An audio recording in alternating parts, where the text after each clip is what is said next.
The City of St. Pete Beach to order. Today is Tuesday. It is March 24th, 2026. It is 6 p.m. Let's stand for the Pledge of Allegiance. I pledge allegiance to the flag of the United States of America and to the republic for which it stands, one nation, under God, indivisible, with liberty and justice for all. City Clerk, if you'll please do a roll call. Vice Mayor Marriott. Here. Commissioner Robinson. Here. Commissioner Riznicki. Here. Commissioner Maldonado. Here. And Mayor Petrulla. Here. We have a quorum. Thank you. First item on the agenda is the approval of the March 9th minutes. I have a question about those. Sure. And maybe for help with clarification from City Attorney, just because we've had a lot of emails and I've had calls about the motion for Ordinance 2026-03. I needed clarification as to what the motion was and what was drawn, because I feel what's written is not what I voted for. So I just wanted some clarification. We've distributed the closed caption from the transcription of the video stream of the meeting. And it states, is there a motion? Make the motion to adopt with modification of 40-foot setback from dwellings unless variance and 500 separation requirements were possible and technically feasible without limiting communication services for the final reading of Ordinance 2026-03. And then I said, did you want to include the additional language about the negotiation period? Everything that's in the citizen proposal here said yes, yes. Because again, this goes to more than just ground equipment now. Now this is all supporting structures and poles, and we can do that as a subsection. It will be a new subsection 4 to take their 3 and their entire 3 paragraphs and make that a new subsection.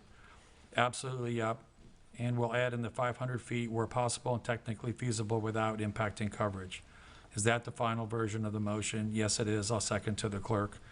Commissioner Maldonado, yes. Vice Mayor Marriott, no. Commissioner Robinson, yes. Commissioner Riznicki, yes.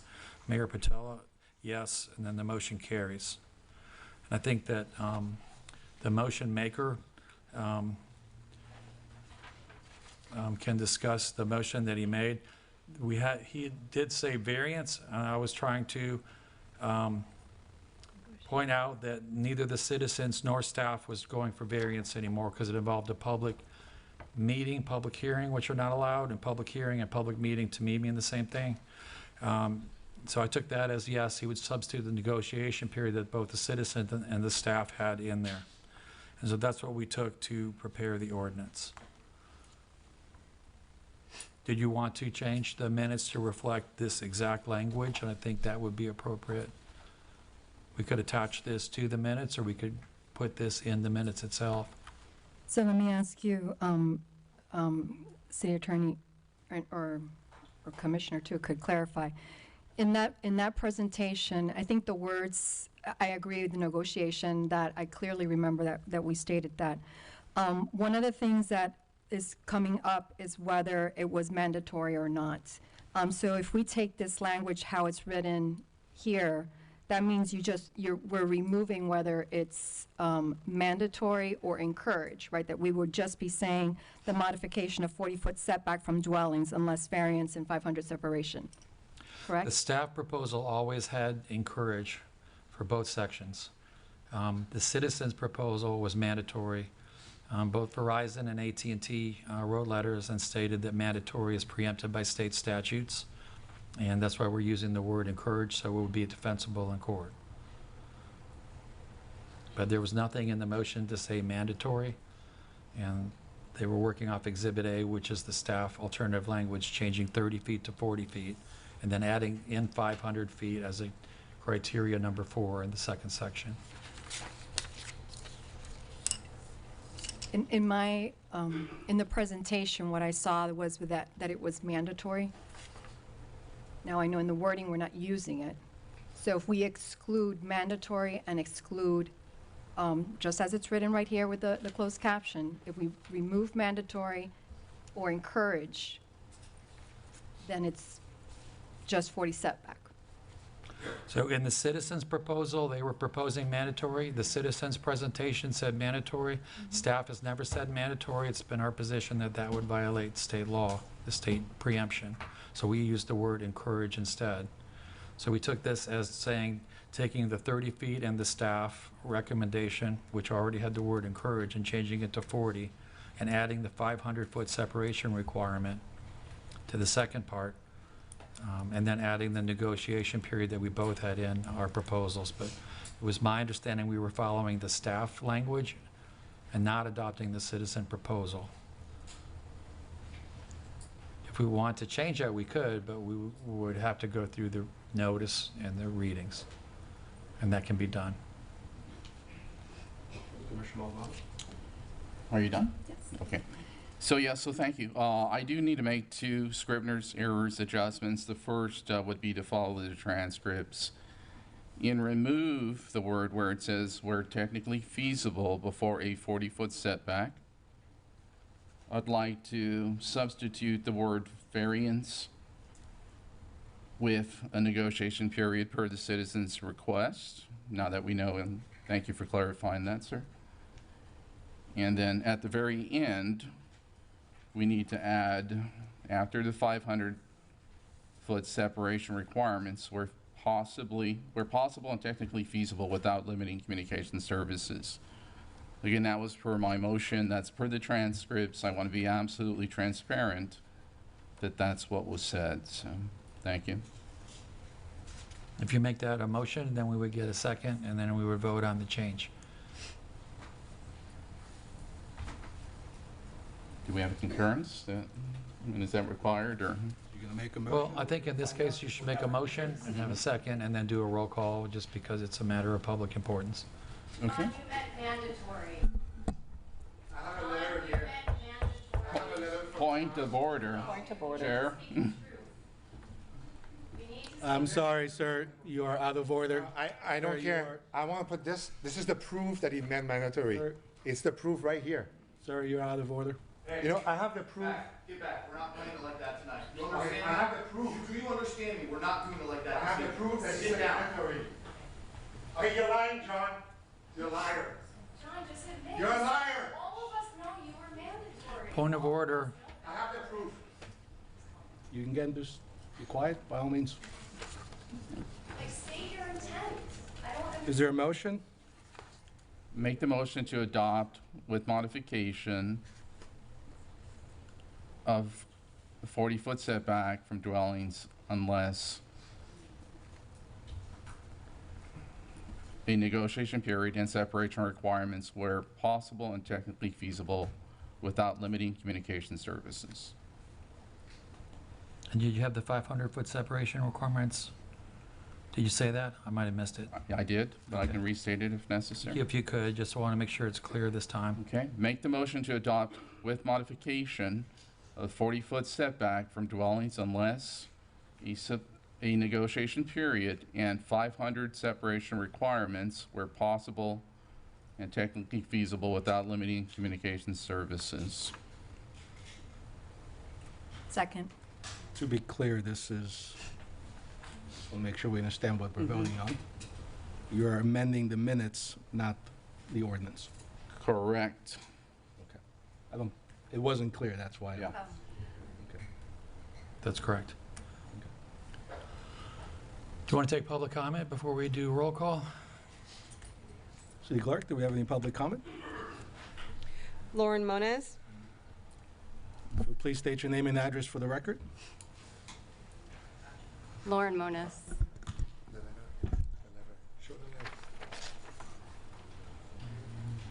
I mean, I just don't understand. I don't understand any of this. Ralph, how could you just change the language when it's not what they voted on? Clearly, 4 people sitting up here did not vote encourage. And whether John wants to say it or not, he voted based, are you showing us? I believe it was clear that I made the motion based on the presentation of my attorney. The final reading with modifications, 40-foot setback from property was mandatory. John, why aren't you saying that to the crowd? Why aren't you saying it to the residents? This is what you meant. This is what you made the motion on. This is what the 3 other people voted on. And Ralph, how do you change the language? Well, How are you getting away with that? I normally don't answer these, but we're going by the exact verbatim transcript of the meeting, and that's what's being adopted as the motion seconded You tonight. put the city encourages a 40-foot setback. That's not verbatim of what John said, as we just discussed here. You put city strongly encourages a 40-foot setback. That is not anywhere close to what John said. I did not add that. That was in the Exhibit A going into the Correct. meeting, and it came out of the meeting unchanged. No, that wasn't going into, that was your, That was in the meeting. That was Here is the staff staff language. alternative version. Correct. And it has it in there, and I'm not So going to say you- anything more. I'm going to let you speak for your 3 minutes. You kept But I this- don't answer questions during public comment. Thanks. Can I talk? You kept the staff language. Okay, it was supposed to change over to the residents' language. Yes, it was. He admits, I have letters upon letters of John and Betty, and I talked to verbally Lisa that their intent was mandatory. How could you deny that? Because we go by their words and not what might be in their head. If they don't say it, you have to say Their it. words were 40-foot setback unless variance. 40-foot setback Where is do you in. get that strongly encouraged is included in that? Where does that come from? Does it just fall out of thin air? He said 40-foot setback unless variance, and his intent was mandatory. He's not saying that now, but I have it in writing, many letters, okay? Where does the strongly encouraged fall out of thin air? Where? How do you do that? Is anyone happy that our city attorney just put in his own language? No. We should be outraged. We should be outraged. Okay? And Francis, I'm sorry, you said to me verbatim several times that you go along and you never question what the city attorney says. Is that a way to manage a city? That you just blindly follow your staff? What he's doing and what his law firm is doing is not okay. The ordinance doesn't reflect the minutes, and the minutes of 2 weeks ago does not reflect the motion and the votes that these 4 people made. Okay, you put words in their mouth. They should be outraged. We're outraged. Thank you for your time. City Clerk, Ron Vigneault. if you please state your name and address for the record. Yeah, Ronald Vigneault from Pasta Grill. All right, so I'm not going to tolerate any corruptions. Okay, I come from Canada. The whole country of Canada is all corrupt. Okay, this is not going to happen in my new country. Okay, this country is about freedom. It's about integrity. And John, you have no integrity. You're lying. Excuse me, sir. You wrote that letter. Sir, Point of order. sir, Point of order. What is that? Personal attacks. when you signed up, right, when you signed up on the back of the card, it clearly shows you will not participate in personal attacks. So you may Okay. say whatever you want, but you're going to limit yourself to personal attacks. Okay, I'm not going to do a personal attack. Thank you. But look on the board. The media, all the media tonight here, look, that's a letter that was written by John to the lawyer, Ralph. That letter says mandatory, not encourage. Okay, we have that document. I want the media to cover all this. This is corruptions from a city. And tonight, we're changing the people, but what happened that night, 2 weeks ago, is very clear. John was very clear. He wrote in a letter to the lawyer. Okay, Betty was very clear on what she was voting on. Adrienne was clear. Lisa was clear. Okay, and the proof is that Karen voted against it because she was thinking there was the word mandatory. She didn't want mandatory. She voted against it. That's the proof right there. Okay, and Ralph, you know what you're doing. You're changing the language. Your job is to. Sir, right, you're starting with the personal attacks. Okay, well, you know what I mean, I have to say what the fact. Those are facts. Ralph, your job is to execute what these people decide. Okay, she didn't want it. That's fine. This is a free country. She's allowed to. But these people voted for it, and you know damn right that they voted for that. You change the language. It's not in the minutes. It's not there anywhere. There's nowhere in the minute that it says encourage.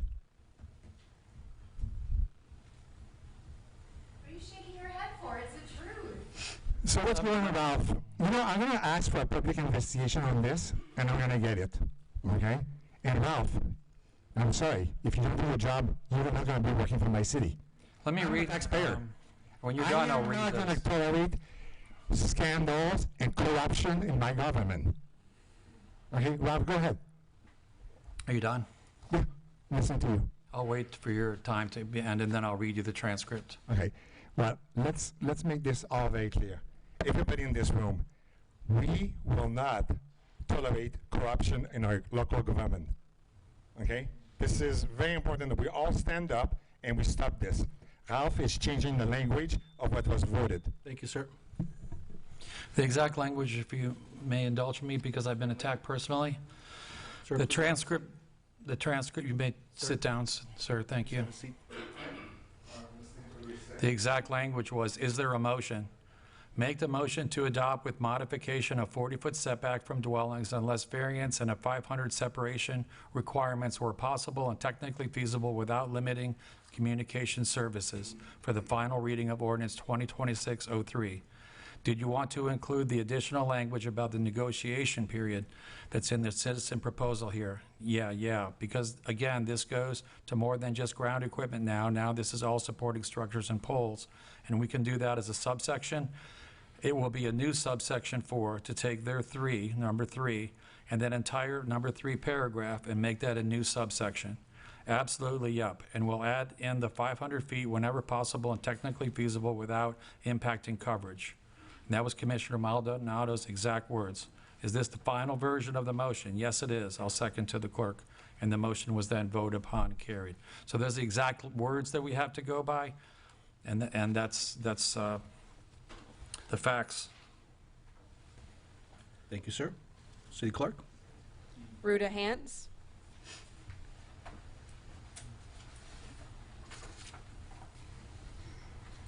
If you please state your name and address for the record.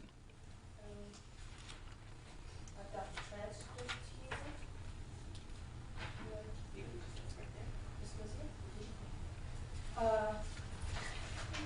Rita Hance, 7711 Coquina Way. And let me see if I got this right.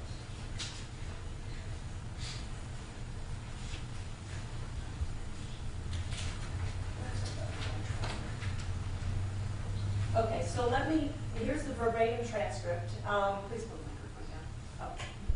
Here's the verbatim transcript right over here, which you've just heard a bunch of times. My point that I wanted to make is nowhere in this transcript did anybody use the word recommended at all. The word recommended is a material alteration to what was voted on, so the city staff should not be adding made-up language into an ordinance different from what the commission voted on. And if you look at this one part in the transcript, it's very clear where it says everything that is in the citizens' proposal here, and Commissioner Maldonado said yes. And then they discussed that a little bit further. So based on that transcript, any reasonable person would conclude the motion approved by the commissioners reflected everything that is in the citizens' proposal as intended, specifically a mandatory 40-foot setback. That's what the citizens' proposal was, a mandatory 40-foot setback. Nowhere did we ever see the word encouraged over here. And that was in the final reading of the ordinance. And again, Commissioner Marriott, she was very clear why she voted no on this ordinance, because of the mandatory 40-foot setback. She was afraid that that went against Florida law. Her point is well taken. And there was discussion about not wanting to have a lawsuit with the telecom company. So if this ordinance stays written incorrectly, now this exposes the city to even more liability. A homeowner with a multi-million-dollar property can now claim that the 5G tower reduced their property value, and they're going to come and sue the city because you don't have the proper ordinance written on the books. And having the word recommended offers no real protection on this in any way, shape, or form. So if the city keeps the language they voted on, they could find room to reasonably negotiate with telecom companies, offer a different place to put something if it's within 40 feet. They could put it in front of a business where these towers would not be damaging to somebody sleeping there at night or lower their property values. But if we leave it as recommended and we intended to say something else, now you're opening yourself up to even more lawsuits, and that would be from the residents. That's all.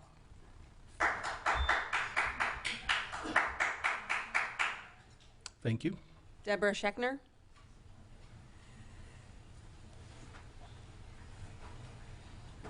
If you'll please state your name and address for the record.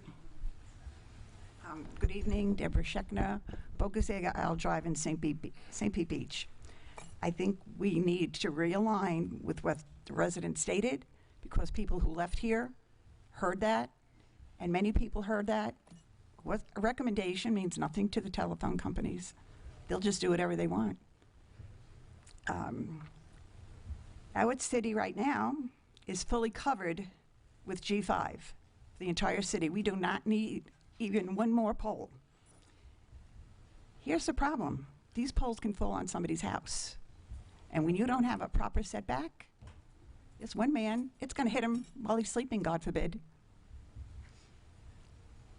The easements are owned by the residents, but they're allowed by St. Pete Beach as a right for utility providers. But we own the land. And I understand that we are allowed to maybe make some verifications that people will be safe. And I've driven through some other cities. They don't have nearly as many G5s, power poles, as we do. I've asked residents who've lived in other cities. They have said the same thing. So why the concentration in St. Pete Beach? And why the threat to homeowners, property, liability? I don't think telecom company is going to give them the difference between insurance, because that's now sitting on their property. And it's possible that insurance will not even cover it unless you have a rider. So these are very, very serious questions we need to answer. And quite frankly, it's about protecting the residents. Thank you. Thank you. City Clerk. I have no further comments on this item. Thank you. We have a motion and a second. City Clerk, if you'll please do a roll call. Vice Mayor Marriott, Yes. Commissioner Robinson, Yes. Commissioner Wisnicki, Yes. Commissioner Maldonado, Yes. and Mayor Petrola. Yes. The motion carries. Thank you, City Clerk. Before we move on to the installation of elected officials, Commissioner Wisnicki, do you have any parting words? Yes, thank you. I have to write them down. I'm an emotional wreck, so. Mayor, fellow commissioners, staff, and members of the community.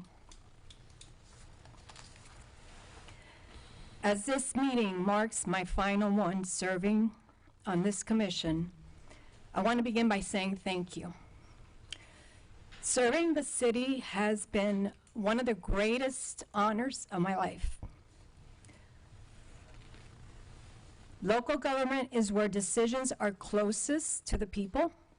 And during my time here, I've had the privilege of working alongside dedicated colleagues, hardworking staff, and residents who are deeply about our community. Even when we disagreed, the shared goal was always the same: to make our city stronger, safer, and more resilient. I also want to recognize the incredible work of the city staff. To our city manager, Francis Robustelli, and your team work every day to turn policy into action, often behind the scenes and without any recognition. Your professionalism and dedication to this community are deeply appreciated. This recent election was decided by just 36 votes. That's a powerful reminder that every voice matters, that our community is deeply engaged in the future of this city. It also reflects that many residents are still navigating real challenges, especially as our community continues recovering from the storms like Hurricane Helene. The work of rebuilding, supporting families, local businesses, our community, our environment, and strengthening our resilience must remain a top priority of this city. I respect the outcome of this election, and I congratulate those who will continue the important work moving forward. I'm proud of what we have accomplished together, especially during a difficult moments, including the recovery efforts and following Hurricane Helene.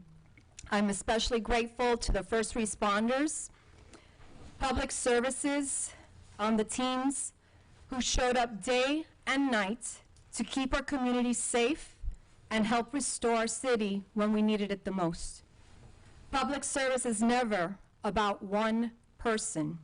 It's about the collective effort of a community that shows up, works together, refuses to give up on the place we all call home. I also want to thank our city clerk, Renee Rose, and her city staff, I see Jenny out there, for the work you do to keep our meetings, records, and elections running smoothly. Your professionalism helps ensure transparency and trust in our local government. To my fellow commissioners, thank you for your service, your commitment to the city, and for the many thoughtful discussions we've shared along the way. To the residents who supported me, who volunteered, called, emailed, and shared your ideas. Thank you for trusting me with your voice. And to those who disagreed with me, I thank you too. Your engagement helped strengthen our discussions and ultimately made our city better. While my time on this commission may be ending, my commitment to this community is not. I will always care deeply about the city and will continue supporting the people and ideas that move us forward. Serving the city has truly been the privilege of a lifetime, and no election results will ever take that away. Thank you.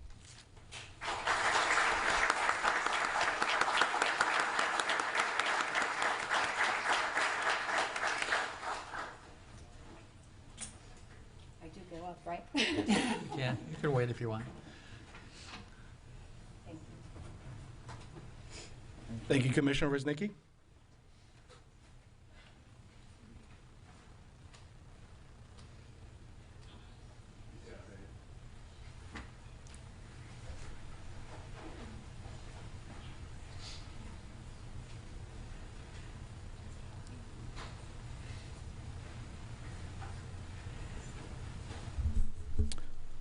I want to thank all of our residents. I want to thank all of our supporters, and more so than anyone else, I want to thank all our city staff.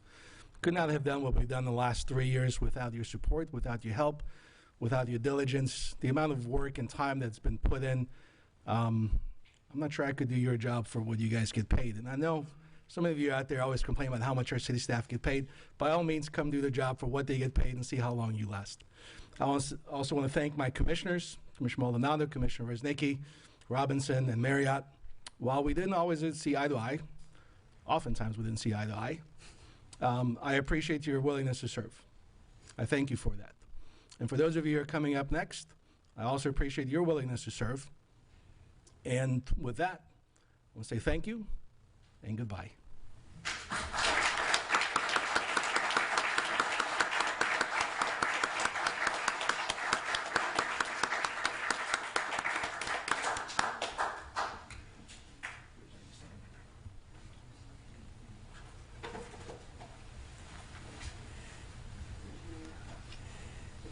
Oh, yeah, sorry.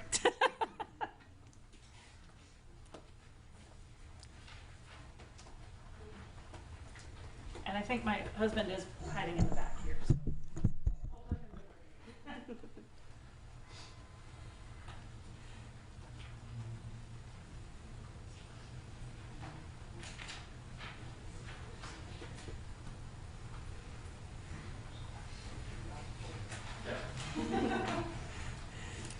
If you want to stand next to me, then you can face her. Yeah, there you go. Please raise your right hand and state after me. I state your name. I, Karen Marriott, Do solemnly swear do solemnly swear that I am a full-time resident that I am a full-time resident of the city of St. Pete Beach, of the city of St. Pete Beach, that I will support, protect, and defend the Constitution and government of the United States and of the state of Florida, that I am duly qualified to hold office under the Constitution of the state, and that I will well and faithfully perform the duties of Commissioner on which I am about to enter. So help me God. Congratulations. Thank you.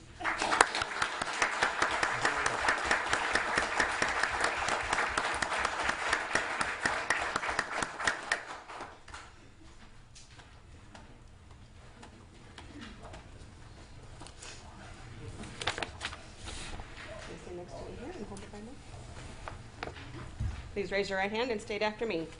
I state your name.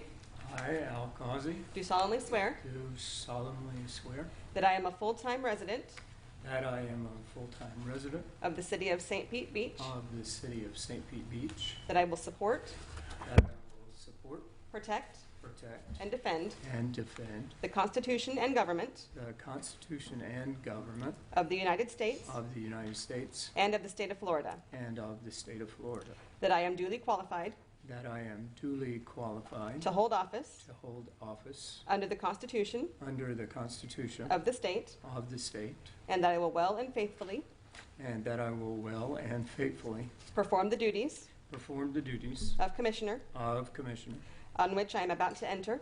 on which I am about to enter. So help me God. So help me God. Congratulations.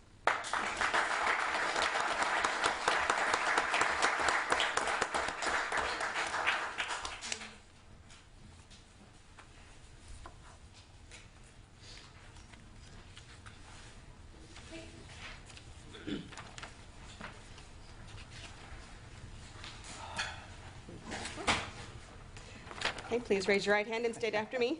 I state your name. I, Scott Tate, Do solemnly swear do solemnly swear that I am a full-time resident that I'm a full-time resident of the city of St. Pete Beach, of the city of St. Pete Beach, that I will support, and that I will support, protect, protect, and defend and defend the Constitution and government the Constitution and government of the United States of the United States and of the state of Florida, and of the state of Florida, that I am duly qualified that I am duly qualified to hold office to hold office under the Constitution of the state, under the Constitution of the state, and that I will well and faithfully and that I will well and faithfully perform the duties perform the duties of mayor of mayor on which I am about to enter.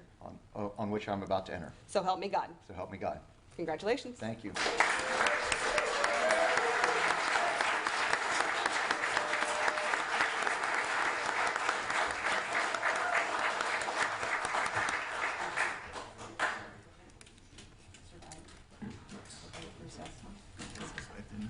Yeah.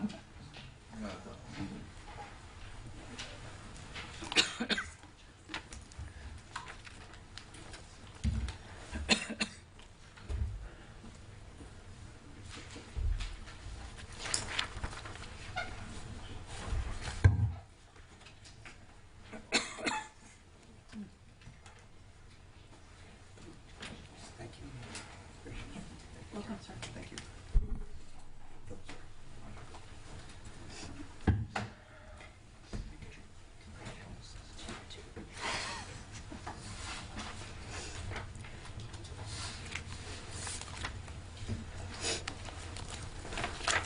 All right, before we begin with the official agenda, I want to give Al the opportunity. If you'd like to make any remarks, Al, please.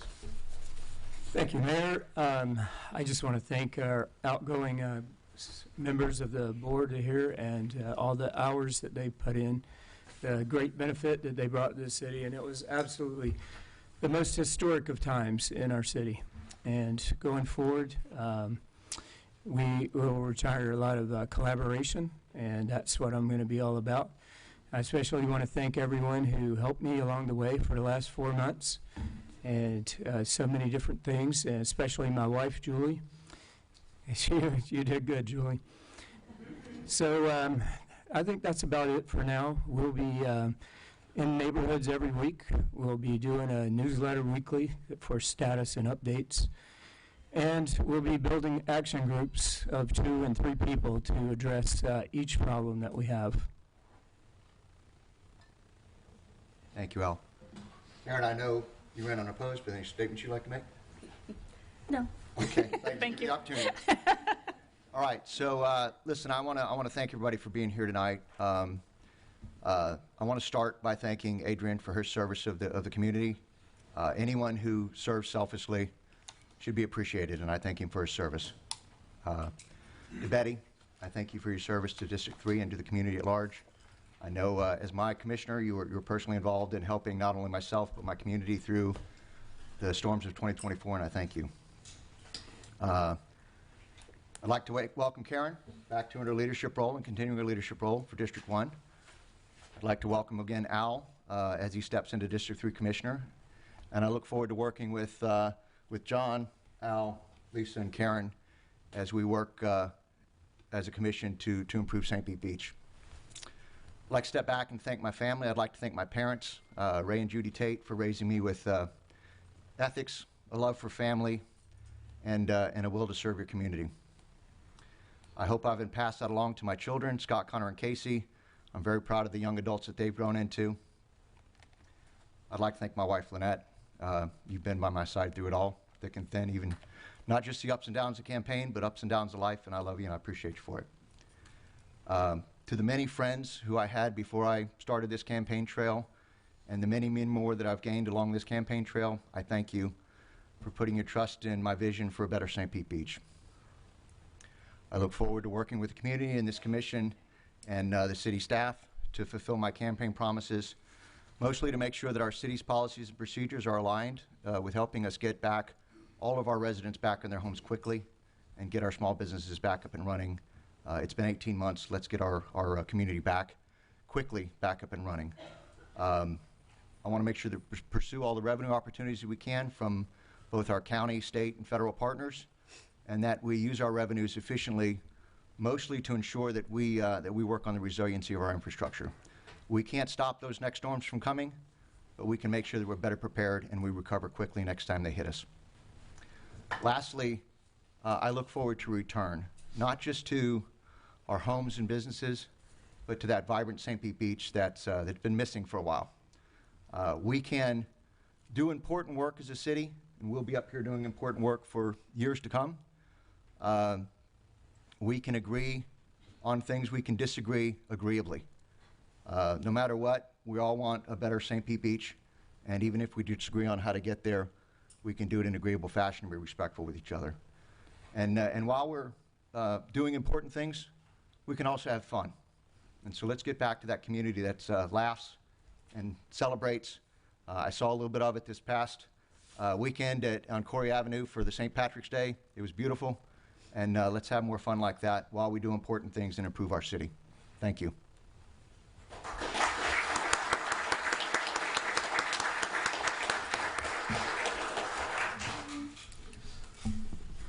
All right, so now we get on to the city business. So, and I'll ask Francis and Ray to just keep me honest on this, but I believe we're going to the approval of the agenda. And so I'll ask of the commission, are there any proposed changes to the agenda? I do have one for consent. I'd like to pull for discussion item B. It would be 6B. Yes. Just a quick reminder that the consent item, when pulled, will just go directly after the approval of the consent calendar. And we do have a staff presentation ready for that. So we'll pull it out of the consent, but still discuss it post Directly with the staff after presentation. you consider the Okay. rest of the consent calendar items. That works for me. Any other changes from the commission? I've got one, sir. I'd like to add Ordinance 2026-03, Communication and Small Wireless Facilities Design Standards to the discussion items.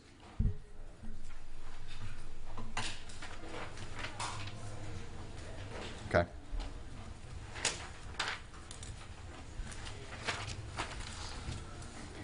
Others? Karen? No. Okay. Is there a motion to approve the agenda as amended? I move to approve the agenda as amended. I second. City Clerk, please do the roll call. Commissioner Robinson? Yes. Commissioner Causey? Yes. Commissioner Maldonado, Yes. Mayor Tate, Yes. Vice Mayor Marriott. Yes. The motion carries. Okay. Thank you very much. I understand we have some presentations coming forward, and I believe the first one is Country Thunder update.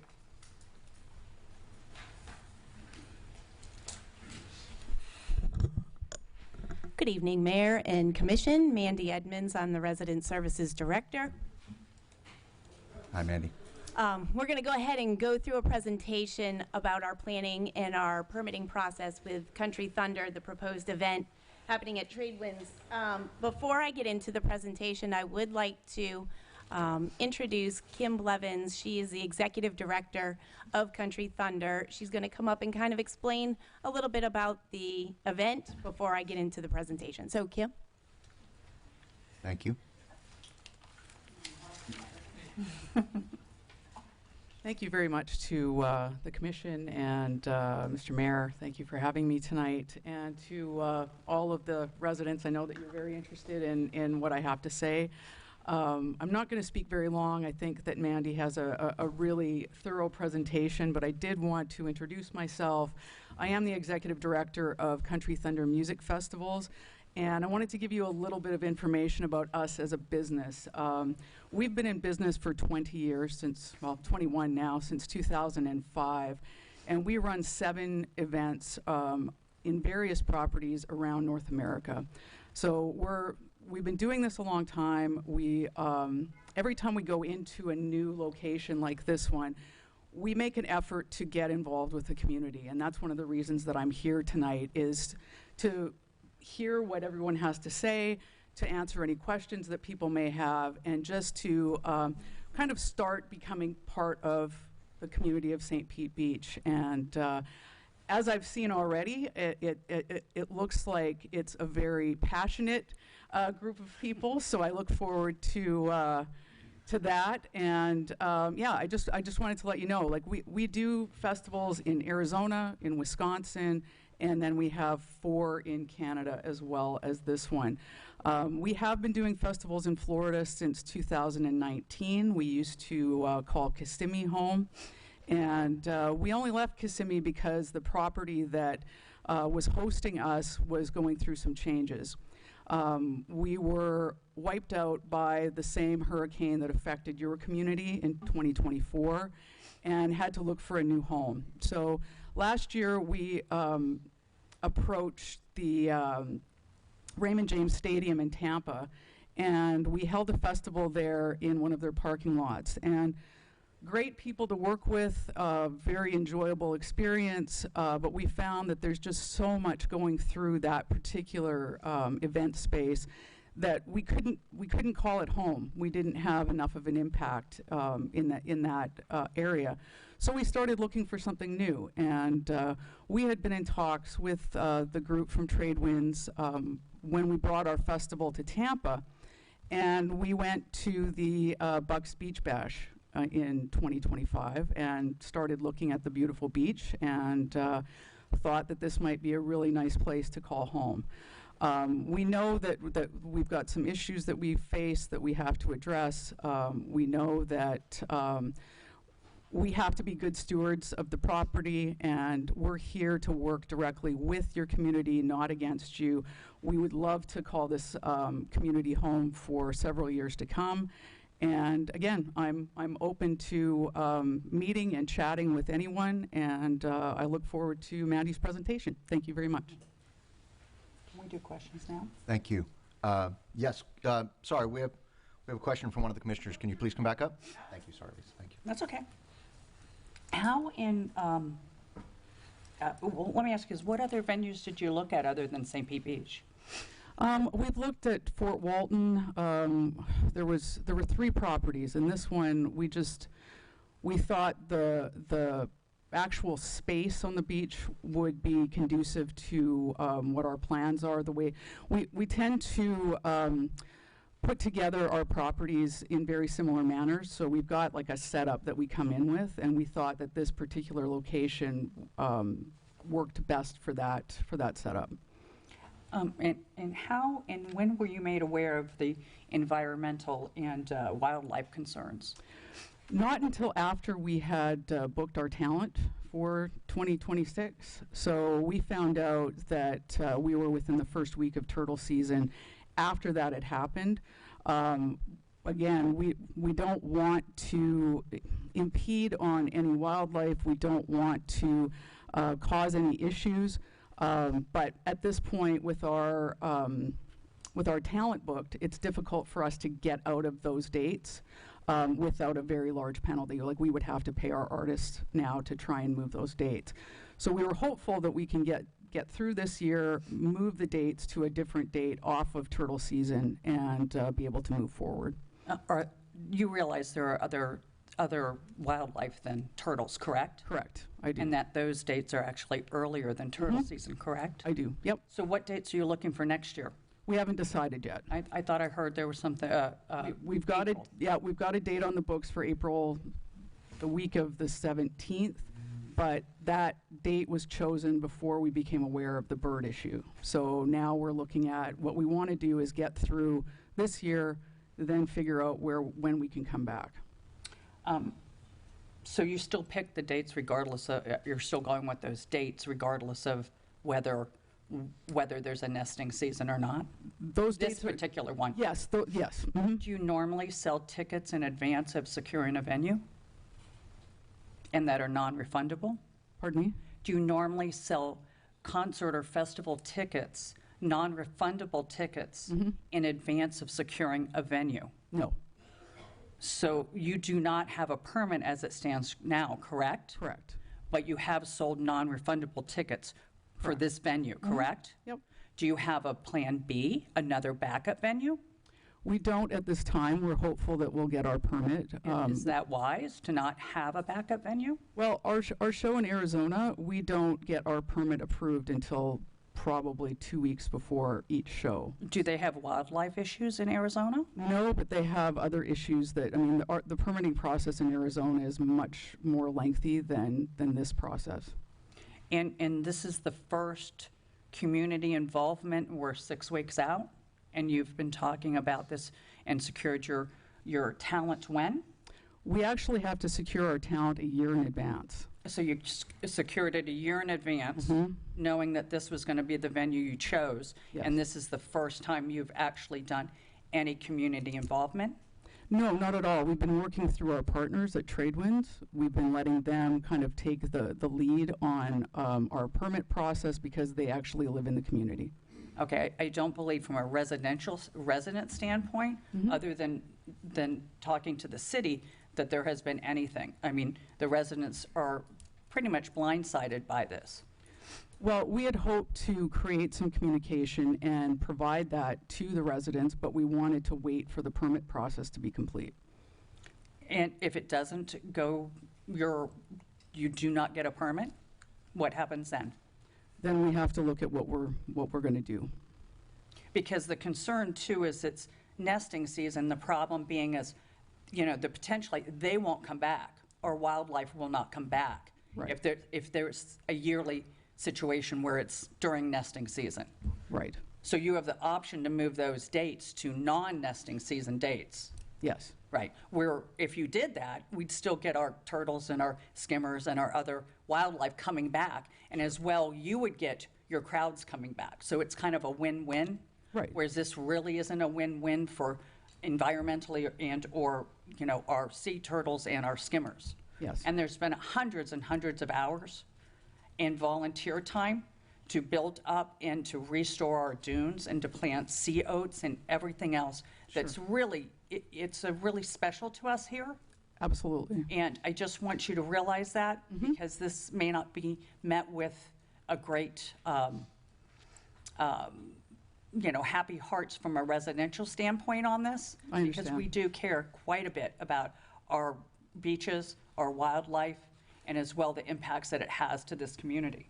So what benefit does it bring to the community? Not the businesses, I'm talking the residents. What benefit does it bring to the residents in this community? Well, we look at it from a couple of different angles, that it's another entertainment source, and we're also trying to get involved with local community organizations. I just met with the Keep St. Pete Beach Clean organization. The Tradewind staff has been talking to the turtle trackers. I want to get in touch with the Audubon Society. We're also working with a group called Hurricane Helpers that I believe are helping some of the local residents in St. Pete Beach rebuild their homes. So this is 6 weeks out and you're just now talking to these people? Or you're No, telling me you've been talking for the last year? No, not for the last year, okay. but we've been talking for a few months. Yes, absolutely. Okay, it's kind of, 6 weeks out. 6 weeks out is really a close time period, is all. I understand. Yeah. Okay. Do you value community support? Absolutely. And again, what other benefits? I mean, what benefits are you bringing to the community, to the residents? I mean, it's obvious what it's bringing to the hoteliers and potentially the small businesses, because those only be the ones that are open up after hours. Yes. Because if they're not opened after your hours at 10 o'clock, then it's not really going to do them any good. Plus, you're bringing a bunch of people in, because it may do some of the local businesses some good if people are coming into the area earlier before they go to the festival site. Our festival site opens at 1 or 2 o'clock every day, so they have the opportunity. Plus, if they come in, they can go and go to some of these local businesses during the day as well. It doesn't have to be just after 10 o'clock. Correct. But the biggest, absolutely, But your biggest thing is going to be, you're selling your own food, so it's a festival environment. Correct. I mean, those who haven't gone to festivals, it's almost like an all-inclusive resort. You're in there, and I don't know, do your wristbands allow you to go in and out, or are they one in only? You can go out once during the day, so if somebody comes in early and wants to leave and go get lunch or what have you, they can do that. So one time? Mm-hmm. Okay. So that, how many tickets are you looking to sell? Our cap for that area is 12,000. I'm hoping for 8 to 10. Okay. And how do you validate those numbers? Just through our sales. Everything goes through our website, through our ticketing company. Okay. And you're looking at this, the application says a yearly event, is that correct? Yes, that's correct. Have you done any other beach events before? I have not, no. Any of the companies you're working with and hiring, have they? Our production company, yes. So our stage Who's your and production company? Premier Global Production. So they've done shows like Tortuga, they've done Hangout, they've done several beach shows over the last 25 years. Okay, 'cause, I've worked Hangout before, so I'm familiar with that and the setup as well. Right. So, I just want to warn you, just don't be surprised if you get a large backlash from the community in regards to this. I understand. Because we do value, I mean, we have it in our comp plan as taking care of our wildlife. I mean, if it's that important, we put it in there. Sure. No, I understand. Okay, thank you. Thank you. Thank you. Please, Commissioner Maldonado. Hey, hi. Can I call you Kim? Yes, absolutely. Okay. Kim, have you considered having it off the beach on the parking lot side? We have considered that. We're hopeful that we don't have to do that because that changes a whole range of things, how people enter the site, that sort of thing. So it's a consideration, but we're hopeful that we don't have to go that direction. So it's a convenience thing, planning and logistics versus necessity? No, it has to do with our ingress and egress. That particular part of the parking lot is part of our ingress and egress. It's the biggest, widest walk path to get to the beach area, and we would prefer to use that as an entrance as opposed to putting our stage there. Who gets the final say on that? We would. I mean, as the organizer? Our permit is based off of the maps that we have submitted. And the maps that we have submitted are the ones that we've submitted to the city of St. Pete Beach. But ultimately, you're the decision maker? Yes. Okay, thank you. Mm-hmm. I have one more question, sorry. What is a take permit, an incidental take permit? It has to do with nesting shorebirds, and it's an incidental take permit. So from my understanding from talking to Fish and Wildlife, it's a permit that allows you, how do I put this? you're not looking to do any harm to any nesting birds, but if that happens, then you're not liable for it. So you could kill birds? I don't want to kill birds, no. But you could with a take permit? I guess so. I mean, it's been suggested from Fish and Wildlife that we submit that permit. So that's. Well, I think that's the only way that you could actually do this festival on the beach, considering the wildlife. So. I don't know that for a fact, but you would probably know better than I. But yes. So a take permit, an incidental take permit, allows you to do harm to the birds or the wildlife, the endangered wildlife. Okay. I just want to make that clear, that everybody realizes that the residents realize that. And that's what you're asking for to happen.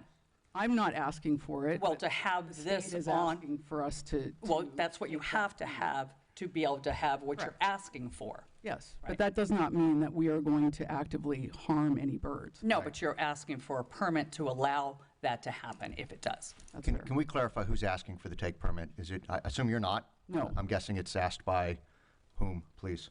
So, Department, Fish and Wildlife. Fish and Wildlife, that's correct. Okay, thank you. I also understand we have a presentation from Andy. Are we ready to go forward with that? Should I go? Thank you. Thanks, Kim. Thank you, Kim. Okay, so let's get into the presentation here. Let's give an overview. So the overview is the dates are proposed for May 8th through the 10th. The venue is Tradewinds Resort, and the promoter is Country Thunder. So the environmental groups that have been actively working on this has been the Audubon Society, the Sea Turtle Trackers, FWC, which is Florida Fish and Wildlife, and Florida Department of Environmental Protection. Pinellas County Sheriff's Office will be doing the law enforcement at this event, and the St. Pete Beach Fire Rescue will be providing emergency services. We are also working, the event organizer and Tradewinds is working directly with Waste Connections, and Country Thunder will have an on-site vendor for their waste collections. So our guiding principles, we are reviewing our comp plan and our special event permit guidelines to make sure that we are following the process. So the permitting process starts out with Tradewinds has submitted a special event permit to the city requesting this concert May 8th through the 10th. So when a special event permit has been submitted, the requirements of the city include the traffic plan, a parking plan, site plan, hold harmless agreement, and certificate of insurance. Some other things may be required just depending on the size of the event and the location. So in this case, because a stage is going to be constructed on the west side of the coastal construction control line, the permit has then been, the applicant has then been requested to obtain a permit from Florida Department of Environmental Protection. DEP is also requiring the applicant to address some of the FWC concerns that has been outlined. So they've been actively going back and forth with questions pertaining to the shorebirds and the nesting turtles, and they've been addressing, Tradewinds and Country Thunder have been addressing the concerns outlined in the DEP request. So as of today, Department of Environmental Protection has not issued a permit, and nor has the city. The process is, because we have requested the Department of Environmental Protection, once we receive that permit, then we will have the go-ahead to issue a special event permit depending on the outline. This is a subject to change site map. You'll notice that on the northeast side of the property will be the main entrance, and on the southwest side will be the main stage. This is subject to change. We're still working through some of the logistics, and it'll all go back to the results of the DEP permit and any other logistical concerns that we may come across. So some of the mitigating factors that we're going to go over, we'll start with the environmental portion, which is the shorebirds. So the city is no, not constructing, but the city is designing a memorandum of understanding that will be provided to the venue as well as to Country Thunder. In that, it's going to outline some of the requirements from the city. It's going to be capping the sound at 85 decibels, no drones, no pyrotechnics, on-site parking for 4 Audubon personnel, hire the Audubon educator with tent space on the event site, day of event bird monitoring, and Pinellas County Sheriff's Office personnel to assist with enforcement of the bird monitoring. We have also requested that no future large-scale music events occur during shorebird season. The environmental portion for the turtles, we will continue to have daily turtle monitoring by the Sea Turtle Trackers. Bruno Falkenstein is here tonight. He is our principal Florida Fish and Wildlife Commission permit holder for St. Pete Beach. Identified nests will be secured, and the city requested again that no future large-scale events happen during the nesting season. St. Pete Beach Fire Rescue will be the lead presence for on-site emergency operations. The Tradewinds will be providing a suite for the Emergency Operations Center. Country Thunder will be providing the evacuation plan and inclement weather plan and provide details to that effect. ATVs will be used for in-crowd medical emergency, and the St. Pete Beach Fire Department has already designed a tentative staffing plan based on the site layout, which could be changed. Pinellas County Sheriff's Office will be responsible for the traffic management plan. They are in progress of creating that plan. It has not been submitted to date. Ingress and egress management for the buses and emergency services vehicles will be outlined in that plan, as well as crowd management outside of the event zone, so outside of the concert zone, basically from County Park to Upland Beach, depending on volume of participants. They will have presence in the Emergency Operations Center, and they will also have a patrol boat off the coast of the Tradewinds Beach. The traffic plan, again, this is going to be done by the Pinellas County Sheriff's Office. It has not been submitted to date, but we are actively working along with Tradewinds and Country Thunder on all of this. So some of the initial concerns that were identified was the traffic signal management on 75th Ave at Bokea, Blind Pass, and Gulf Boulevard. We also have discussed closing the left turn lane on Mangrove and 75th, and closing the left turn cut-through access on Blind Pass, Bokea, and Gulf Winds.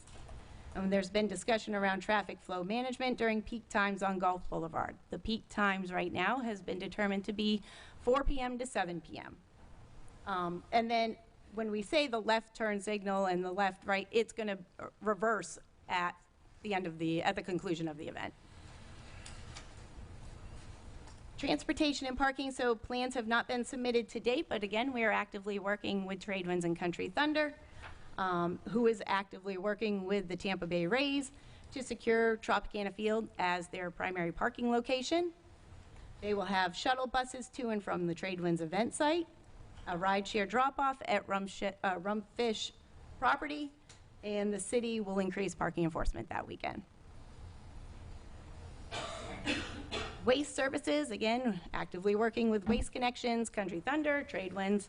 So this has not been submitted to date, but we did have discussions that Waste Connections will provide 30-yard dumpsters, 8-yard dumpsters, and trash toters for the event site. There will be a third-party company to be used for the daily trash collections on site, as well as the nightly sweep and cleanup for the next day. Morning dumpster pickup will happen before the gates open. And then the city is requesting additional 8-yard dumpsters to be placed on Upham Beach, or to be placed on the beach between Upham and County Park, similar to what we currently do for any kind of 4th of July activities. So additional city staff will be provided for extra trash collection outside of the event zone. We'll be working with them. Business support for economic development opportunities. So May is traditionally a slower hotel occupancy time, so that's going to be a direct benefit to Tradewinds and other hoteliers. Indirect benefits will include the local businesses serving visitors, so retail, restaurant, bars, any of those kind of auxiliary locations. And then the induced will be the temporary employment, non-event related spending. So we're increasing synergy across small business community. We will also have national brand visibility and recognition in both earned and organic media. Another benefit will be the attraction of future talent and investment. That could be additional businesses that may come to St. Pete Beach, or maybe some residents that come for the event and then love it so much they just want to stay. City communications, so this will be led by Mark Portugal. He is our communications manager. There'll be multi-channel updates as plans progress, public awareness around the environmental stewardship, reinforce the parking and transportation restrictions. We'll work closely with the marketing manager through with Country Thunder.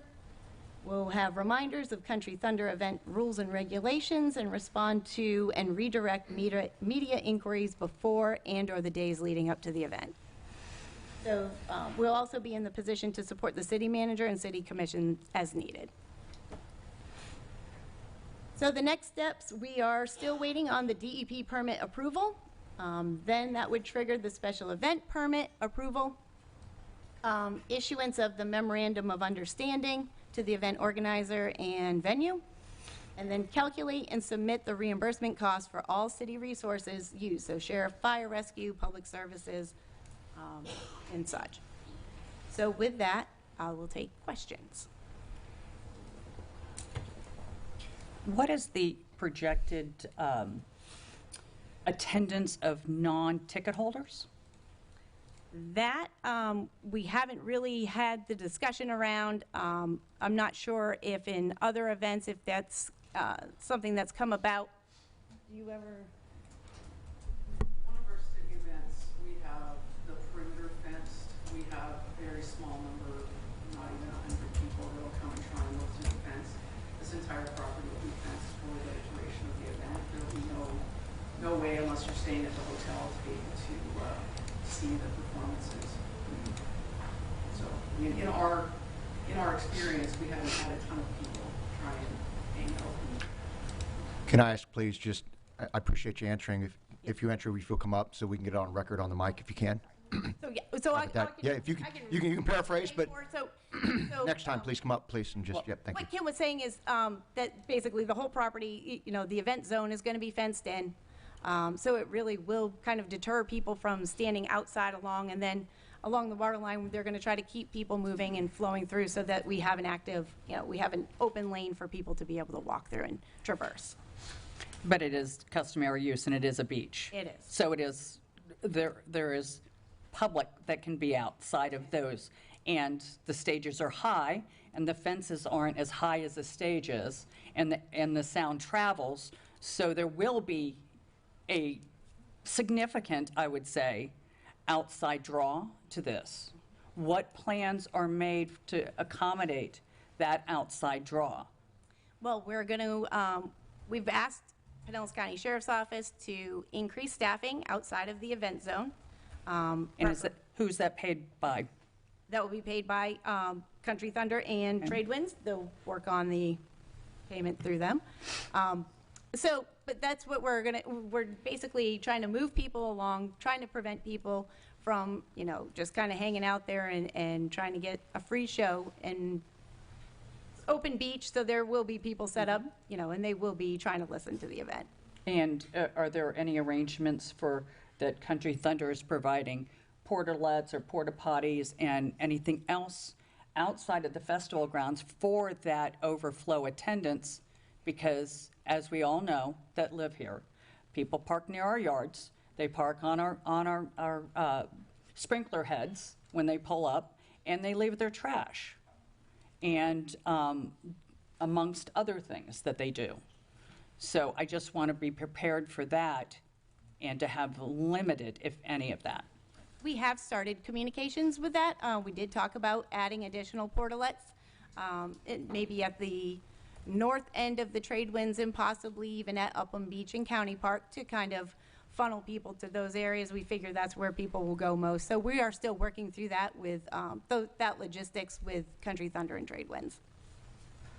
And as well, Corey, because I can imagine Corey might get some overflow as well? Corey possibly as well. So yes, it's something that we're still in the planning process of, and it will be addressed. Well, it's just 6 weeks out, so planning is going to get kind of short soon. Okay, thank you. Commissioner Marriott. Thank you. Thanks, Mandy. I appreciate the presentation, and I appreciate you and the rest of your staff's hard work on this. And thanks, Kim, for coming and speaking to us. I have not so much questions as just a couple of comments to make about it. I think that it is absolutely unfortunate that this is happening in turtle and shorebird season. But large events on St. Pete Beach are not unheard of either. And so, I think in the past, in 2017 and 2018, when the Trade Winds did Bike Fest, I think it was 6,000 to 7,000 people attending per day, with the addition of having to have lots of motorcycle trailers parked all over the city and having a motorcycle ride similar to the toy run that we have at Christmas that happened all through the city and over the Skyway and back. And, concerts with big name folks on the beach. And, that happened in November, so we were outside of some of the environmental issues we're running into here. But my recollection of those events is that for residents who lived in the city, it was very much a non-event. Other than the sound of motorcycles going up and down Gulf Boulevard, it wasn't a disaster of epic proportions by any stretch. It was mostly unnoticeable, and so I think this event is potentially going to be a little bit bigger than that, but certainly not double. And many of the folks I've talked to are, there's always a possibility with some kind of big event that something can go wrong. But I think most people that I've spoken to are very cautiously optimistic that this is going to be a really neat event. It's exciting to have it happen in the city. I'm excited that there's, a pretty discounted resident rate for tickets. So, I hope that the people who live here take advantage of that and walk over to the beach and have your discounted ticket and go enjoy the concert. In addition to the Bike Fest that's happened in the past, the Bucks Bash that happens every summer, I think, has around 4,000 or 5,000 people that attend. Also, with no drama that I've ever recall hearing of in any way, shape, or form. So I think a lot of the fears are because it's new. And that's always concerning, but it's certainly not unprecedented. One thing I did want to mention that I think as a commission we might want to discuss is that with the potential of lots of traffic coming into the city and people looking for places to park, because I know that as much as the organizer will encourage people to park elsewhere, if I were coming from somewhere else in St. Pete and I lived closer to the beach than I lived to Raymond James, it would be, or to Tropicana Field, you'd be hard pressed to make me drive there and ride a shuttle bus out here. But what we do have is we have a lot of privately owned, underutilized parking lots in St. Pete Beach. And if we could allow, just for this special event, for everybody who owns a parking lot to run a parking lot that they sell spaces in, instead of having all those parking lots sit empty, we could probably alleviate a lot of the cars that drive onto the beach and drive around looking for a place to park or try to park in neighborhoods. So I think we have some mechanisms at our disposal to help alleviate some of those problems. So that's really it. Thank you very much, Mandy. I appreciate it. Thank you, Commissioner Marinot. Commissioner Maldonado. Yeah, I'd like to hear from Bruno Felkenstein a little bit about his concerns, if any, regarding the turtles and the Turtle Watch program. What you're going to be doing to support this. Thank you. Man, if you'll stay, because I have some questions for you past that, but let's hear from Bruno. Bruno Falkenstein. I don't know if I should use the property that we have for my home address, so I'm just going to use 102 9th Avenue. It's, turtles are rather strange. I checked today. I wanted to find out if there's any nesting on the west coast of Florida. There is not. Let me give you a little history. Turtles generally will start coming in by water temperature. It's more water temperature than anything else. For instance, in 2010 was one of the coldest days, or the coldest water temperature we had. It was 62.1 degrees this time of the year. We did not get a nest until July. We had no idea why, other than the water temperature. Yesterday, the water temperature was 70. Crazy. The water temperature today is 69. You can't tell. The warmest it's been for the month of May was and 220, where the water temperature was 76.6.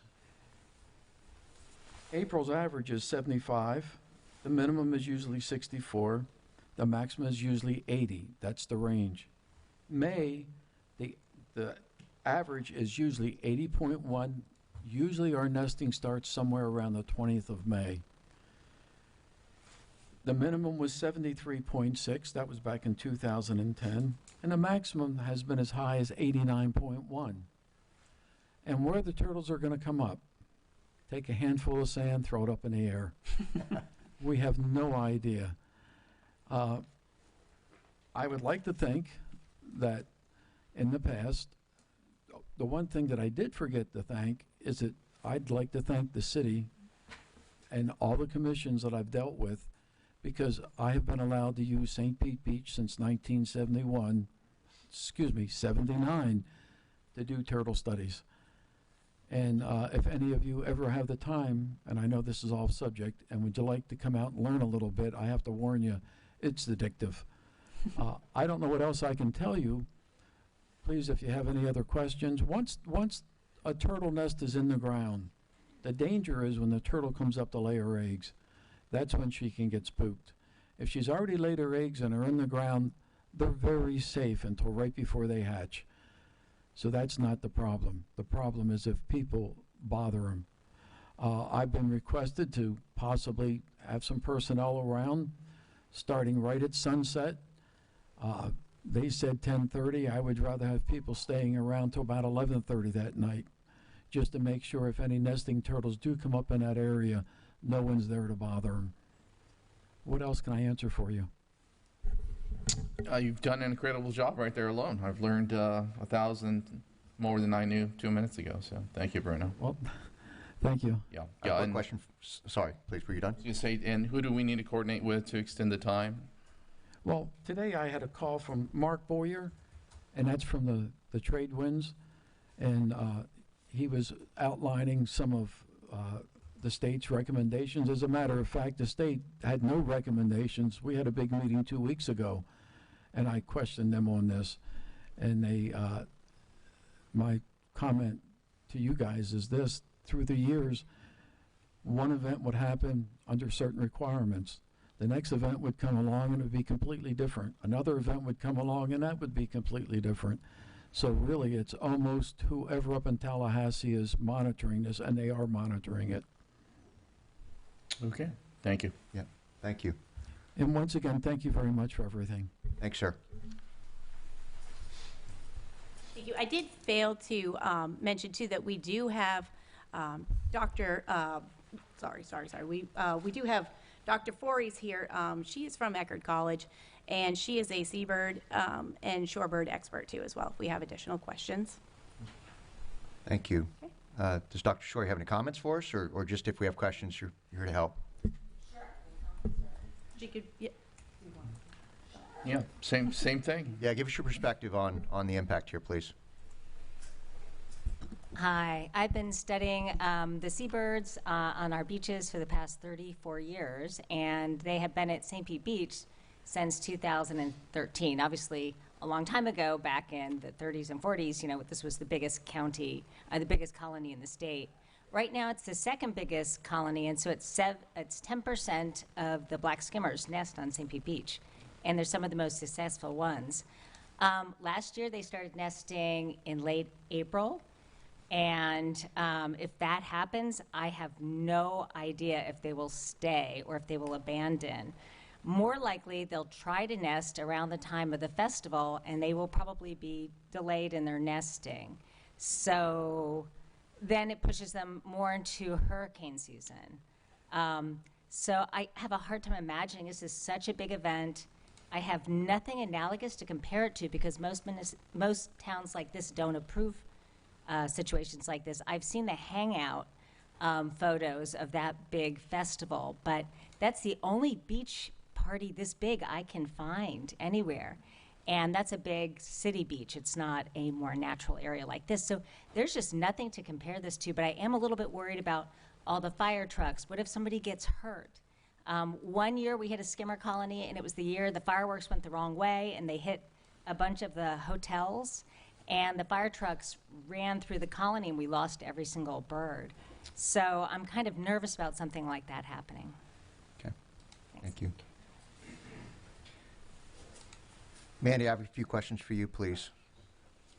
The total beach area behind the trade winds, how many, quarter mile, half mile? Do we know the total distance of the beach area, of the site, really, of the event site? Beach area. About 9 acres? 9 acres.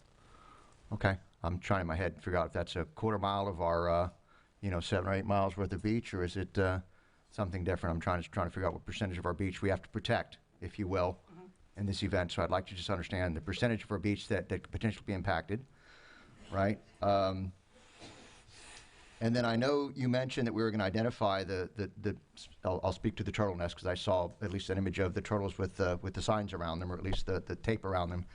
I assume if we identify any, the intent would be to obviously identify and mark them off. And then how do we guard them? Let me make sure that it's not just a mark. Will somebody be watching to make sure that if that occurs, that they're watching to make sure that they're guarded? They will. I believe when I spoke to the trade winds earlier, they did say that there would be a turtle monitor out there. So that'll be in the evening to protect the nests. And then I'm sure if there's a nest out there, that we'll work closely with Bruno and the permit holders, to make sure that the nests are properly protected during the event. Okay, thank you. And then one more question for you, a little more on the side of cost, because I heard the question come up earlier.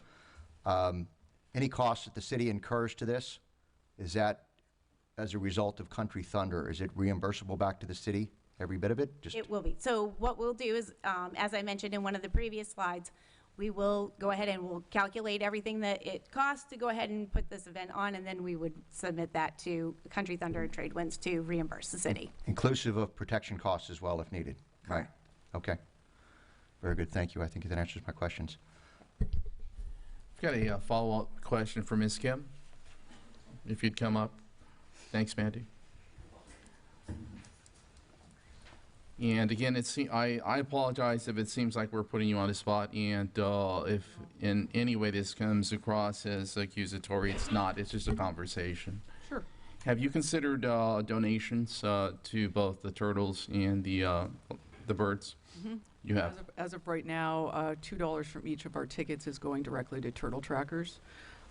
We haven't yet figured out what we can do with whichever society, whether it's the Audubon Society or another organization. But yes, we have done that in the past. We support charitable organizations in all of our communities that we work with. So yes.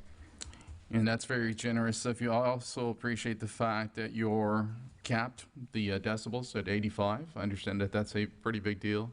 It is, and the only reason that we're able to agree to that is because we also have an inner city festival up in Canada, and it's an 85 decibel cap at that show as well.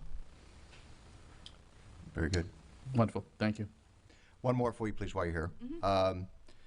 The event's end time, I understand, is 10 p.m. sharp. 10 p.m. sharp. Right, and so I think we have a city ordinance that says music stops at 10 p.m. outdoors. Roughly translating that, so you'll be done, within the city's ordinances of timeframes as well, right? Thank you. Yes. Okay. Anybody else before I go? No, but you might hang out. We normally don't always take comments on these types of presentations, but I understand there is some audience commentary associated with this, and as a matter of fact, we have audience comments coming up in just a few moments anyway, so I'll entertain any questions associated with Country Thunder. Renee, if you have any that are associated with it. Cindy Perry.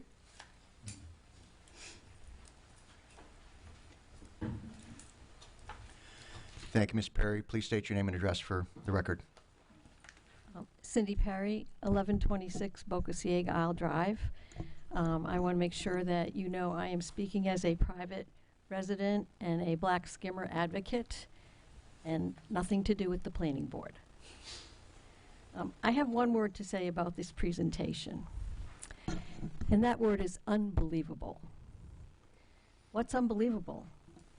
It's unbelievable, after all the years the Trade Winds has been on St. Pete Beach, that they don't know about nesting season. I guess it's easier to get an incidental take permit. It's unbelievable that Country Thunder doesn't seem to have a project manager to assure that plans are complete this close to an event. I can tell you, as a retired project management professional certified by the Project Management Institute, I would have been fired if things were this incomplete so close to an implementation. Fire rescue, staffing plan to be determined. Pinellas County Sheriff's Office, traffic management plan in progress. Transportation and parking plans, waiting for contract from the Rays, etc. You've all heard the presentation, so I won't go on about the current status, but apparently they don't even have a project manager to present their project, and it has to be done by city staff. I just don't understand this at all. I do have a couple of recommendations for you. The black skimmer colony should be monitored 24 hours a day through the event. It's not unusual for people to take early or late walks along the beach, and even if the colony's roped off, there's nothing to say people won't go in there. And for the reimbursement costs for all city resources and the project management that we're providing, we should make sure that there are estimated dollar amounts in a contract or the permit, including the ability to increase amounts if needed when actual costs are tabulated. And finally, I ask the city not to issue a permit until all concerns are satisfactorily addressed. It feels like this is being jammed through with information to be provided at the last possible minute. An alternative plan could be bus the people from the trade winds to Tropicana Field for this event. According to the Tropicana Field upcoming events website, those dates are available. Thank you. Thank you for your comments. Other comments? Dana Richardson.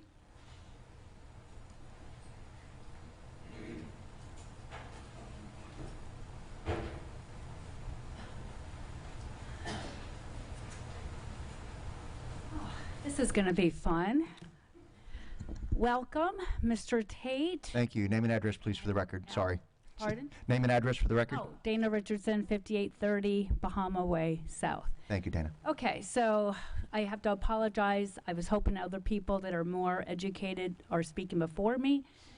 I don't have a printer. I'm living in a stupid little apartment. It's been a year and a half, and gave up my date night after 2 months of working to be here because it's that important.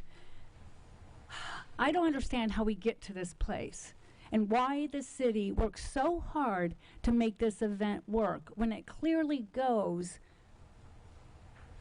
against state and federal laws for the protection of turtles. I see that on November 5th, apologize, I can't see, Mark Boyer from Tradewinds on November 5th stated, and he signed off, he would not advertise this event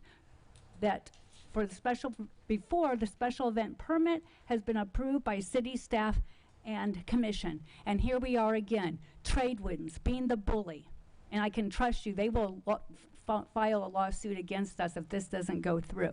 Tradewinds does not adhere to what they say that they'll do. They've made that very clear. The Florida FWC on December 23rd put out that I got to get to it, that they want the event, in so many words, to be moved to a different venue or different dates because of our turtles. Why are we working so hard to make this work? I live in District 2. I live across from Tradewinds. We already have issues with parking in our neighborhood during the weekends. When you say it's peak between 4 and 7, that's not right. On the weekends, we are overloaded with day trippers, and we have people parking in our neighborhoods. And I can't imagine 14 days to set up and break down with semis and buses. How the heck are the residents, when they're closing streets down, how are we supposed to maneuver? Our town is only 8,700 residents, roughly, like when everybody's here. This isn't resident friendly. And it's like, okay, well, they've already pushed their way in, bullies, to get this thing done. Well, Now they're setting a precedent, and now finding out, because I just got the dump on the PRR I submitted on the 12th, and that's when I didn't even have time to go over all the information, pages and pages and pages of how hard and so much has been done on this. It baffles me. They're setting a precedent for other hotels because it's a big cash cow. Thank you. Thank you. Deborah Scheckner.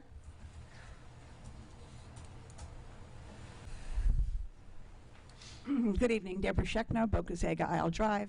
I would like to also indicate that that gentleman from Tradewin said there'll be no advertising and there'll be no sale of tickets until a permit has been granted. So right there, their contract is violated. I talked to 2 pages, state officials, local officials, county officials. I have been told that an environmental impact study should be done. I have not heard that mentioned. We have the shorebirds also nesting during this time. Sea turtle, state of Florida, 161.163 is being violated. 12,000 guests is a far cry from 6 from some of the other events and 4.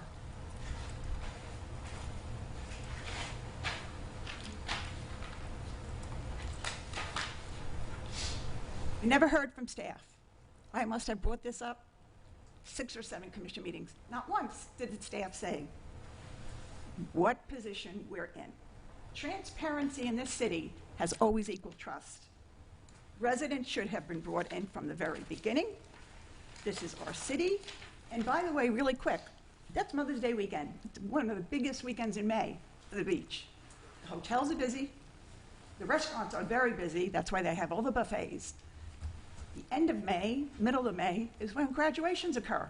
And a lot of people celebrate on the beach. So May is not without tourists.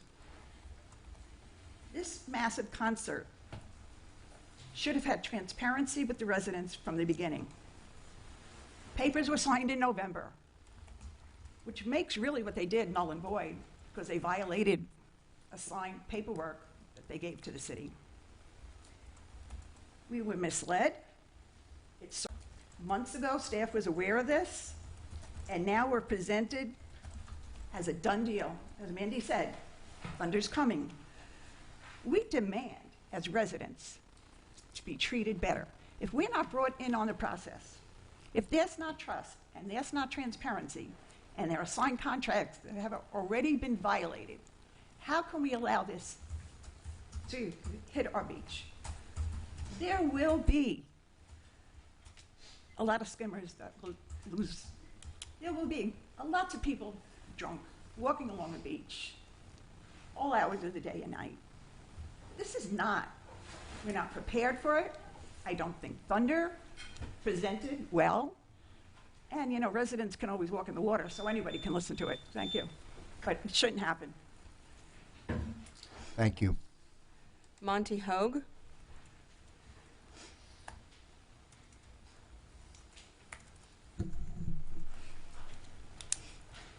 Hello. Monty Hogue, 8080 Gulf Boulevard, St. Pete Beach, District 1. I've lived on the beach most of my life. First came here as a kid in the 60s. And I've seen a lot of events. I can remember I missed the Beach Goes Pops. We had that down in Paso Grill. I was actually at the Spin Doctors concert that was a little crowded for anybody that remembers that. I applaud the mayor in saying, you know, let's get ourselves back after this storm. I lived through it as most of us did, and we'd like to get back and enjoy some things on life. On the other side, I am a supporter of the environment, turtles, birds, and anything else marine-wise. But, you know, going through the storm, having to rebuild, still seeing many of my neighbors that are not back, seeing many businesses that are still not back, we need something. And I think for 3 days, and I spoke with Ms. Edmonds quite a bit when I first heard this was announced, that the city could pull it off, and she has a plan to do much of that.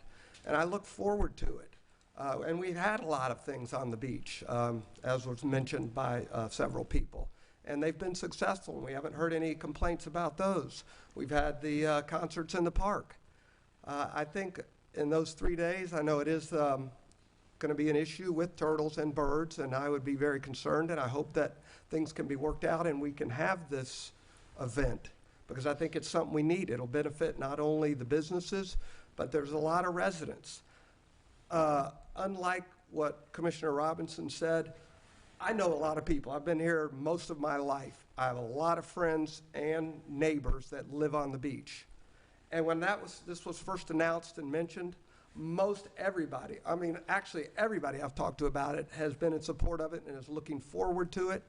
I saw the newspaper article that came out last week, and I was actually surprised that there was conflict about it. But I do understand some of those issues, and I'm hoping that our city can solve those issues and we can have a great event like this. Years ago, I attended a similar event in Fort Lauderdale that they still have, the Tortuga Music Festival, which actually benefits a lot of their charity there is sea turtles. That's a pretty big beach. It happens in April. And maybe if we look at how they do that and bring it back every year successfully, and I believe it probably brings in more people than this one would. So I'm hoping that we can do something because the city could use it. The residents would love to have it. As I mentioned, most of the people I've talked to, as far as friends and neighbors, are in support of this, as I am, and I look forward to hopefully being able to attend it. Thank you. Thank you, sir. Carrie Matruska.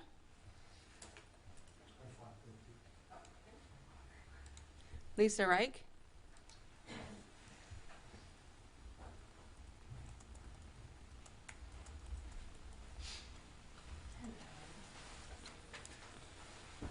Hi, I'm Lisa Reich, and I'm a displaced St. Pete Beach resident. Lisa, I'm sorry, would you give your oh, you displaced. Sorry, you're about to. I'm sorry. Yes, sorry. I'm currently living on Pond Street.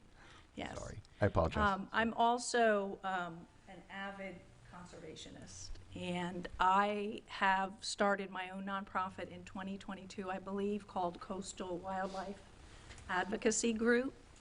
And I've patrolled the beaches for over 15 years, doing sea turtle patrol not only here but also Treasure Island. And I'm also a Audubon, Florida bird steward, and I also serve on the board of St. Pete Audubon. I am the conservation chair.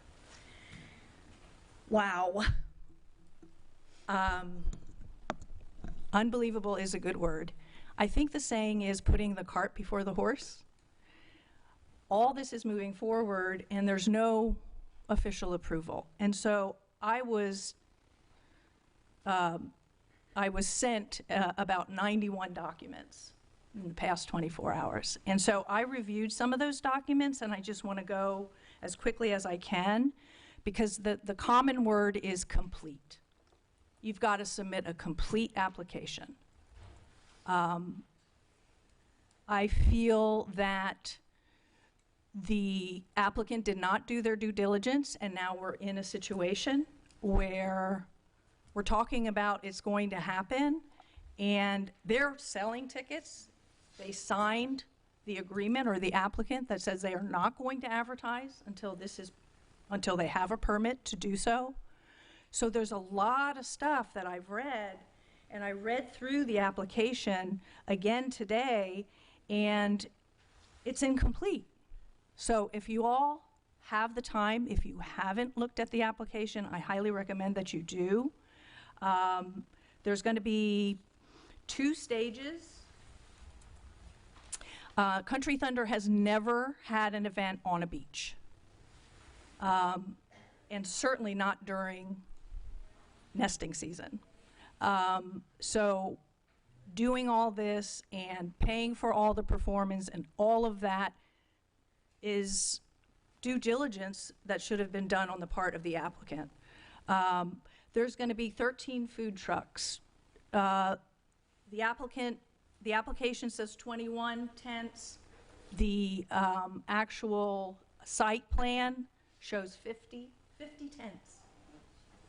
And from what I understand, the tents require a permit, if it's over a 10 by 10, that's a lot of permits. If there's certain vehicles, they require a permit, it goes on and on. Thank you. You're welcome. John Kurzman.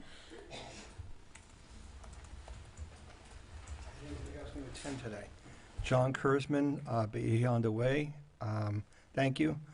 I just want to say that when I first heard about this, I believe that, you know, so many residents have been suffering and so many businesses have been suffering. And, you know, the desire to get us back on the map and have people realize that we are open again and that we are a fun place to be, I think is very important. I'm not a country music fan, but I don't care. It's not for me. It's for everybody. And I think it's a great concept. I loved it when I went to Charlie Daniels here. It was great. But I'm concerned about implementation. You know, nobody's even discussed this with beach stewardship yet. First off, I'm only representing myself. I am a beach steward, but I'm not speaking on behalf of beach stewardship. But nobody's come to them that I know of. I know I've supported recognizing that, you know, this is not the time that any eggs are hatching. This is the time when they're just maybe beginning to start laying the eggs. And I've spoken before about the fact that I prefer that the turtles not be tricked and realize that Tradewinds is one of the busiest spots on our beach, and maybe they have 3 days to lay their eggs. Maybe find another spot that's better, and we might get the rates up. I don't have signs to say that, just a suspicion. But I also mentioned that there's poles at PCI and at Jimmy B's with rope holes right along the water line, or the high water line. And my concern is now when I hear about the thunder, they might be thinking of putting those ropes up in those rope holes and those poles. And that was the reason to keep the people off those properties. And now you're really going to have a traffic jam of the non-attendees walking along the shoreline. Or maybe they're going to plan on selling tickets themselves to, like, you know, eavesdrop. I don't know, but I think we have to think about those poles.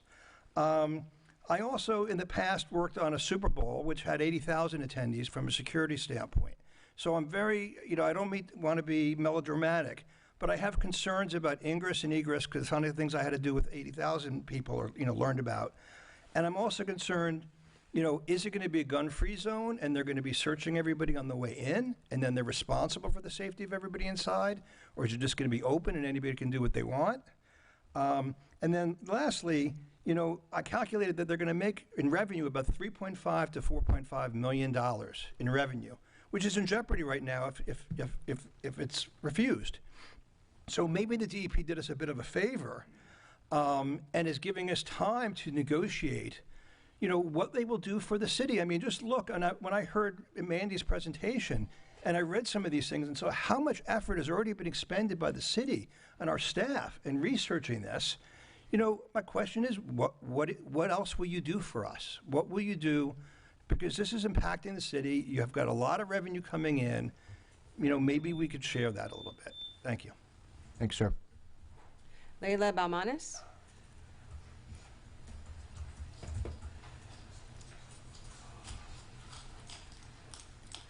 Hello, everybody. Lila Balmanis, Hermosita Drive, St. Pete Beach. I just have to say, when I first heard that Country Thunder was coming here, as a young person, I was like, man, that's going to do great things for St. Pete Beach, especially after everything we've been through. We have so many businesses that need stimulation.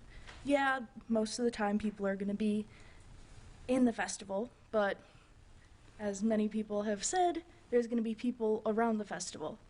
Sure, I have friends that said, oh yeah, let's go to the beach, let's go get a boat so we can be off the beach.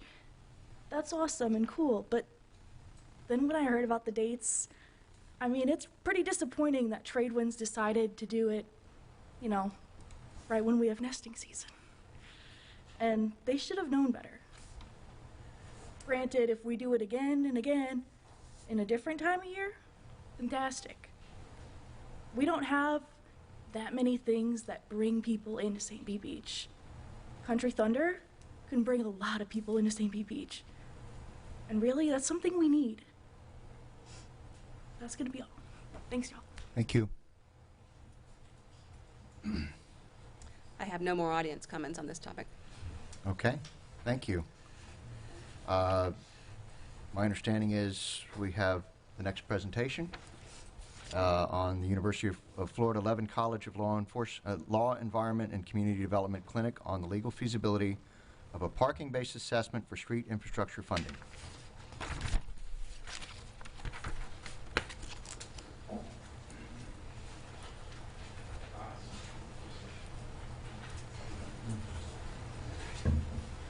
Good afternoon, Mayor, Commissioners. Gil Martinez, Community Development Senior Planner.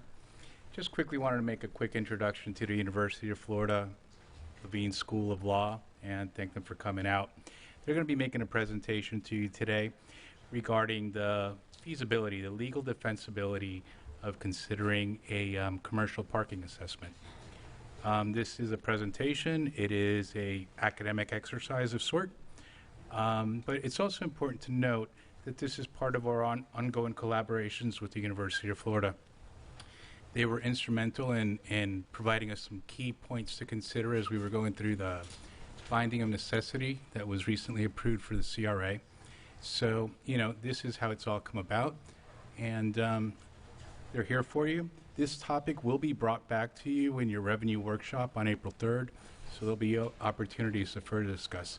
So with that, I'll turn it over to Mr. Hawkins and his team from the University of Florida. Thank you.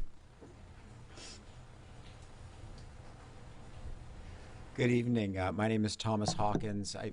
I'm going to get to some introductory slides in a second, but I've been thinking a lot this evening. I served 2 terms on the Gainesville City Commission a little bit more than a decade ago, and throughout the evening tonight I've felt at different moments both very fondly nostalgic for that and also a lot of empathy for the difficult job that y'all have. I won't tell you which moments were which. Well, I'd like to begin by introducing Olivia Guntner, who's here with me, who's a third-year student in a course that I teach at the university, and is going to be delivering part of the presentation with me. I'm not sure if I mentioned Olivia is from Florida, is from Pensacola, and also another one of my students is here, Carissa Allen, who's a second-year student at UF Law from Jupiter, Florida. I am the director of the Environmental and Community Development Clinic. So I'm faculty at the University of Florida Levin College of Law. I teach a land use course and have some other roles at the university, but my main job is teaching this course, a clinic in legal education. A clinic is a course where students gain practical experience in actual practice of law by working under the supervision of a faculty member doing legal work. It's typically pro bono, as it was in this instance, where we find real-world client needs and projects that students can work and gain that experience in representation. We have approached working on this issue using a problem-solving framework that I like to use called the rational planning model. It's represented in this diagram. It is essentially in litigation, so often in the law, we're looking at a conflict between parties, and there's always a win or lose. And working and doing a lot of local government work and in policy making and in legislation, I think a much different model is helpful for conceptualizing how to get to solutions, and it's this framework, the rational planning model. And I want to outline it very quickly. We start by identifying a problem, in this case that the city of St. Pete Beach, like many local governments, has greater needs for providing maintenance and repair on its roadway infrastructure than it has funding available. And then moving through identifying what your values are that should influence solutions to that problem. In this case, we haven't worked with you to identify your values, but we've based on some assumptions with conversations with your staff that they include things like maintaining your roadway infrastructure in good repair, not overly increasing costs on residents, in particular not increasing taxes on residents. Setting goals, which in this case might be that you have adequate funding for street repair, and then developing solutions. And you can go further through that to actually compare multiple solutions that you developed. We haven't gone that far. We just have one proposed idea that we've evaluated the legal feasibility of that we'll present to you tonight. I'm going to skip through these. We prepared more slides than would be appropriate for a 15-minute presentation, so you'll see us skipping through quite a few of them in order to keep our time as reasonable as possible. So I want to start with a brief framing of local government powers and revenue. As you know, in Florida, you have home rule authority. The legislature can preempt that, but the base position under the Florida Constitution since 1968 is that local governments have authority to exercise police powers and act. And while that is the case for most local government functions, it does not include the ability to raise revenue. So you cannot charge your residents a tax unless the state explicitly authorizes your ability to do that. It sets a cap on your millage rate. It specifies what taxes you can charge other than ad valorem taxes, and you can't operate outside of that box. But other kinds of local government charges are allowed pursuant to your home rule authority. For many of these, we also have statutory authority, but even without statutory authority, you can adopt assessments and adopt fees. And we're going to look specifically at assessments in our proposal this evening. So what is an assessment? An assessment is a charge that, to be an assessment, must have two very specific characteristics. Right? And so if you can't just call something an assessment and charge somebody it and that be legal. Right? A court would look and evaluate, well, is that charge actually an assessment? And so if you're looking at gaining revenue through an assessment, you need to design from the ground up your program to meet these two criteria. They are, any property you assess must receive a special benefit from a service you provide funded by that assessment, and that the folks who you charge an assessment, those property owners, you have to fairly apportion the costs across them. I'm going to turn the baton over to Olivia now to walk through both of these in case law research that she's completed in collaboration with some other law students, and give a little bit more detail to those ideas. Okay, so first we're going to look at the special benefit prong. Oh, sorry. First we're going to look at the special benefit prong of the assessment framework.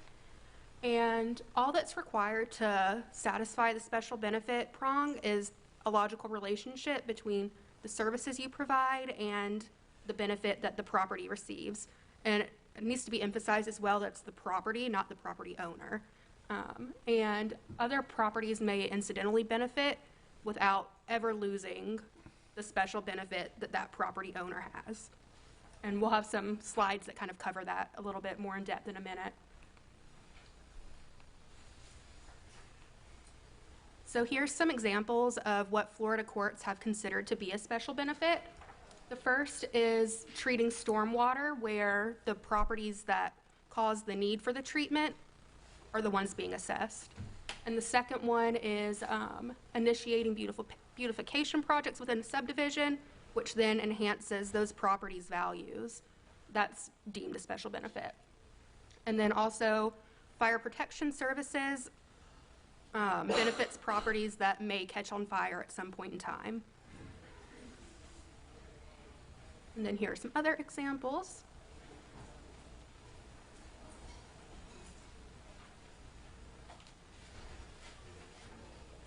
So now we're going to look at the fair apportionment prong of the assessment test. In both Florida statutes and Florida courts, so Florida statutes prescribes the more traditional method of apportionment, which is by front footage, but both the statutes and the courts have allowed it to go beyond that as long as it's reasonable.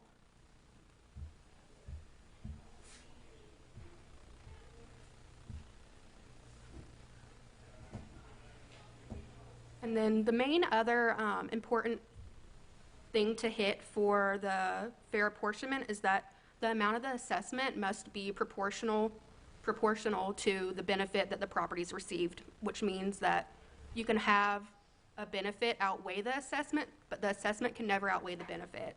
So the amount that the property owner is charged must be proportional to the benefit.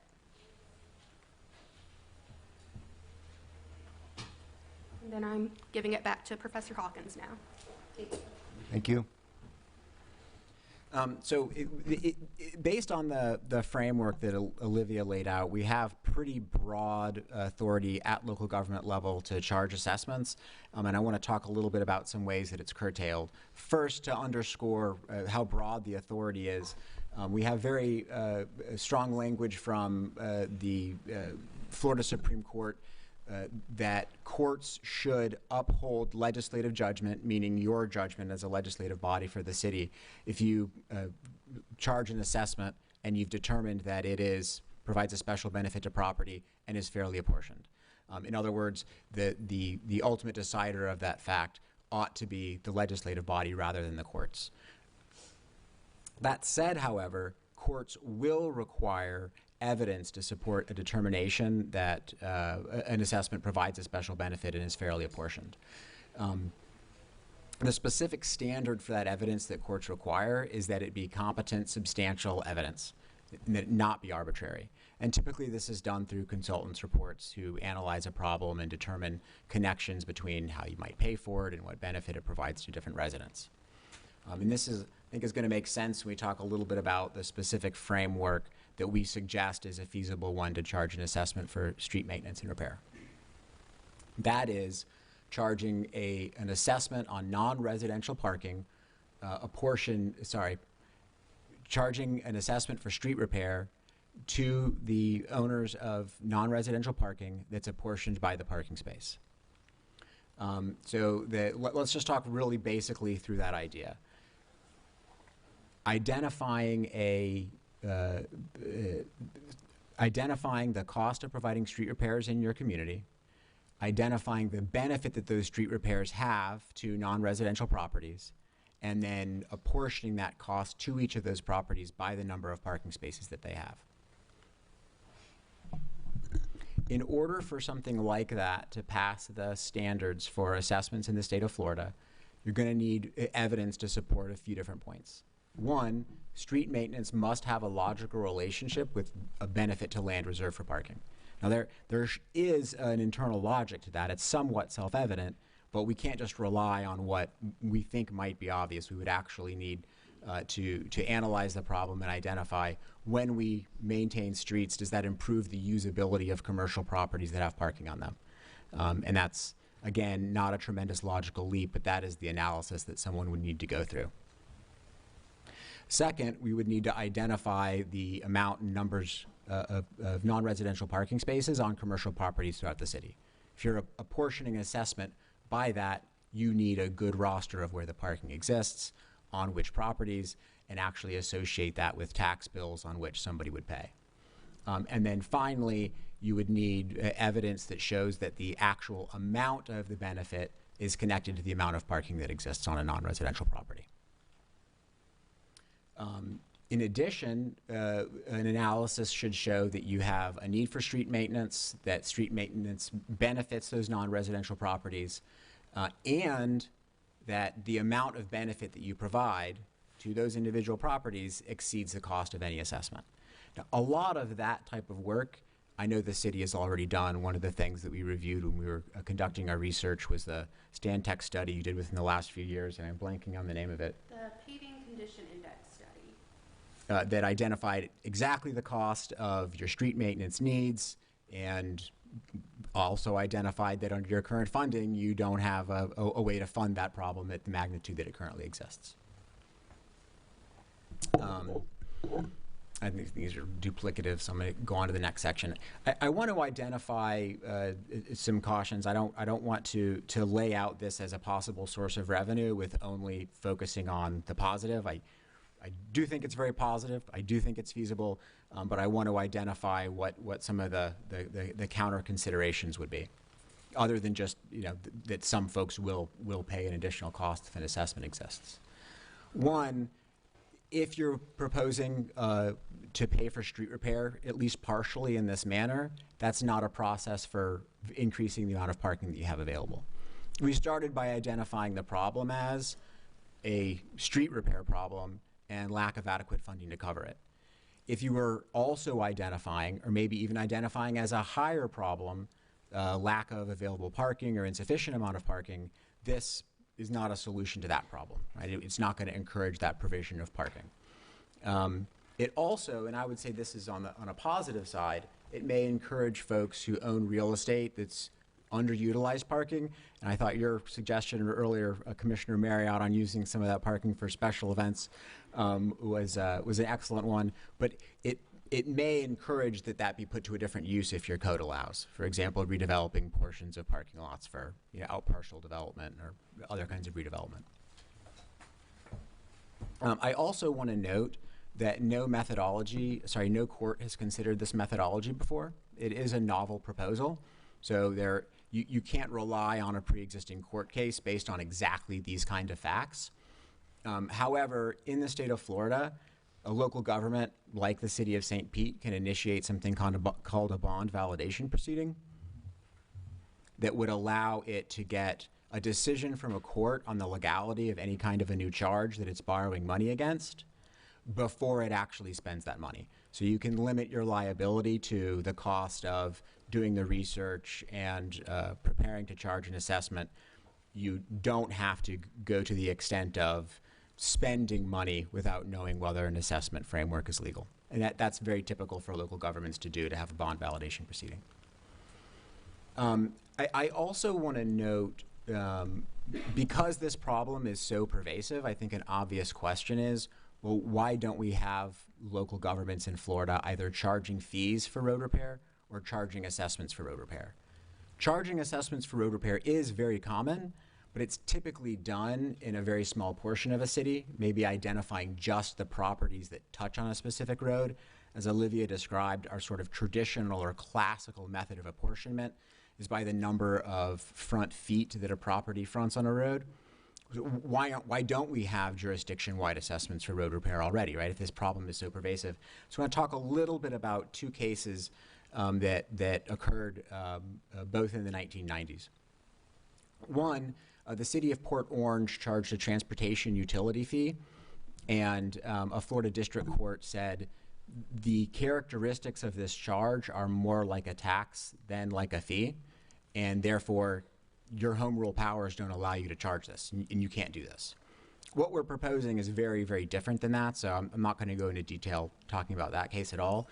But I do want to talk a little bit about another case called Hannah versus the City of Palm Bay from 1991, where the City of Palm Bay charged a citywide assessment for street repair on properties citywide, and the plan was throughout the entire jurisdiction, we're going to charge this assessment and use that revenue for street repair so that we have a closed system and we're not using our general ad valorem revenue for street repair. And a Florida court determined that that was not lawful. And that's similar enough to what we're talking about that I want to go through identifying ways that it's different, because it is different in ways that I think are substantial and invalidate the holding in the Hannah versus the City of Palm Bay case. I'm not going to read this, but I'll just summarize. In that case, the City of Palm Bay had cited as its authority for charging the assessment Florida statutes. And Florida statutes put limitations on your ability to charge assessments.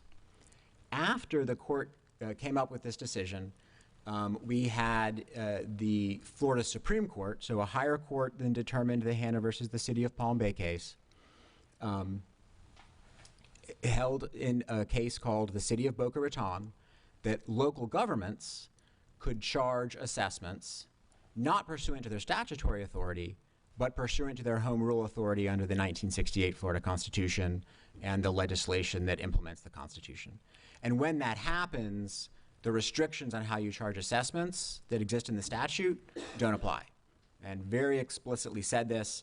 And then after that, later in the 90s, another district court specifically evaluated the Hannah case and said the restrictions in the Hannah decision on having a jurisdiction-wide assessment don't apply if the authority for your assessment is your home rule authority, which is what we would propose here. So I want to mention that case because the facts are similar enough that it's worth discussing, but make clear that the legal analysis in that case, it doesn't apply now that the Florida Supreme Court has recognized that there's this other way to this other authority for charging assessments. That's essentially goes through the same thing. So with that, I don't have a slide for this, but probably a good summary to say is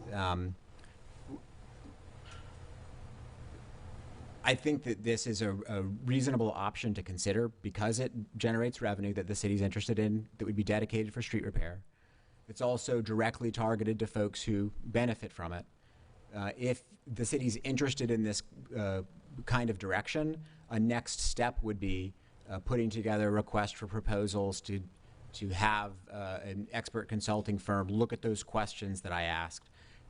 Can we take our plans for road repair that we already have and connect those improvements specifically to benefits to property where non-residential parking exists, and go through the process of supporting that apportionment method? In other words, continuing to evaluate it, but with a specific look at the facts that are generated in your community to ensure that you continue to meet those requirements in law. And we're happy to answer any questions. And thank you. Commissioner Mayer, questions, please? Yeah, one question, and I'm going to probably stumble over my words and get them wrong because I'm not used to reading legal documents. But in part of the presentation and part of the slides that were kind of skimmed over, which I appreciate you doing that for time's sake. But in speaking of fair apportionment, it talks a little bit about being able to justify why the commercial property owners that are being charged the assessment are benefiting more than the residents who are not being charged the assessment but are still getting the benefit. And I feel like the examples that were cited talked more about really ancillary benefits of like people who don't live here at all and are just driving through town, and the courts have said that's fine, that those people getting that benefit and not paying for it is okay. But this particular case seems a little different to me, where you have, you know, you're charging the assessment on commercial spaces, but you have a very large group of people that are also getting a very direct benefit from that. And so I was just curious if you could touch a little bit on your legal reasoning for why you think that's okay. This is an excellent question. And the first thing I will say is you could structure an assessment where you charged every piece of property that had a parking space apportioned by the parking spaces.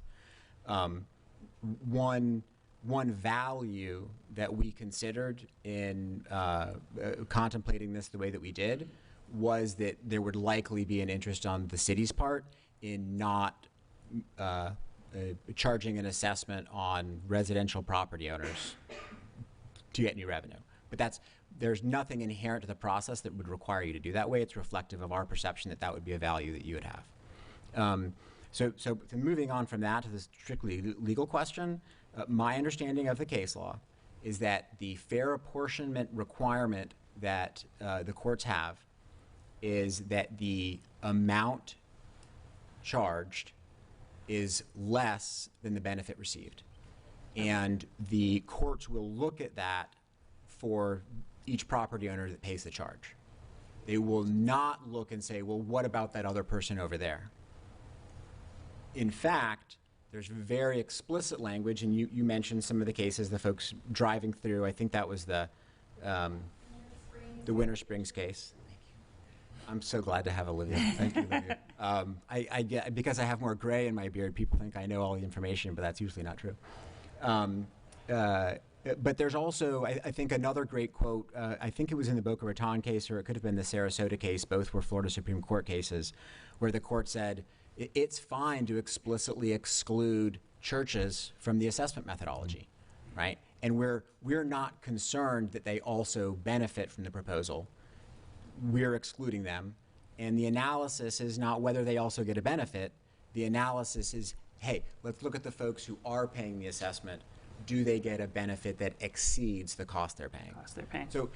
So one way to think about that, if this goes down the road and there's actual fiscal planning that goes into it, is to recognize you do have current sources of funding, state shared gas tax revenue, what you do put in from your ad valorem revenue, that you would continue to use to solve your road infrastructure maintenance backlog, and that so you're not creating an assessment on property owner A to pay for a benefit for property owner B. Got it. Right. So the math isn't just the math is significantly more complicated than what are our fiscal needs? Let's divide them by the number of commercial property spots. The math can't be that simple. You're correct. Okay. Yep. Thank you. I have a question for you, please. So I think one of the general guidelines here is that my commercial property has to be fronting right upon the road that's in question that we're going to use our revenue for. Is that correct? I do not believe that's the case. I think you could have a citywide road maintenance program that is funded in this way. Again, if when you've studied the problem, the benefit exceeds the amount of the charge. But there isn't a test on geographic proximity. Okay. I think where I'm possibly heading with this is I know that we have a main thoroughfare through St. Pete Beach, Gulf Boulevard, Blind Pass, out 75th to Pasadena. These are all state-owned roads. They're not roads that we maintain right now, right? We don't have a cost to the city on those roads, and yet I know many of our businesses are right adjacent to those roads. You're telling me that to maintain roads beyond that one, which aren't in our maintenance structure right now, we could still theoretically charge an assessment against those businesses that don't use that road that we're maintaining that's literally a quarter mile away in the back of some neighborhood somewhere. Is that what you're suggesting to me? Yes. And the way to think about this, and again, you would need somebody with the professional credentials to make this analysis. I'm not that person, but I've given enough thought to maybe sort of sketch some of the outer perimeters, is the folks who go to those businesses, they don't just travel on Gulf Boulevard, right? In sort of our transportation system, you've got feeder roads, collector roads, arterials. You don't just get where you're going by driving along the arterial. That might be the last step in your transportation trip. But of course, all those other roads work together as a network. Gulf Boulevard doesn't work if the other roads don't also work. Understood. Thank you. Thank you very much for your time today. We appreciate, I'll just close by saying we really appreciate the opportunity to interact with you. Your city manager has just been absolutely fantastic. Gil has been absolutely fantastic in giving us their time so that we had the information we needed to go through this research, and it's been a great experience for the students. Professor Hawkins, Ms. Gunter, thank you very much for your analysis today. We appreciate you. Thank you. Okay, City Clerk, I understand the next presentation is the Bokea Drive Reconstruction Design Direction.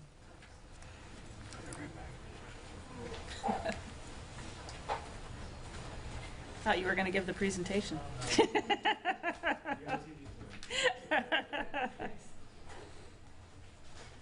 Good evening, Mayor, Commissioners. For the record, Camden Mills, Public Services Director. Appreciate your time this evening to discuss the Bokea Drive reconstruction project, and appreciate your feedback to guide us on progressing the design on this project. So the project limits that we're looking for here is from 75th Avenue to 87th Avenue. Currently, this roadway is posted speed limit of 25 miles per hour. The pavement is in a poor condition. The reclaimed water services throughout this corridor are at the end of useful life, and there is minimal drainage infrastructure throughout these limits. This typical section here, this just shows you a rough idea of the area between 77th Avenue and 80th Avenue. Kind of want to lay out what our existing conditions are, what was previously designed, and then an alternative that was previously presented. So in these existing conditions, we have a 60-foot right-of-way, about 11-foot travel lanes. On the west side, we have a 3-foot shoulder, and then on the east side, we have a 2-foot shoulder with curb. And then on the west side of the right-of-way, there is an existing sidewalk that ranges from 4 to 5 feet in width. So in total here, we have about 26 foot of actual pavement width and about 29 feet from curb to curb. This typical section here shows you in that same area between 77th and 80th Avenue of what was previously designed for this project. So this project, the goals were to achieve lower vehicle speeds and then also to increase pedestrian and bicycle safety. With this proposed layout, the curb-to-curb width decreased from about 29 feet down to 24 feet. The scope of this project included the 10-foot wide travel lanes in lieu of the 11-foot existing lanes. It included a 10-foot wide multi-use path that would be utilized by pedestrians and bicycles. And then the project also proposed new curb and gutters, new reclaimed water service, new stormwater infrastructure, as well as landscaping.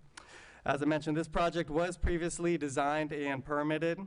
We advertised a request for bid for construction services back in December of 2023. That closed in February of 24, and 2 bids were received. The low bid that was received was at $5.4 million. And just to give you a rough summary on the breakdown of that, the roadway components of that 5.4 was about $2.2 million. The sidewalk component was about $462,000. And then the drainage infrastructure, including the new curb and gutters, was about $1.3 million. This contract was brought to the City Commission for approval in March of 2024. And at that time, the construction contract was not approved to move forward. Some of the feedback received from looking at those meeting minutes was really the main concern was to repave the road and prepare those conditions, fix sidewalks where necessary, leave the width of the road with the width of the road alone, and then put in speed tables, and then ultimately reduce cost. After the feedback from that March meeting was received, the engineer consultant that designed that project took that feedback in hand and proposed a new alternative. Essentially, that alternative, the main change there was decreasing that 10-foot wide sidewalk down to 5 foot. So keeping in line with the traffic calming measures to narrow the pavement width and narrow those travel lanes. So again, the scope included the 10-foot wide travel lanes as the traffic calming measure, the 5-foot wide sidewalk, and it still included the new curb and gutters, the new reclaimed water service, and the stormwater infrastructure and landscaping.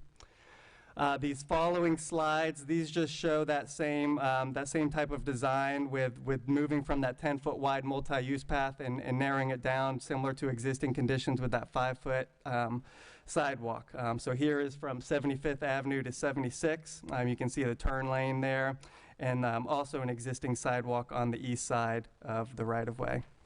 Then we move to between 76th Avenue and 77th Avenue. Again, you see the 5-foot wide existing sidewalks and then the shared use travel lanes that would be used by bicycles and vehicles. Then we move to 77th Avenue to 80th. Again, what you'll notice here with that decreased pavement width, moving from that 29-foot curb to curb down to around 24 foot, that allowed for additional open space for stormwater improvements. And then from 80th Avenue to 87th Avenue, again here, that additional, reducing that curb width allowed for some additional open space, and in this cut section here, you see a swale proposed. So tonight, staff would like to seek Commission's direction on next steps and your recommendations for what type of typical section we reference so we can progress with the design. We outlined a few options here to consider. Option A is the original design that was previously designed and permitted with the 10-foot travel lanes and the 10-foot wide multi-use path. Option B, that is the previous alternative that the engineer updated where they reduced that sidewalk from the 10 feet down to the 5 foot, but still kept the 10-foot wide shared use travel lanes and some of those traffic calming measures. And then option C, we're open to consider any additional alternatives that you see fit. For instance, we could keep the conditions as is and not have stormwater or traffic calming improvements. As far as timeline, our goal would be to update the design in fiscal year 26 so we could move towards procurement in fiscal year 27 when full funding is available. And then the construction time frame for this project would be about 18 months. That's based on the prior contract bid that we received. I would note that we do have a $1.5 million grant from the Florida Department of Transportation that expires in September of 2027. Some of those components of that grant requirement of what was outlined in that scope was replacing the curb and gutter, reducing the width of the travel lane, adding a mid-block crossing near the recreational center, having the shared lane bicycle markings, having a landscaped buffer between the sidewalk and the travel lane, adding speed tables at 77th Avenue and 84th Avenue, as well as an 8-foot wide sidewalk. So if we were going to deviate from the scope in that grant, we would report that back to the FDOT for their consideration. Staff's recommendation based on the feedback that I was able to review at the meeting minutes would be option B. I think that keeps in line with the intent of the grant that was awarded, where we're providing the stormwater benefits and the traffic calming benefits. But it also eliminates that 10-foot wide shared use sidewalk and keeps in line with more of the existing 5-foot sidewalk. Keeping that existing sidewalk width we wouldn't have to replace the sidewalk all the way throughout the corridor. We'd be able to kind of prioritize where that sidewalk needs to be replaced in an effort to try and cut down costs there. But with that, I'm open to any feedback or recommendations you have. Commissioner Robinson? Have we thought about, I mean, I was involved in this initially because it was Bokea Drive, but it ended up being on that side. But I know everybody was against the 10-foot sidewalk simply because it's such a short driveway that anybody on that does have already. So it kind of forced the back end of your car to be in the middle of a sidewalk. With that also said, I think the main things were exactly as you pointed out, which haven't changed, which is paving the road and getting traffic calming and fixing the stormwater. The question I have is that I like the idea of using the existing sidewalks, but I don't believe they're 5 foot right now, are they? Some are 4 foot. So where this 4 foot, we would expand to 5. Which is within ADA compliance anyway at 48 inches. Correct. Yep. So you're fine there. So keeping the existing sidewalks and doing maintenance, that's what we haven't seen done on them. I'm temporarily living in a different community, and they definitely do maintenance on their sidewalks. They've replaced, they've done a lot of work on that, so I've been very impressed on that. But the 2 10-foot lanes, I like that idea to gain, because that will add to the traffic calming, and also we'll get a bit of a 2-foot gain. Is there a way to stick a 5-foot bike lane in there? A bike lane would be a little bit difficult to fit in that width. Right now, there's this 3-foot shoulder that's currently being utilized as a bike lane. Right. But according to design standards, it doesn't meet the width. A bike lane would need to be 4 foot wide minimum, and then if there's a barrier or a curb right up against that, then it would need to be 5 foot wide. So in this typical section with the layout that we have, if we would look to have, that minimum 4 foot wide bike lane on each side, then our travel lanes would be reduced to about 9 foot wide. Well, I'm talking one bike lane, not 2, one 5-foot bike lane. So if you do 2 10-foots, which they're currently 11, you gain 2 feet there, and then it's currently 3 foot. So then if you add that 2 to the 3 foot, you get a 5-foot bike lane. The bike lane, you could do that. Your bike lane would be one way. You wouldn't have a two-way bike lane with that. But yeah, but that's certainly a the possibility. usage is something else. I mean, as far as it actually being, I understand it being one way or considered one way, but we also talk about you shouldn't be riding on sidewalks. And then the last director said that people can ride on sidewalks on their bikes. So and I've seen people walking or driving or riding their bikes in the opposite direction or towards oncoming traffic all the time. I mean, it's something that's not really policed, but it does happen. But just a thought to add that bike lane in there, and whether the community, because there was a lot of conversation about having a bike lane up and down from all the way down the connector. Okay. Mr. Causey. Camden, current flooding complaints. So part of this is to address the flooding improvements for the road. Is there residential or otherwise complaints about the water on the road? Yes, sir. Yeah, and particularly standing water. After rainfall events, the water kind of pools and accumulates in an area. Adding that curb and gutter to direct that flow, and then ultimately into some retention areas or underground storage would be proposed in this project. So you possibly could solve that with just repaving and grading where it runs off to some. I mean, it goes nowhere now, right? Because there's no storm drains. There is some storm drains, but it's minimal. What was proposed in the previous design was to add additional curb inlets, And then with moving that west side curb line tighter, so to reduce that pavement, that created some additional open space. So there's some areas where the pavement, there was curb cuts, so runoff would be able to flow and then infiltrate into those open space grassed areas. So if we were to keep conditions existing the same and keep the curb exactly where it is, it does alleviate the ability to provide some of that extra stormwater runoff benefit. So you're looking at running water off into like the side with a depression on the side, and there's not an outfall going into the canal?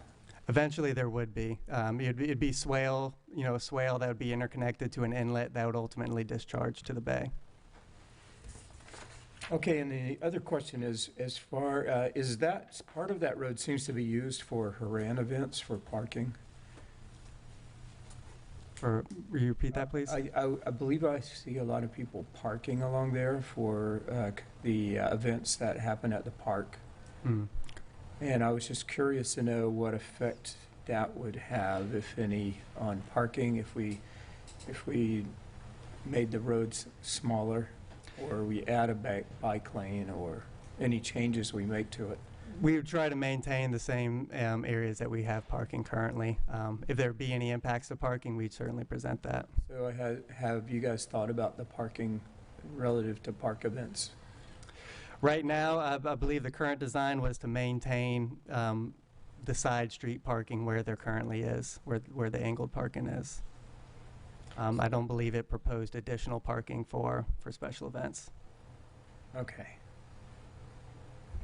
That's all. Are you asking about the parking not in the parking spaces I am. on the road? I am asking about. So when you narrow the road, I'm assuming would that turn into a no parking zone? It could. It would have a more defined curb than what's there currently. The curb that is there now is easily, drivable to ramp up onto that open space area. If you had a more defined curb and a different curb type, you'd probably have people less willing to drive up over that. Well, is there any consideration for allowing for parking for accommodate the park events? Because it seems to be a big... We haven't got into that far detail. At this point, we're kind of just high-level, typical section discussion. Mr. Marriott? Sure. Thanks, Camden. So I have a couple questions, and I think you just answered one of them, which is that anywhere where there is currently only street parking for residential uses, that would be maintained regardless of what we're calling a typical section. So, like there's a condo between 77th and 78th where all of their parking is on the sides of Boca Ciega, on both the east and west sides of the street. And then further down Boca Ciega at about, where is it? Between 80th and 81st, or 81st and 82nd, there are several little fourplexes and duplexes that have absolutely no parking except for parking on the west side of Boca Ciega. And so regardless of any direction we give about kind of a typical section, would all of that parking get maintained? That's correct. Yep. Okay. So between in that 77th to 78th Avenue, that angled parking would be proposed to be maintained, and then around 80th, that parallel parking on the west side would be proposed to be maintained. Okay, perfect. And then, the other concerns that I've heard from residents who live on that street with going to a 10-foot shared travel lane is that, once you have a 10-foot lane with a really defined curb and gutter, you no longer have anywhere for a landscaping truck with a trailer to get off the road. So as soon as you have somebody, you have a landscape guy pull up with his trailer and unload his mowers, he is in the travel lane. Mm-hmm. Completely in the travel lane because it's 10 foot right up to the curb and gutter. And then when you combine that with the school drop-off line in the morning, all of a sudden you have a road that probably nobody can get down either direction. And so those are the biggest concerns that I've heard from residents with the 10-foot travel lanes and that real defined curb and gutter, is that we're going to create a situation where we're going to cause more problems than we're solving. And I know that the residents on Bokea are definitely concerned about the speed of travel. That is one of their concerns, but I don't think anybody wants to turn the speed of travel from too fast to 0 because you can't get down the road at all. So, you know, I'm not certain what the answer to that is, other than we keep the road and the extra wide, you know, like an extra wide gutter that we have, so that that's a more travelable road. You know, unless we're going to do something crazy like make it one way and force the school drop off to go the other direction. But if we're not gonna force the school drop off to go the other way, or make the street southbound only north of 77th or something like that, I don't see how we make the lanes 10 feet wide and still keep it usable for the way people live in the neighborhood. Understood. So I have just a few comments. You know, I think about, as much as I like the idea of a bike lane, if we can't accommodate two separate bike lanes, I fear two bikers coming at each other, one of them comes out into the road or something, and now we've got an issue where somebody, you know, went avoiding a bike and ended up in the road somewhere. So I like the idea, I like the thinking. I just worry about that from a perspective. What I did hear, I like the stormfall outfalls. Love to see that increased and get better drainage off of our streets in general.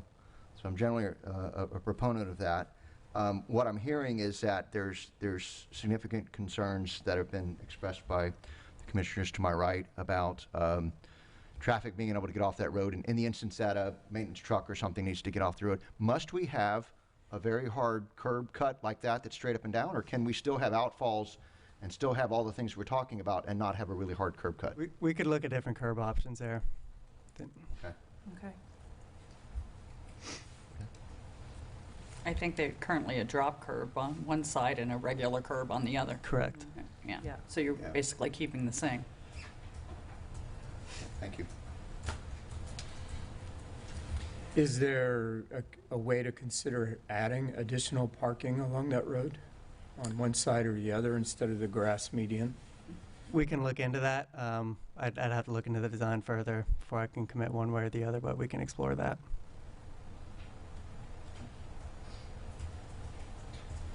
Thank you, Cameron. We appreciate your time today. I just want to clarify, I'm not sure I heard Need to give them any some direction. concurrence on anything. Right. Sorry. Okay. Yep, sorry. So, just for clarity, it doesn't sound like you like any of the options that we presented, and you want us to go back and redesign considerations of different curb cuts, more parking. I'll say this: I personally like option B with different curb cuts. I don't like the straight up and down. I think what I heard is that may cause us other problems that maybe we weren't anticipating. So I like the idea of option B with a different curb cut where feasible, but I don't, you know. I think option A is a definite no. I don't think anybody's in favor of option A. I think option B is reasonable if we have a way to not force somebody who's stopping on the road to block traffic. And if that's some kind of different curb gutter system that allows people to pull a little bit off the side of the road, or a, you know, a little bit bigger shoulder, or I don't know what the right words are, I guess, but. Are you essentially looking for the use as it is right now, where someone parks not really in someone's driveway, but they pull halfway over the driveway? Yeah. Cut out? Yeah. And Camden, are you saying that's feasible for drainage purposes? I think we can look into that, yeah. Okay. Yep. Okay. I think we can take option B and kind of modify it based on some of these recommendations. Okay. I would point, you know, since that design was done, there was a lot of effort and money put into that design. So as much as we can keep some of those components, that's going to help the project timeline and cost overall. Yep. No, I agree. I like saving the money on the lesser of the you know, not doing the 10-foot sidewalks. That's going to be huge too. And just to Savings. confirm, we're not looking at another bike lane? No. A one-way bike, okay. So the only design change Camden's looking at is this different curb cut out on one side that can allow pull-off the road. And maybe look into if it should be parking. I think we probably only need that to like 78th, right? Like, we don't need parking on that road the entire length. You're just talking about close to the community center, right? Wherever you think they use it already, and you mentioned landscapers pulling off. And Yeah. I guess they're parking on the grass partly, or. Yeah. Yeah, and I think already in your designs is increased stormwater outfalls, right? That's already kind of baked in? Yes, Now sir. it's about curb cuts, so yes, all right, yes. Thank you. Thank you.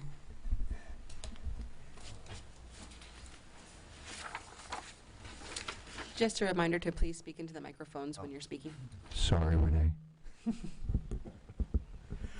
All right, next, I think we have a presentation on the permit process update from Laura.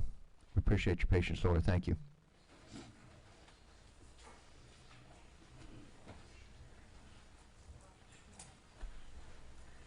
Good evening, Mayor and Commissioners. Laura Canary, Community Development Director.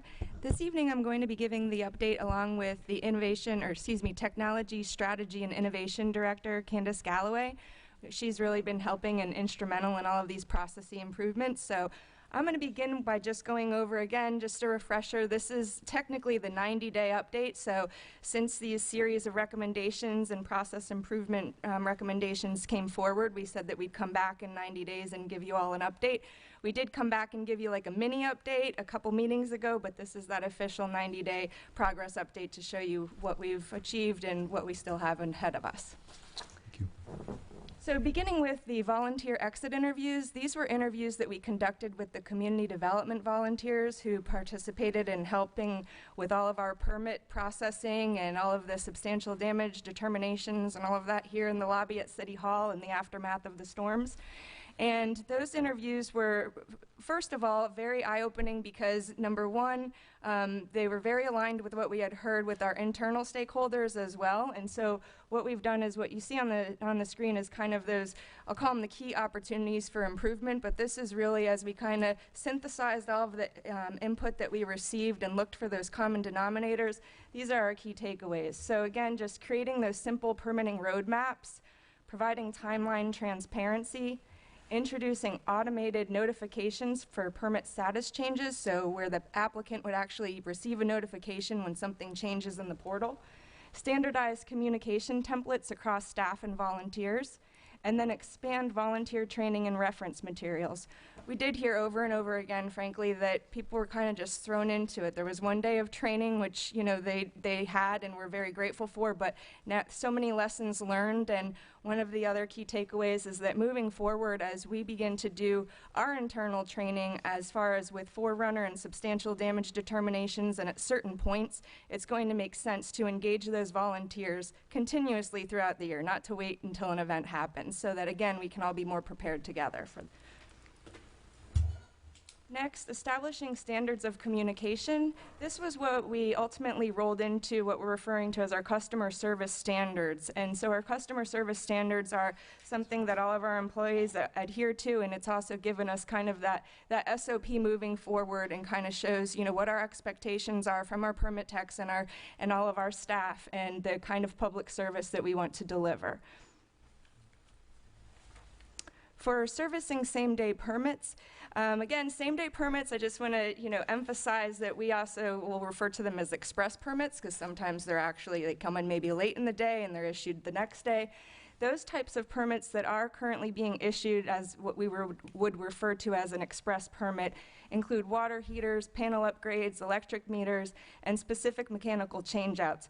So when we think of what can and can't be, it really comes down to the complexity of a project. So of course, sometimes if it's an equal changeout, yes, much more expedited. But if there's drawings, engineer drawings required, that's where you can anticipate a longer review time and not that same day permit issuance. And then as far as streamlining the guidance and outreach on our really just the timelines and the instructions and eligibility for contractors and residents as far as what types of permits can be issued same day.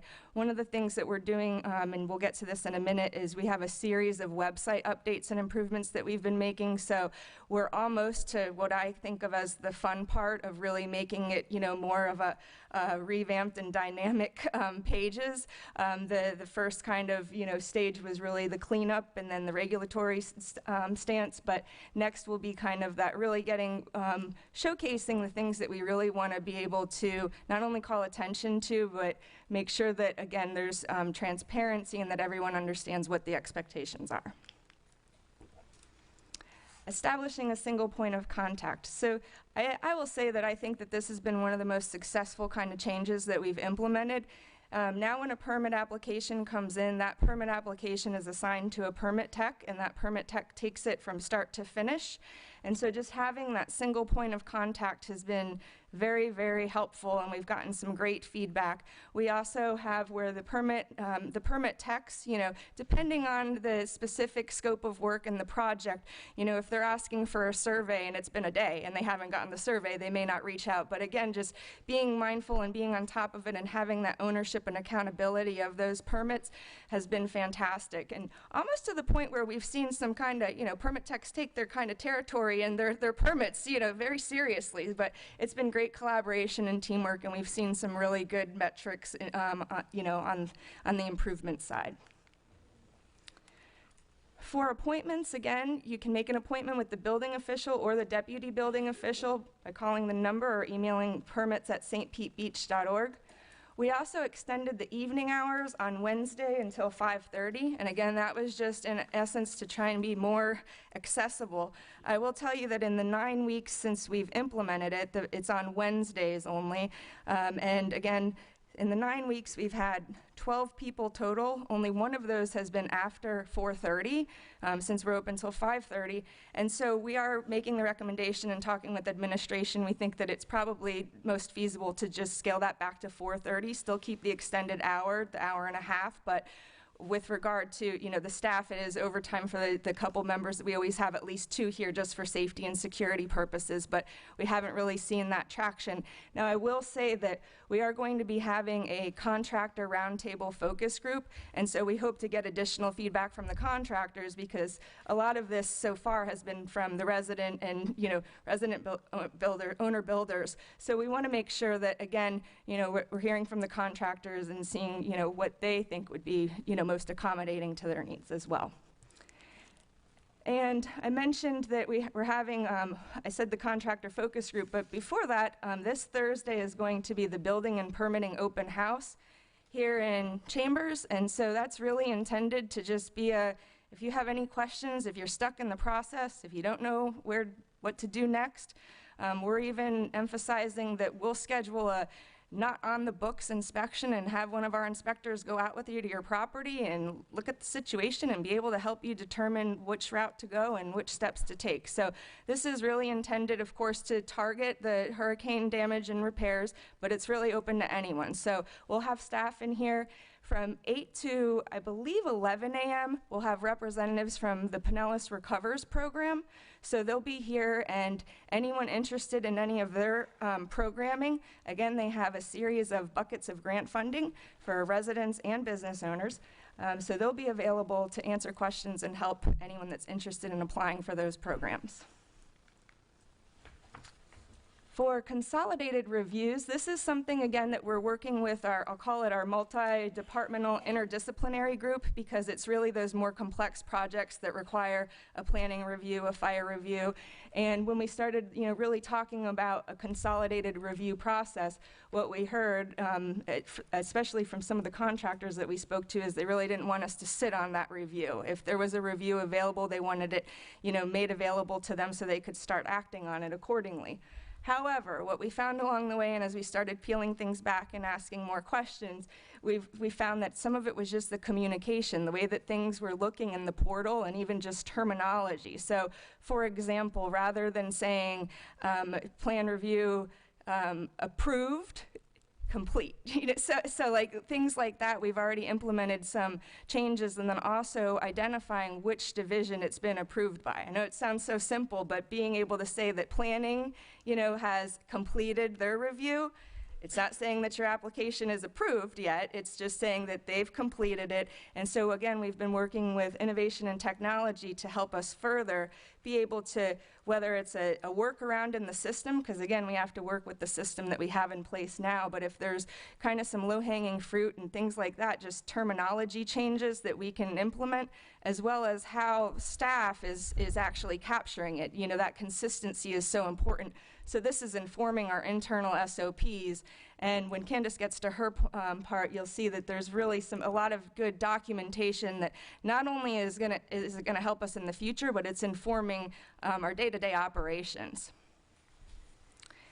And then defining and monitoring those standard timelines. So again, we have the regulatory and statutory requirements for our review, and then we also have, just the reality of the situation. And what we found is that the cleanest and most transparent way to do that is to just be able to show you what the regulatory, what those timelines are, and then also be able to, through the portal and through what we're working with innovation and technology, just show you in real time what those reviews are and what time that's taking. So we'll get a little bit more into that in a few moments.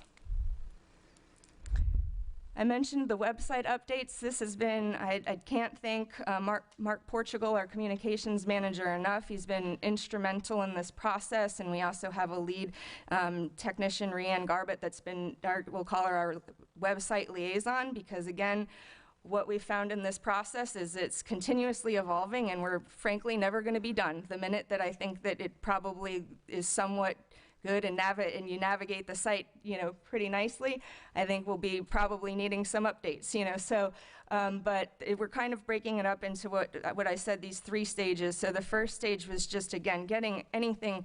Frankly, I think what happened is it wasn't maybe perfect before the storms happened, and then we had to get so much information up on the site and quickly that there's so much, and it's in multiple places. So we've had to go through and just really remove anything that's just truly outdated or needs to come off, or if it's causing more confusion, get it off the site.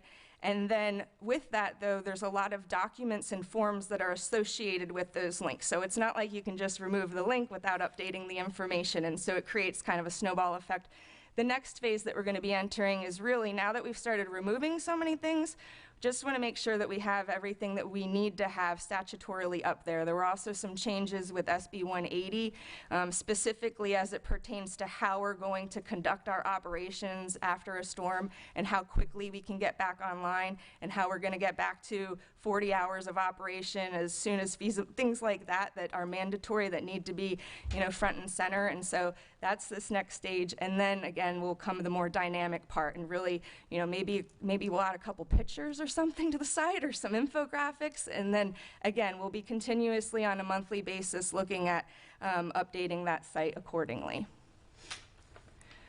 For the permit portal improvements, as I said, we're ultimately going to be looking at potentially issuing an RFP for a new portal and a new system, but for the time being, we've just been using really any quick wins that we can, and any recommendations from innovation and technology to be able to just, it's so important. What we found is just, the communication within the portal, because it's only as good as, what you get out is only as good as what you put in. So that consistency across the board and those small little tweaks that we've already made has been tremendous in helping us be able to, again, know where we're at now to know where we want to be.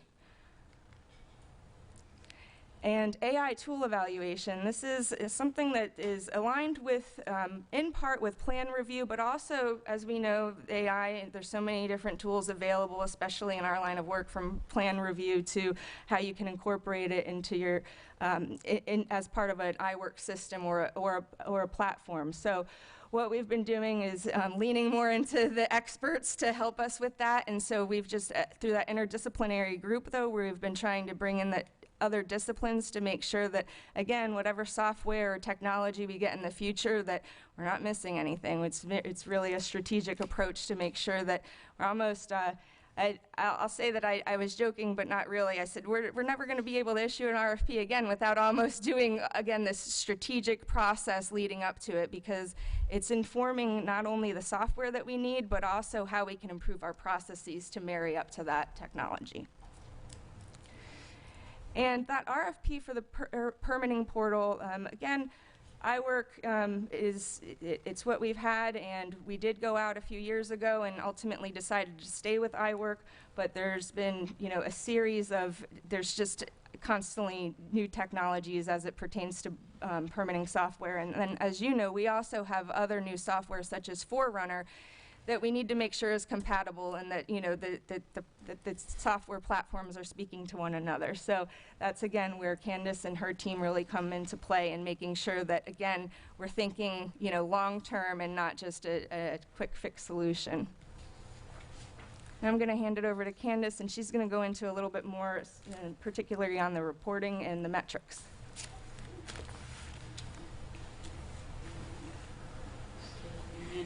Good evening, everyone. Candace Galloway, head of technology and strategy and innovation, and whatever else I'm asked to do.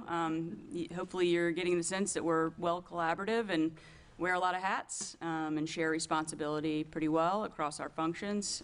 So I'm here to kind of support the team and support the message that Laura's been conveying and the work that her team's doing. And clearly we had a mandate to, a 30, 60, 90-day and 6-month report out to this group that included a lot of things that Laura just discussed, and some things that I'm also going to discuss towards the end. But I think the things that you're probably most interested in are kind of here. I've put them in the middle, and that's really around growing our metrics maturity and the process around that. Clearly that's an important component from a strategy, from a planning and measuring and optimizing how we work as an organization. So we're going to talk a little bit about that first.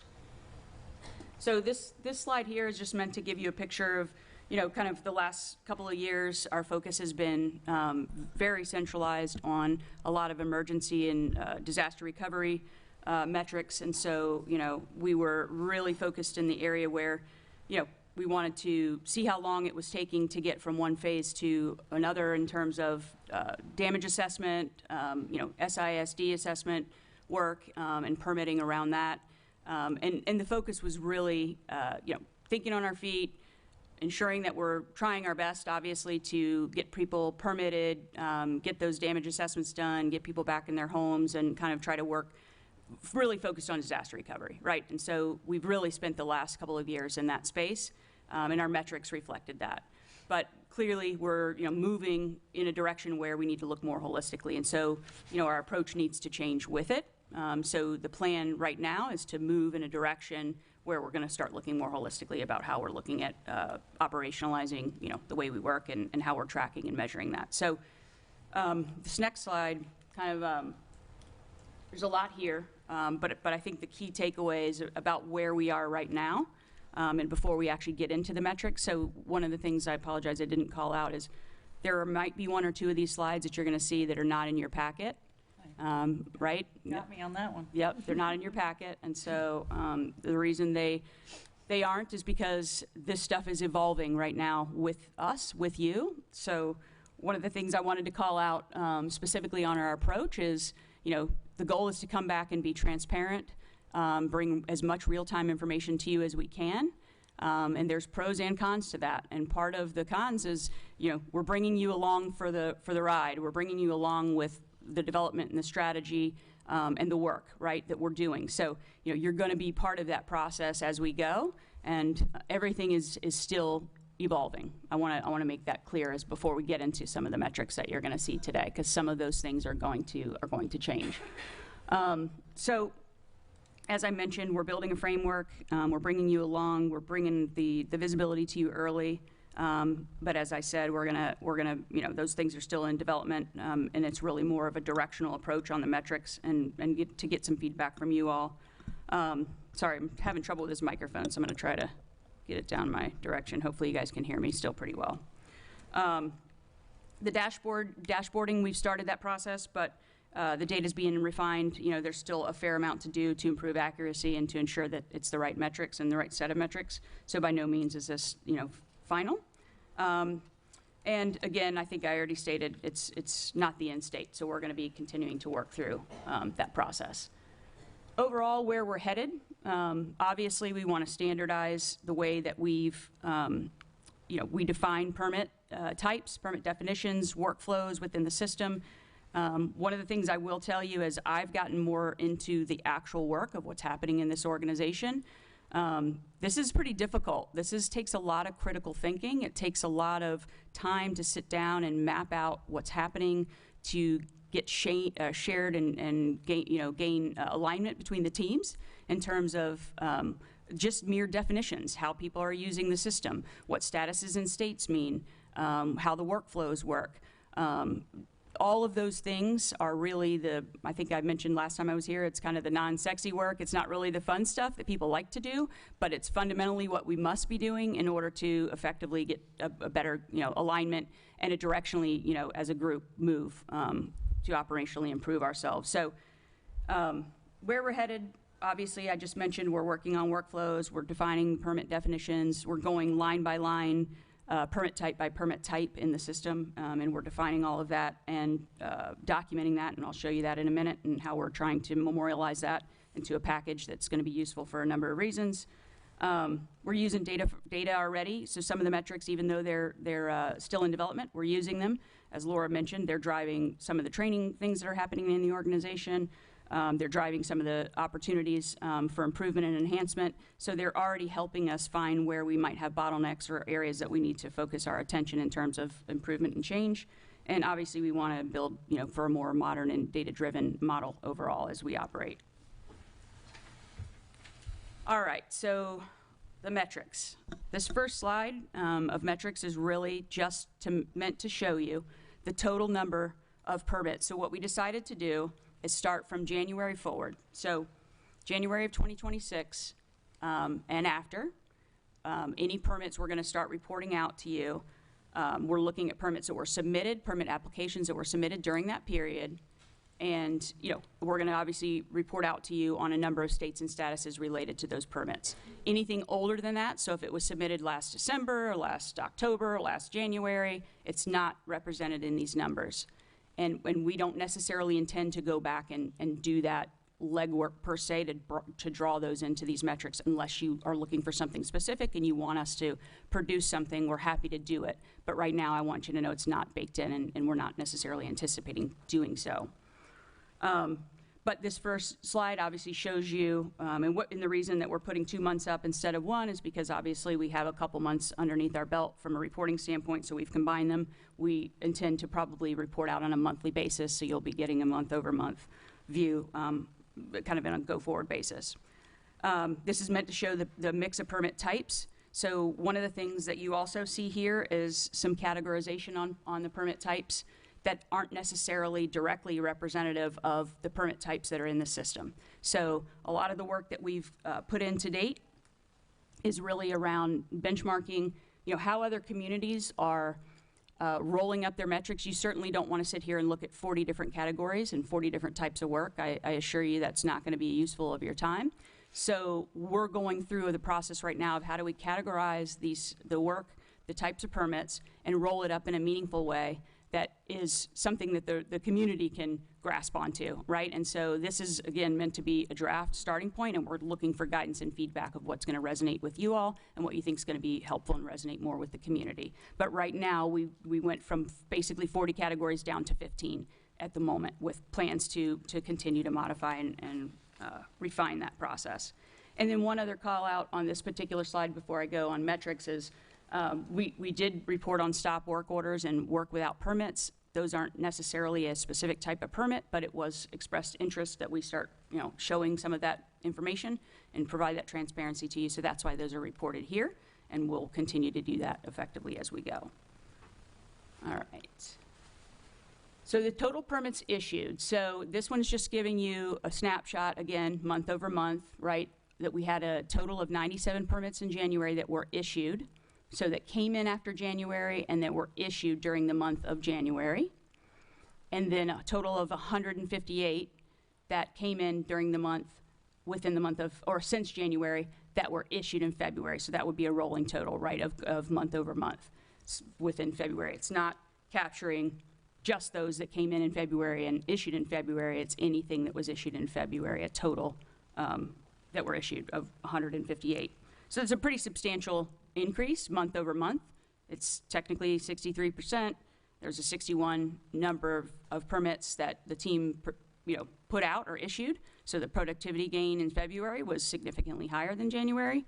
You had a few less days to get that work out also. So it's a good indicator that the team is kind of staying on top of the work, and we're maintaining our traction in terms of the input and the intake that's coming in and the outflow from the department. So some of the things that we're trying to start using to help give us a little bit of guidance on kind of how the flow of work is happening, and whether we're able to stay on top and keep the intake and outflow and stay on top of the actual work.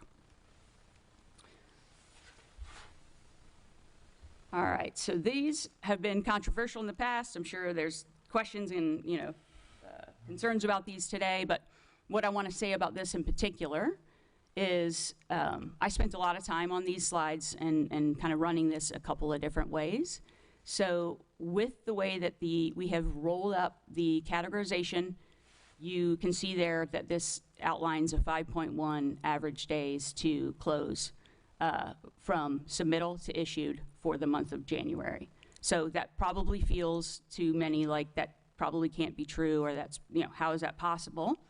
But what I did to kind of prove that out in more detail is I actually took these categories away and just went back to our 40 categorization of work and assessed all of those individual permits that were coming in. And what you'll find is the days may be increased a couple, I would say 7-8 days max. So there wasn't a big swing. We didn't start to see that if we looked at these numbers differently, or if we changed the way we categorize this information, large swings in the number of days it was taking on average to get a permit from submittal to issued. All right? So one of the things that is driving that largely is if you look at the higher categories here, mechanical, electrical, and plumbing, those are a fairly significant large amount of work that we do in that space, right? We have a lot of permits coming in for that. And those are going out at a higher rate than many others. They're easier for the teams to accomplish. Some of them are equal change out, so they're quicker. Some of them are even the same day permits or similar, near same day permits. So those categories in particular are going to influence, obviously, the numbers more significantly than you would have maybe an elevation, or elevation's not a good example here, but if I go back, we did have some elevations to call out so we did have some submitted. We had 3. We had 1 in January, we had 2 in February. If you look at issued, there's 0 in January and 0 in February. That means we've not issued them. There's inflow, no outflow. So they're still in review. They're still being worked. So we certainly have categories that are much higher than 5.1 days in the 10 days in February, but it's a very small number in terms of the volume of permits that are coming in that's going to continue to drive the weight of the impact of that on the average days to close down, or up.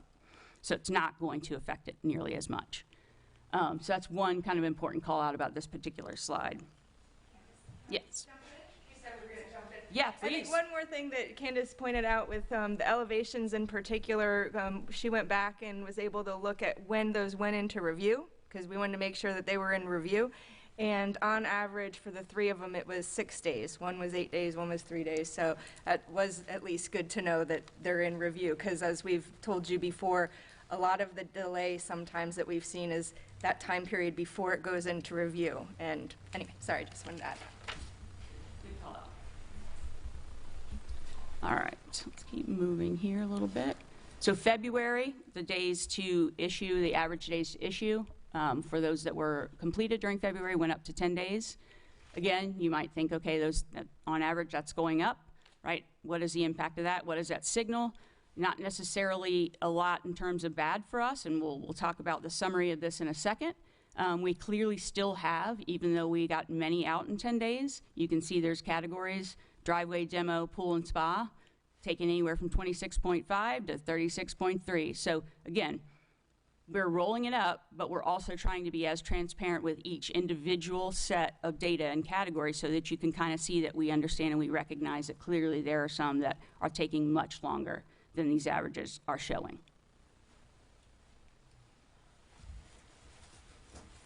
All right, let's go back. Okay, 1 second here. I missed one. You did that. All right, I'm trying to make sure I have my, all right, let's go ahead. Do you want to talk a little bit about, do you want to spend a few minutes, Laura? We did talk about this. So this kind of gets down to just a summary for you on some of those ones that we know are in that higher category that are taking longer, where we might have some potential concerns, and Laura can talk a little bit about the ones that are in these, high potential bottlenecks and some of the ones that are in the concern bucket. And of course, there's some strong performers, as we've already talked about, but I think maybe Laura can give a little bit more insight into the potential area of bottleneck. Sure. It's easy to say more complex, but I think that what's key, and when you start to look at driveways, demos, pools, and spas, as many of you know, what's the common denominator? That's kind of, you're talking about the land development code, and a survey is needed with all of these. There's also often a site plan that's required. So again, more documentation, more of a review process. But again, looking at these and trying to identify and get more into the details of course, okay, well, at what point in the process? Because we have different divisions that are looking at different things. And so is there a way that we can expedite things on our end in any way? Because we don't want to just say, well, we're waiting on the applicant. Although oftentimes, if you go into the portal and when you really want to see what that delay is, it's oftentimes, and I'll tell you time and time again, when I went in there, I would say 9 times out of 10, it's that there's something on the applicant side that staff is waiting on. So it's basically delaying the permit from going through. But just a comment here, but if we go back to the customer service and somebody calls them and tells them that this is why, that does help that. It should speed that along to get that document. Makes sense. All right, so we talked about February. We talked a little bit about the key insights here. This is just another representation of the overall, just on a month side-by-side comparison just for intake and outflow. So this one's just meant to give you kind of that overall summary. The throughput did improve despite, continued strong demand. You can kind of see that here in terms of the outflow of the department and the productivity of the department. Obviously, we are working on, permit stage tracking and more work we're going to talk about in a second in terms of outlining the process in granular level of detail to strengthen our reporting out to this group in the future. And we've made some changes within iWork also. One of the things that you all had asked for that we could not produce yet, but we are close, is getting from submittal to when it goes to in review. Now, we just mentioned in Elevation's case, I was able to give you that information. There was 3 of them in there, right? But right now, what we had to do to get this is implement a fix in our system to add a new field to capture in review, which wasn't being captured before today or before now. So you can imagine that many of these things that you're seeing here, they're generating work we're going back and doing in the system so that we can properly track status and report against these metrics. So we're very close to having that, and hopefully next month you'll start to see not only submittal to issuance, but you'll see submittal to in review. So we can start to break up the segments of this entire flow, the life cycle of the permit, and zero in on where we have things that are going well and working well and areas that we need to focus and improve. All right, so this is just giving you an overall summary on all of the metrics that you saw. Clearly we know we have an intake problem, and we're going to be focused there when we look at technology improvements and we look at some other tools. But really the signal so far is having 224 up to 250. The demand's still high, but the team is staying on top of it, and the output from the teams in terms of the issuance is staying at pace or outpacing the intake. So that is a good sign and a good signal for us. We issued 61 more permits month over month. So again, the output from the department is significantly more. That's a good indicator of operational changes and things that are happening within the department. All those improvements that Laura just talked to you all about are gaining ground in terms of the output and the performance that you're seeing with what we're delivering to the community. The backlog pressure I just mentioned, we're hitting it we're issuing at a faster rate than intake. So clearly that's important to maintain our outflow. And then the overall effort is paying off. Just because we have higher demand in February, we had less days to get work out, and we clearly still significantly beat the mark on January in terms of delivery for overall permit output. So those are the metrics for today. One of the things I want to say to you is, I did mention, this is hard stuff. This is difficult to get at. And, it's something that's critically important.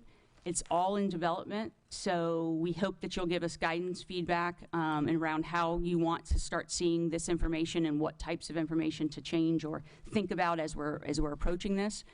We are benchmarking across many other cities. I looked at least 15 other communities to see how they were doing their roll-ups and how they were reporting theirs out. And of those 15 communities, they were doing it 15 different ways. So, what I gleaned from that is the most important thing is that it resonates with you all, resonates with the community, and so we've got to get down to ensuring that that's what's really what we're focused on in terms of coming up and talking to you all about metrics or putting it in a report or putting it on a dashboard on our website, right?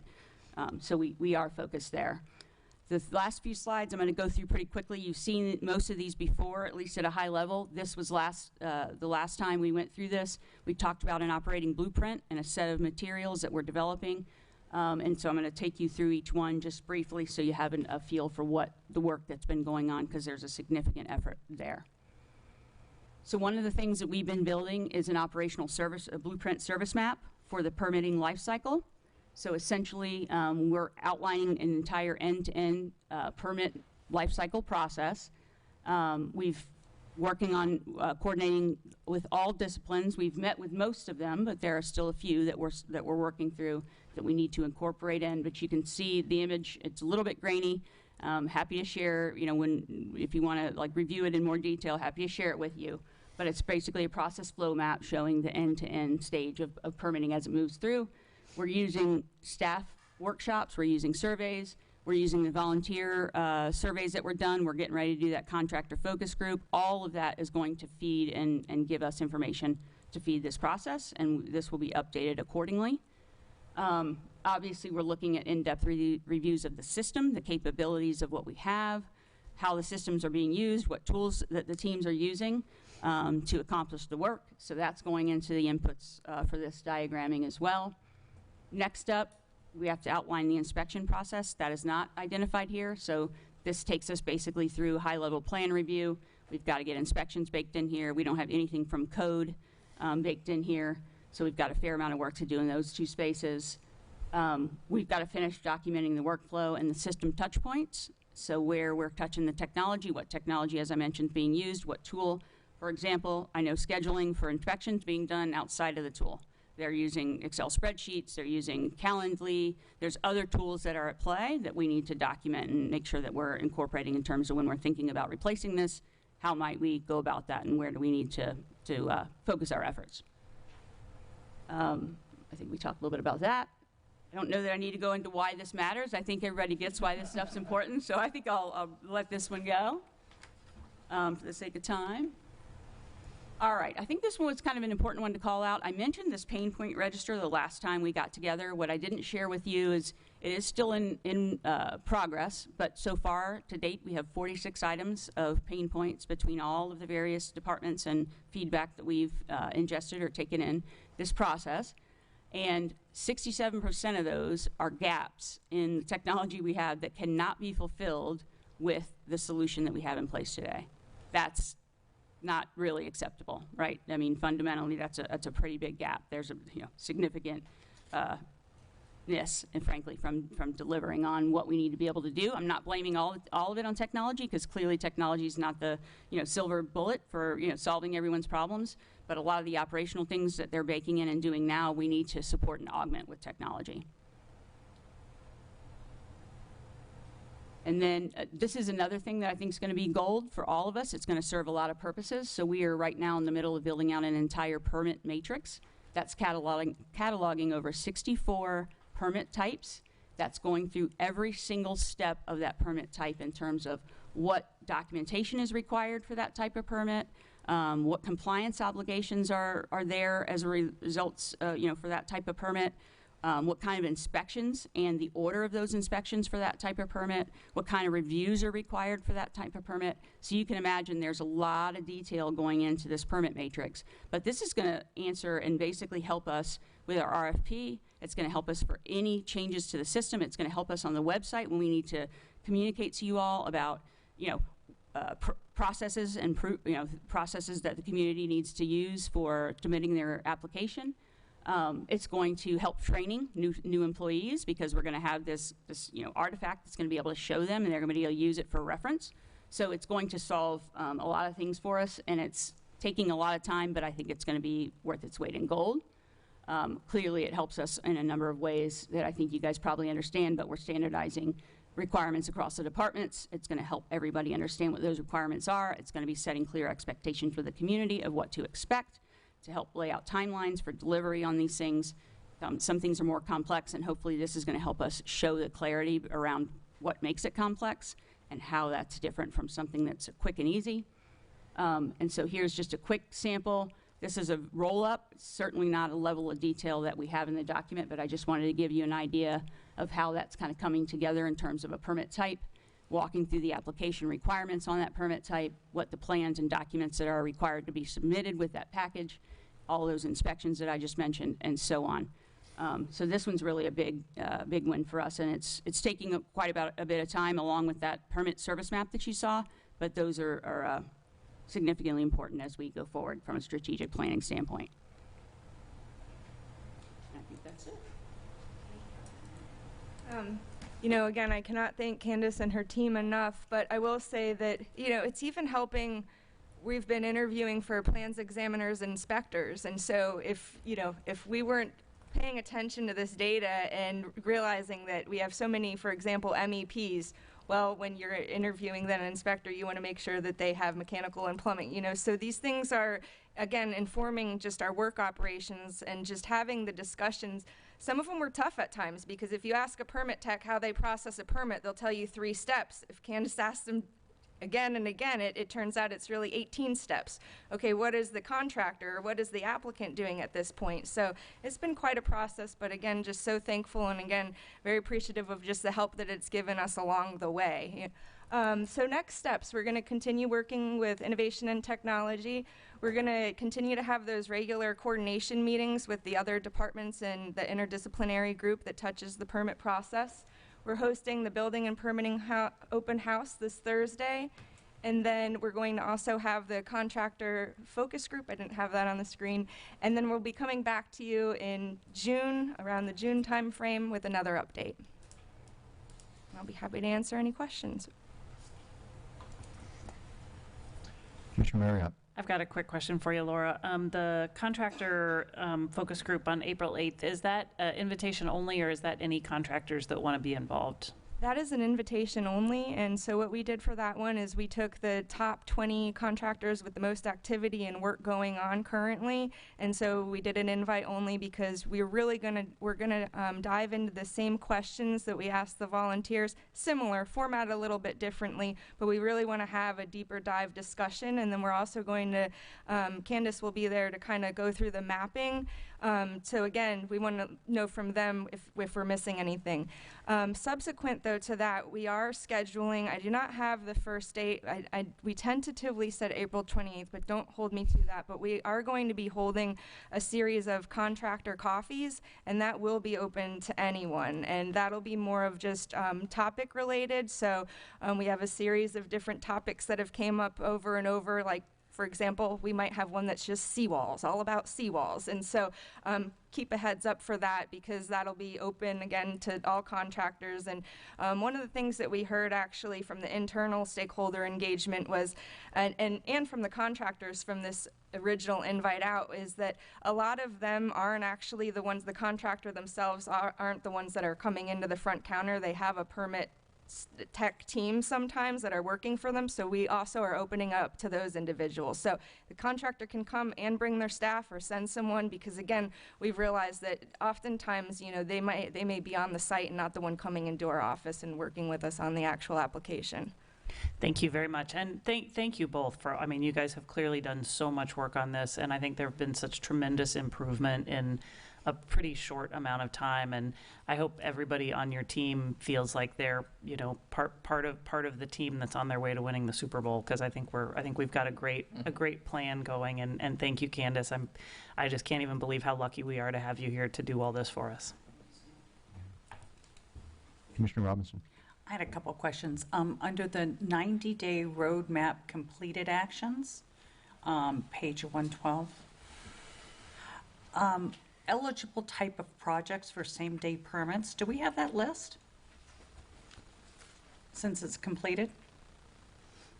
And where does that list live?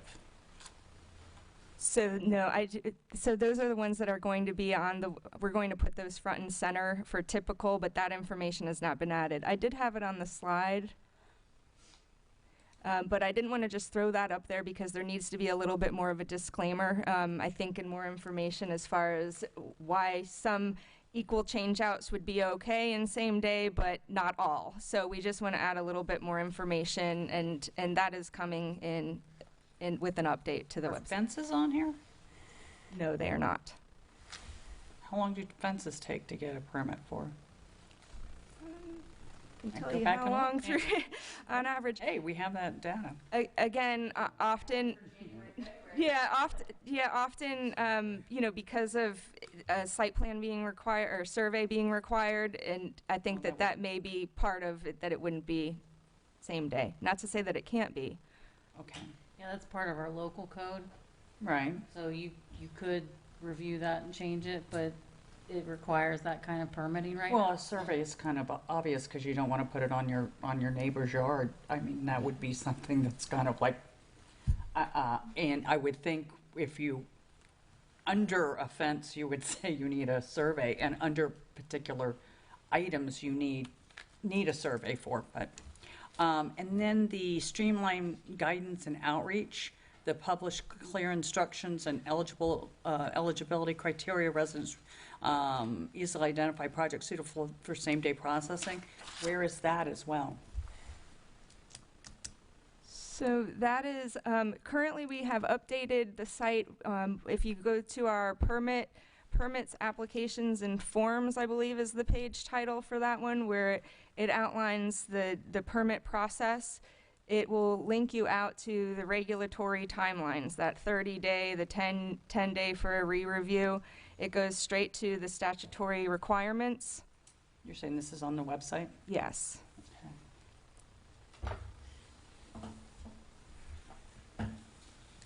Okay. And then,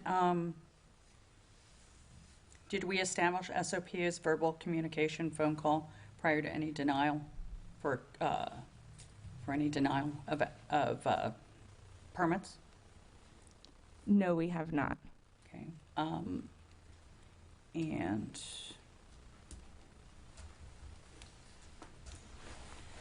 the completed actions, when are those completed as of? This last month? 2 weeks ago, today? For which one? Just for all of these that say the completed actions. A series of them had been already in the works even prior to us technically starting the January 1 countdown. And then some as recent as the last website. That's why I'm a little bit hesitant to say, yes, it's up there and changed, because we just made it through this last round of website updates, but late last week. So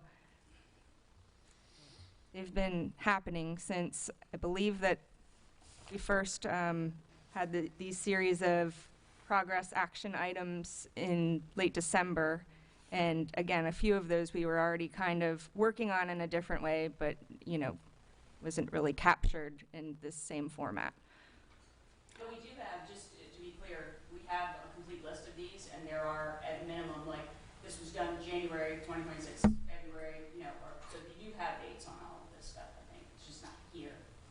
But, yeah, we do have dates to that list. As far as I'm just looking at a money thing. Forerunner, did Forerunner cost us money, or did we have to purchase Forerunner software, or is that reimbursable from FEMA? It cost us. I don't. So we purchased Forerunner. Sorry, thank you. So we actually purchased Forerunner. I can't answer the question about whether or not it's potentially reimbursable from FEMA. We can certainly discuss that internally. To my knowledge, there's not been anything specific shared with me to pursue that, but we certainly can get you an answer on if that's eligible. I'm just I see new portal software on this for RFPs, and I just know how much we've spent already on software. And, you know, I'm just concerned, we're not in blue skies. We're still in gray skies, especially financially. And just want to find out, can we work with what we have until we get to a point we're getting close to blue skies? So 100%, I think what you're seeing is a result of us doing just that, right? We are really trying to work with what we have, make any fundamental changes that we can within iWork. We are looking at, one of the things on that list you saw was go out and look if there's an AI tool to augment iWork that maybe isn't a full replacement, to go out and get an entire new permitting system today, tomorrow, or next month. But what tools might be out there that, you know, aren't that can still augment and we can gain significant efficiency or close some of those 67% gaps in the software that we have. So we are absolutely doing that.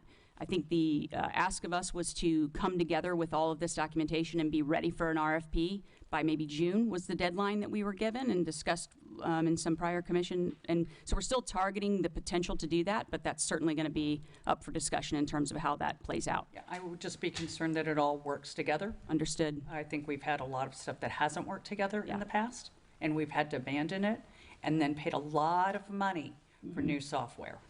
You are not wrong. No. And we are spending a lot of time this time to do our due diligence so that does not happen to us again, specifically here. I appreciate what you've, yes, ma'am, what you've gotten so far with what we have, but you know, again, I'm concerned about that, about being able to work with what we have till we can get to a point where, you know, we're at blue skies or close to it. Or fair concern. Light blue or whatever. Yeah, right. Thank you. Oh, let me see if I put some red notes in here, so I'll see if there's another one. I think that might have been the last. That was it. Thank you. Thank you. Commissioner Causey. Yeah, wonderful. Love everything that's going on here and the focus on this big pain point for the community. And it's going to be great coming out the other side of this, I really think. Couple of questions is Commissioner Robinson asking about the phone call before denials. Is that a thing? Is there a complication with that you could tell us about? Or So honestly, it's something that we would like to discuss more in particular at the contractor focus group. In talking, I think that when that recommendation was made, we kind of talked about it with staff as far as how that would look. And potentially, you know, we used not the worst case scenario, but the scenario of contractor that's, you know, getting the call while on the job site, your application has been denied. Why? They don't have a computer in front of them or anything, and talking through that, it could cause more frustration potentially than help. And so what we've done, because we did hear you loud and clear, is that we've tried to implement through, again, that single point of contact, letting the permit techs use their own discretion, because they're really now that liaison for the applicant. And they should really be able to tell, you know, whether it's a denial or approval or maybe, hold on, we need this, and have that open dialogue and be ahead of it. So we've encouraged that, and also emphasized that, especially for a denial, because that's usually where we hear the most about it, right? That where it makes sense to not only, you know, if it's a contractor, but also let the homeowner know as well. So we are leaving it up to them at their discretion. We have not mandated that if it's a denial, a call goes out, but again, we intended to bring that up with the contractor focus group, because I could be completely wrong. That our team, as we've discussed, that could be, you know, instead very well received, you know. But we just want to make sure that we just don't want to do it and then make it one of the SOPs now, and then have it potentially, there was some concern that it could create more frustration and frankly just the time involved, whether we're not making a call right now if it's approved or denied, it's all through the portal and the system, and so that's the current process. That's good. And then, so the last thing is, have we identified any ways to streamline our code through this evolution? So you all have thankfully done a number of things so far to, we'll call it modify, tweak, respond to the ever-changing kind of, permitting world that we're living in, such as what you all talked about a couple weeks ago with the seawalls. We also had, remember the raising of the mechanical equipment and all of that? That was a big one. So you've got our local code, and then we've got the building code, which we can't really touch, but we're fortunate enough that our deputy building official is actually he's on the committee for the Florida Building Code 2027 update, and so a lot of what we've seen and what we've been experiencing, I've explained to him it's absolutely very important that, not that there's any guarantee, but that we need to, as a Barrier Island community, be represented accordingly for all these challenges that we've seen, because some of it, to your point, can be changed. It's easy if it's our LDC and we can make a minor tweak, but what we found is the most challenging ones we can't. Our hands are tied because it's either the FBC or FEMA. Yeah, just like differences between the different beach cities, for example, here. If we have certain codes that contractors are seeing are different than other places where they're working. So we had it's interesting because we've only had one group meeting so far, but we have a group of building officials from the Barrier Islands. It was from Madeira, Treasure Island, Reddington, Indian Shores. We all met, and basically it was a therapeutic meeting. No, but it was really to talk about these things because we're all experiencing the same things, and what we found is we're so quick to hear that, well, you're allowed to do whatever in TI, or they'll let you raise it up, only 2 feet. And so we've been comparing ourselves and sharing resources. As recent as yesterday, we had a lengthy elevation discussion because we've been running into some challenges with the elevations. So that's been very helpful, but what it comes down to is our codes aren't the same to begin with. And then you have the interpretation of the code to even add to that. And then you have the fact that none of us ever been in this situation where some of the codes is being challenged like it is because, for example, the height. I'll use the height as an example. Over time, redevelopment over time would probably call for that first floor activation to maybe get moved up, right? And you'd have more, say, rooftop activity. But what we had with the storms is like overnight, that first floor activation, especially for commercial, that's kind of gone away. You've lost that space, so you're seeing that. Well, now you're limited because now you're so these things are something that we're going to continue to kind of, at the city manager's direction, look at any minor tweaks and changes that we can make to the LDC along the way. But we're very mindful that it's time. We started the comp plan update, before the, and it was, it's not the appropriate time now. We need to, but that doesn't mean that we don't look at these things and at least modify what we can in the interim. But I think what it's going to really require is that holistic, comprehensive look, because so much has changed and the direction that we're going in, there's a lot of fixes that we need to make to make it easier to redevelop and build here, or preserve as well, preserve and protect. So so though we can't make changes right now, we could we possibly approve changes that would be implemented when we are able to make changes? Like if we've identified areas that we think we want that would be better than what we have now, we could go ahead and approve those things for implementation whenever we're able to. Absolutely, and some of it you don't really need to wait. I turned to Ralph because SB 180 put some restrictions in place till 2027, but it didn't restrict everything. It was basically if you were going to be more restrictive, but there's there's other ways and things that we need to be considering now, just as part of the rebuilding process, that we can, pave the way to make it an easier process to get there.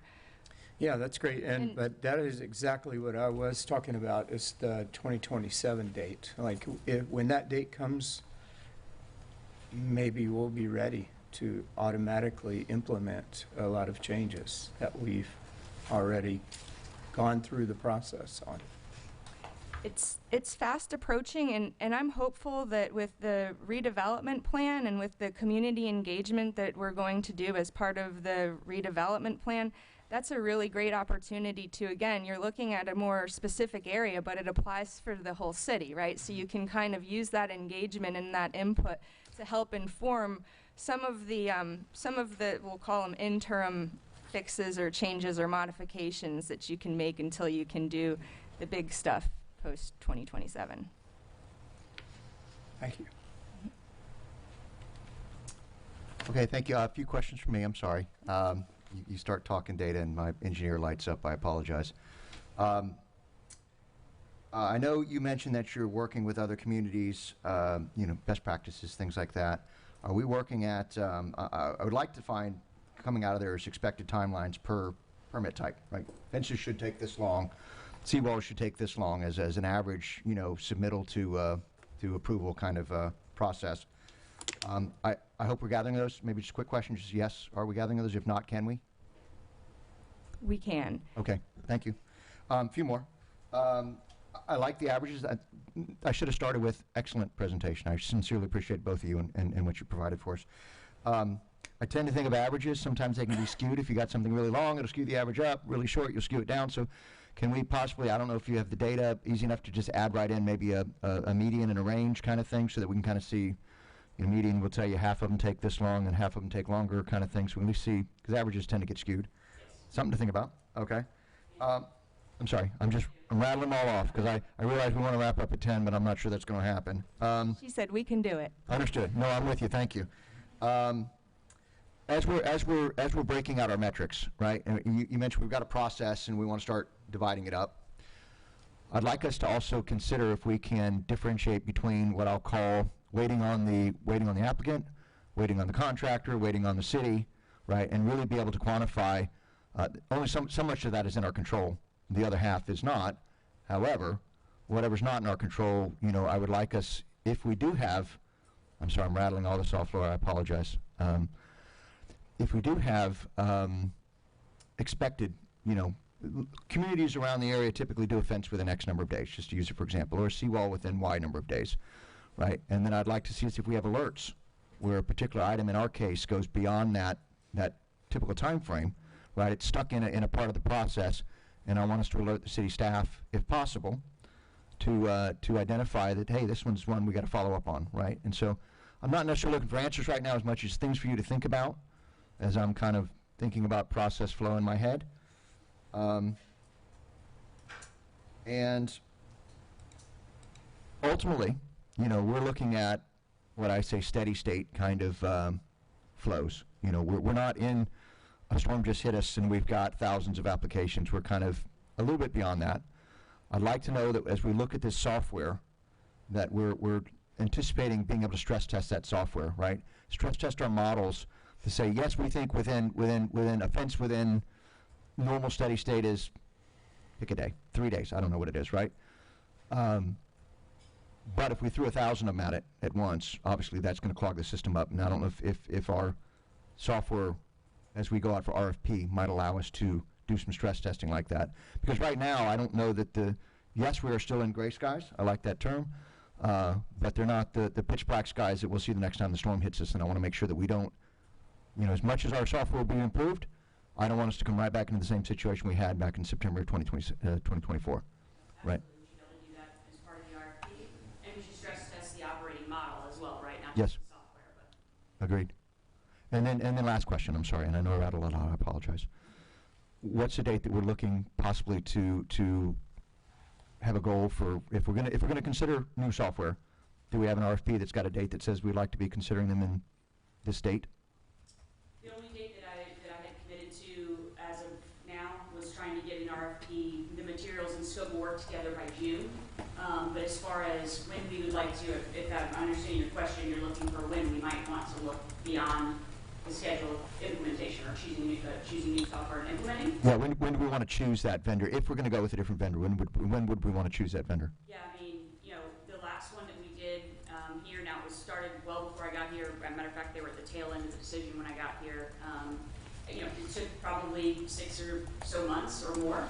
I worked on it for the first 2 or 3 months I was here before they kind of decided to put it down, essentially, shelve it. Okay. So I would say probably within 6 months of the RFP going out, hopefully we can be ready to make some decisions. Of course, that's provided that funding's there and that's the direction we want to go. Understood, of course. Yeah, understood. Okay, thank you.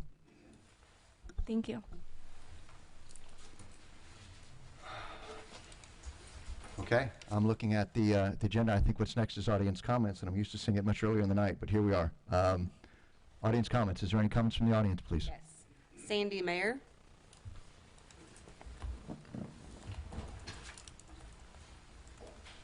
Good evening. Late. Sandy Mayer, 8911 Blind Pass Road, Boca Shores condos. My husband and I bought our condo back in 2000. So we've seen a lot happen in St. Pete Beach. However, if you're familiar with the area, there's a little park called Egan Park right next to us between Captiva Cay and Boca Shores. I don't know when it was during those last 25 years when the Public Works Department decided that they're taking like a fourth of it to put equipment and stuff, storm debris. You know, it's been a lot of stuff through the years. But anyway, I was taking my walk to the beach Monday, and as I came back, I decided to walk around Egan Park. And I heard this really loud noise behind me, and I looked, and it was like this huge truck. And so I thought, what is that? I looked at the side, and I took pictures. Sewer Equipment Company of America. And I thought, what are they doing here? Anyway, I followed them, and they backed up in the big Ford portion that is all Public Works, and they started dumping some stuff. So I went over and I looked, and it was like a bunch of sludge. I mean, we've had all kinds of stuff, you know, in that area, but this is the first time I've seen something that looked like sludge. Well, one of our other neighbors called Public Works, and they said, well, it's from drains from the storm that they're getting with barnacles and all this stuff, and they're dumping it there. I mean, just on the ground right by the hedge between the park and the road. Anyway, I just have a couple questions. And you don't have to answer them today, but I would hope that in the future we can talk further about this. We have met with Public Works before, and we've had great relationship. But my number one question is, do you think that's a good thing to do where kids are playing baseball, where people are playing tennis, where there's a basketball goal, where people are using the ramp to put their boat in the water? And number two, wouldn't it make sense, instead of in such a high, and I know St. Pete Beach is a highly developed area, well populated, but it would make more sense to me not to put something like that in such a populated area and maybe go into Pinellas County somewhere where we could dump stuff like that. So those are my questions, something to think about, and hopefully we can talk about it in the future. It's past my bedtime. No, appreciate it. Thank you. Kathy Garchow. Past my bedtime, too. Good evening, Mayor, Commissioners. Yeah, it's 4 hours for me here, probably as long for you all. For an item on the agenda that I came in here pretty hopeful about, excited about, but I think if I heard you, I think Commissioner Robinson, maybe you pulled the consent item B, which I was looking forward to, as I think a lot of our neighborhood is, to see the city finally execute a contract to get what is kind of a misnomer, calling it a stormwater outfall, when all we experience is saltwater infall. It's been happening for years and years. This contract is now at 13 stormwater upfalls involved in it, not just the 5 in Don Cesar that should have been executed probably 2 years ago. But because, I'm going to say, and you should ask the city staff, but my understanding from working very closely with the team, it's really hard to get attention to a project that's less than $100,000. So you combine a massive amount to try to get it done, and we've been waiting for years. The impact of not having this is real. Our high tides right now are over 2 feet. And you all know our streets on average are 1.5 to 2 feet. But we're not even talking about the street ends where all this water sits and accumulates. It's there, it's real, and it's a problem, and we need you to act with urgency on this. I don't understand why you decided to punt on it tonight. It's frustrating. Just for clarification. And it takes 8 months for this contract to happen, but yeah, tell me. Tell me that you're gonna be able to decide on this tonight. They are. So okay. When it gets pulled from consent, it just means it turns into an action item. Hallelujah. Sorry. Thank you. I was like, oh my God. I had questions on it. You have questions on it? Okay, good. Well, that's fine. Questions are great. I just thought that it meant that it wasn't going to get decided on tonight, and I was like kind of heartbroken for that. So yay. All right. Well, he asked questions, but I guess you can hear my request. Please approve it. Thanks. Thank you. Other public comments? Deborah Scheckner. Okay. Grant Izzy.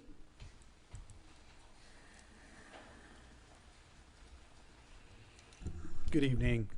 Grant Izzy, 203 59th Avenue.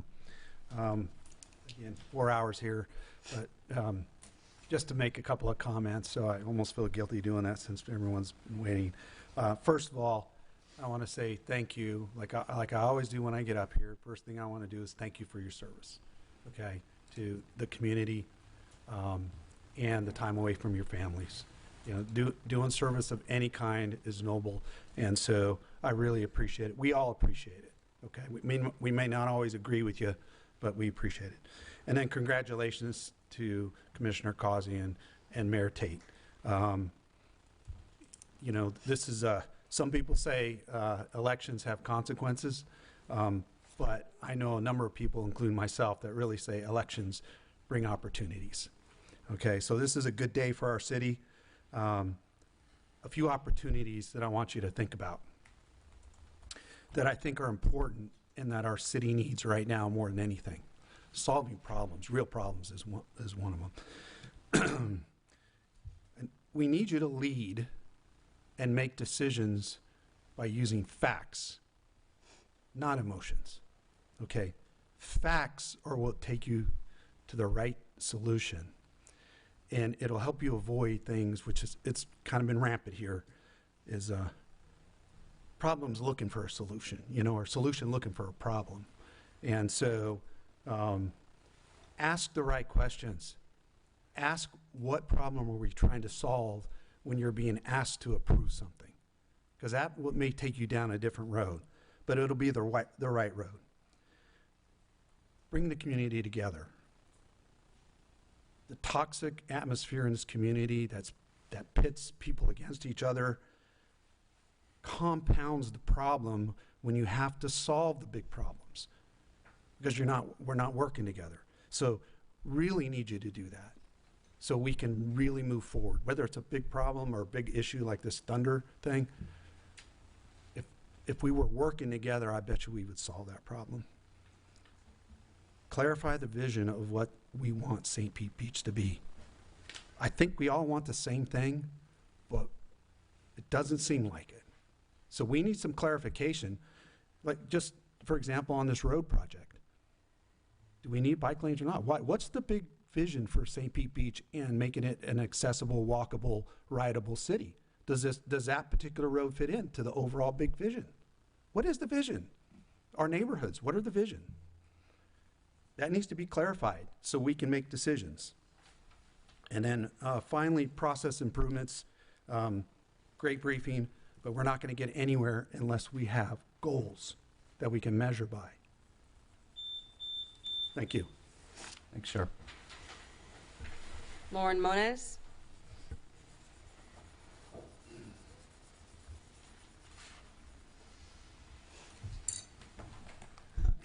Lauren Monis, Paso Grill.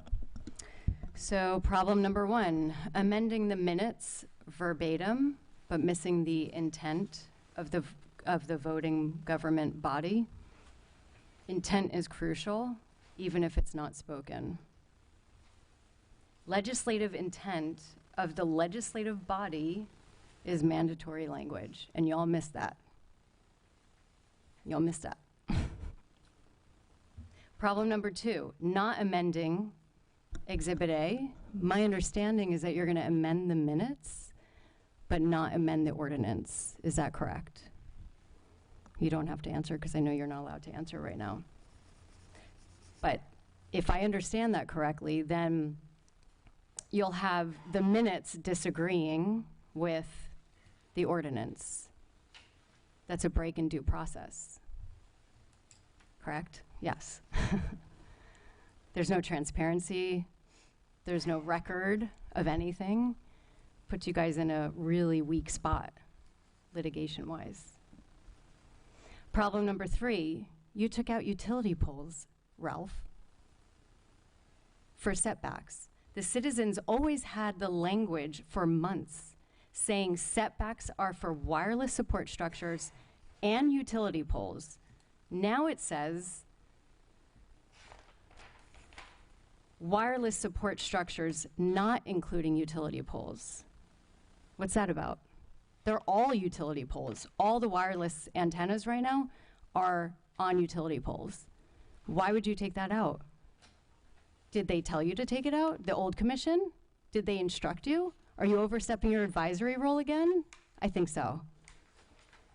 I think this commission needs to evaluate his position because he's an interim attorney and he's not doing a good job.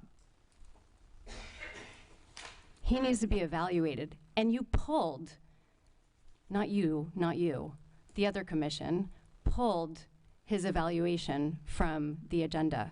My understanding of it. I could be wrong, but that's what I was told. And he's never been evaluated since the renewing of the contract with his firm. Problem number 4, you are forcing it back to first and second reading when it already was voted on. I hope you guys are proud of this. It's sad. It's sad how you all have shown up. And it breaks my heart, to be honest, because you all put a lot of time into this. And so did we.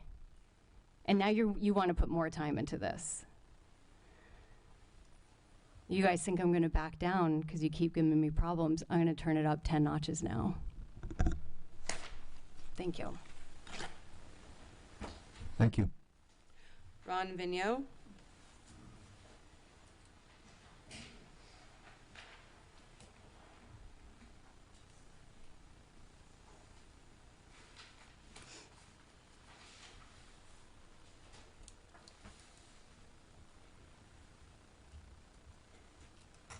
Okay, Ronald Vigneault, Paso Grill. Okay, so John, did you write this? I guess you wrote it. Yeah, it's your name there, and it's sent to Becky. Becky is the boss of Ralph. So you wrote again, and I have tons of those things. You wrote again to Becky, the boss of Ralph, your intent, and it's all about the intent. What does it say?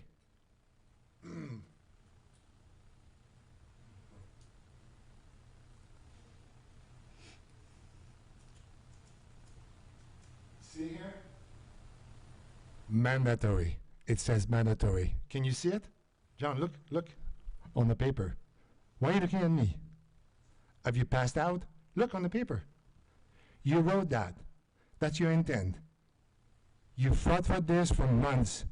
A year and a half, my wife and I, we've been working a year and a half with all of you. Well, I mean, not Al and Scott. We spoke, we talked about this. It was all clear, and you put that motion that night, and you wrote that to Becky. So that's a proof that's what you wanted. Now you're letting this guy walk all over you. He works for you. He works for me, and this guy is walking all over you. And Lisa, are you proud of that? You intended to have protection. This guy took it away from you. He took what you wanted to do. He took what John wanted to do. I don't know who's getting the money, who's paying who, but it's dirty. It's very, very dirty. And I feel sorry for you, Scott. You just walked in the biggest fucking mess ever. Okay? And I spoke tonight to so many people. The room was full, so I had a chance to talk to everybody. And everybody thinks this guy is corrupt to the bone. So we're going to need a public investigation. Ron, please, point of order. Just stop the attacks, please. Well, no, those are not attacks, they're facts. Everybody thinks this guy is corrupt. City Clerk, would you pause the timer for a second while I ask kindly that the mayor would remind people of the decorum that's required here? Yeah, thank you. Okay, I get it, but I still have some time to speak. Point of order. Point of order. Yeah, just stop the attacks, please. Please Okay, keep it those factual. are facts. Everybody's talking about it. Scott, are you going to overlook that? You're going to let that go? I don't think you should be calling a liar just out here like this. I think that's inappropriate. So Why? Look at this. What is this then? That's his intent, and he's letting this guy override it. That's not democracy. That's communism. That's dictatorship. This guy is running the show here, and he has no place to run the show. I mean, Scott, you just walked in. I'm sorry about that. But Lisa spoke. John spoke, and they shut them up. Someone is shutting them up. Is time up? His time is up. Okay, thank you. And now she's shutting me up. But this is the beginning of something really big. We speak with all the media, and it's going to go very, very far. thank you, Ron. People will get what they deserve. Thank you. Sick. Fucking sick. Shame on you. John Kurzman? If we could also refrain from using swear words, because this is in the internet, children could be watching, it's not appropriate. Not you, but when we come up, if we don't swear, as well as not do personal attacks. Sorry, get started. I didn't mean to jump up. No, please come on up, John. Thank you. Can you zoom in really on this, just a picture? Maximus is in. So John Kurzman, Bahia Honda Way, St. Pete Beach. So I wasn't going to talk about this today, but the talk about the Bokea Drive prompted me. This, for instance, is one of our bike lanes over by Don Cesar. Notice the skid marks right through the middle of the lane.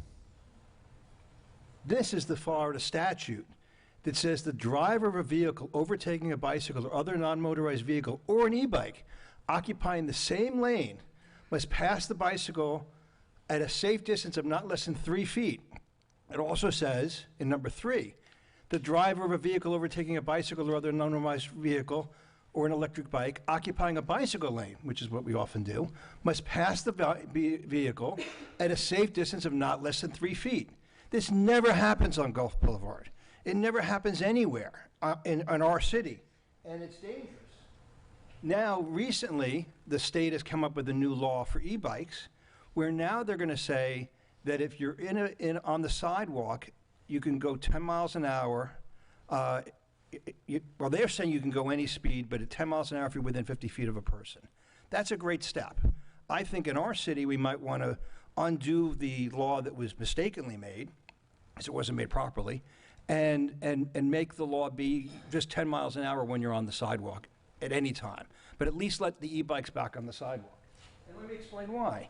This, for instance, is a picture of the Sunrunner over in South Pasadena. But notice the size of the Sunrunner. It's totally over the lane. This is the Sunrunner that almost hit me in the head.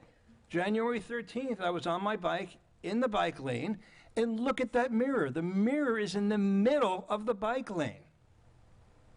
And then here's it is without me circling it, so you can really see, though, the mirror. I mean, I felt the wind go over my head. So then we get to this lane. They currently have two 11-feet lanes and a 3-foot bike lane and a 2-foot bike lane. That makes 27 feet. So you've got 27 feet to work with. You could smooth out the curbs, great. But don't turn it into a 22-foot lane, road, which is what's being recommended. First off, notice that those are both shallow lanes. Shallow lanes is the word for where the bike and the car share the lane. But normally when you have shallow lanes, there's 2 lanes in each direction. That way a car can pass the guy on the bike. What this is doing is that means you see TCD? Traffic calming device. Everybody on a bicycle becomes a traffic calming device. That's not fair to us. We shouldn't be the ones holding back traffic. We need a way to get around, and they do. Also, when you do this implementation, you have to move all the mailboxes, which is one of the reasons people weren't happy, and there's no parking. So I just recommend that we really rethink this whole bike lane strategy in general. Thank you. Thank you. There are no further general audience comments.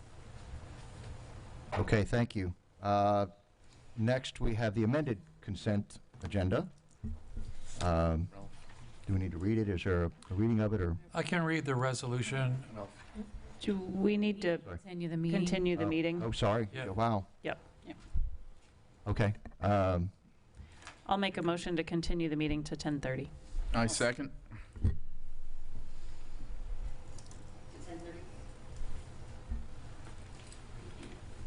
Commissioner Causey, Yes. Commissioner Maldonado, Yes. Mayor Tate, Yes. Vice Mayor Marriott, Yes. Commissioner Robinson. Yes. The motion carries. There's a resolution on the consent agenda, so I'd just like to read the title of it. We don't have to discuss it. A resolution number 2026-08, a resolution of the City Commission of the City of St. Pete Beach to establish a temporary amnesty program to temporarily waive the triple fee penalty for after-the-fact building permit fees beginning February 16, 2026 through and including June 30th, 2026 for permit applications for repair or demolition of storm-damaged structures and for installation of materials and equipment within and attached to storm-damaged structures, establishing a minimum reserve fund and providing for an effective date.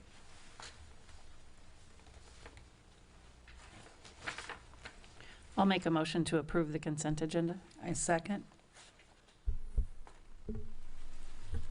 Commissioner Maldonado, Yes. Mayor Tate, Yes. Vice Mayor Marriott, Yes. Commissioner Robinson, Yes. Commissioner Causey. Yes. The motion carries.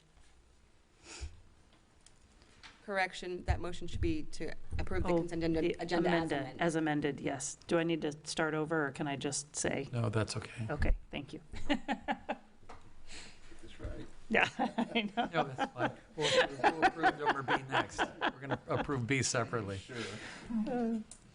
Okay, now I also understand that we moved an item out of here into the action items. I don't know if it goes first or goes second. Right now. Okay, perfect. Thank you. Mayor, due to the interest and technicality of this project, I've asked Public Services Director Mills to give a brief overview of the project for you before you ask questions. Is that the desire of the commission, or would you like to just ask questions? Frankly, I personally would like to hear it, but That's fine. Yeah. Okay. Okay.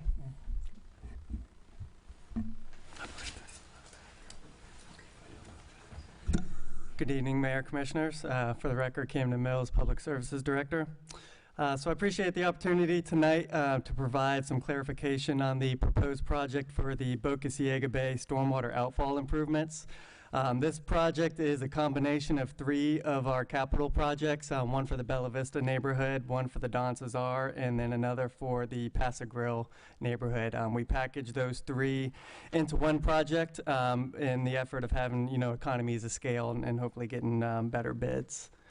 So our project goal with this was to improve the city's ability to access, inspect, maintain, and preserve functionality of tide backflow valves at 13 different locations to help reduce sunny day flooding. This image that you see here, this is what I mean by sunny day flooding. This is where when we have high tides, elevated water in the bay, that pressure backflows into our stormwater system and then ultimately into our roadways. This graph here, this shows recorded water levels near the Don Cesar place, and based on a gauge that's out in St. Petersburg. You can see here in the bottom of the chart, that gray stripe, that represents the existing roadway elevations in that neighborhood, which range from about 1.5 feet up to 2.5 feet. And then that up and down line, those are the recorded water levels. So what this graph demonstrates is that pretty frequently we have tide elevations that are higher than our existing roadway elevations. This exhibit here, this just shows an example of the Maritana neighborhood specifically. So you can see here where we have the roadway that ranges in the 1.6, 1.7 foot range, and then our seawall up at the 5-foot elevation. This is a condition where we have sunny day and a low tide and a no check valve. So you can see in this scenario there is no roadway flooding. When we move into the scenario where we do have those high tides that occur on a monthly basis, where those tides are elevated in our roads, in a situation where we don't have a tide check valve in place, that water would find its elevation, and the elevation of the water in the road would match that tide elevation out into the bay. And that's the purpose of the tide check valve there. As you can see with this example, the goal of these tide check valves is when the bay water is elevated at an elevation higher than our roads, that tide check valve is in place to help block it so our roadways don't get flooded. Now, important thing that I'd like to point out with this project is it is a sunny day tidal flooding tool to combat. It does not address rainfall flooding or stormwater flooding. So in this scenario, this is when we have a rainy day and a high tide and no check valve, you're going to have flooding in your roadway. But even in this scenario where it's a rainy day, high tide, and you do have a check valve, you're still going to have flooding in that roadway until that tide is able to lower, and then that water could evacuate off the roadway and through the system. So this is just a point of clarification that the goal of this project is tidal flooding, sunny day flooding, not necessarily rainfall or stormwater. This here just gives you a graphic of some of the existing tide check valves. So these are kind of what we have in our current condition. These are passive type valves that open when the water on the back side of it is greater than the pressure on the other side. Some of these are installed at the outfall end of the pipe, as you can see at the picture in the left. In a lot of cases, these are typically submerged. These are ones that we currently use commercial divers to maintain. And then in the bottom right corner here, this is an example of the same type of passive tide check valve installed in a structure. And as you can see in these current configurations, we're able to only really maintain one side of that valve as it's situated currently. We're not able to access both sides of that valve to clean and inspect. With the proposed project, we're proposing to install a concrete vault structure box where the tide check valve would fit inside of that, which is shown in blue here. That tide check valve and section of pipe would be able to be disconnected and lifted up out of that vault, which would allow us to be able to maintain both sides of that valve, but would also give us the ability to maintain land side rather than having to maintain in the water. As you can see in this graph here where I've highlighted the lines with orange, those are hatch doors, so those would be at grade. Those doors would be able to open up, and then we'd be able to get inside that vault to access it. This image here, this just shows a typical baffle structure.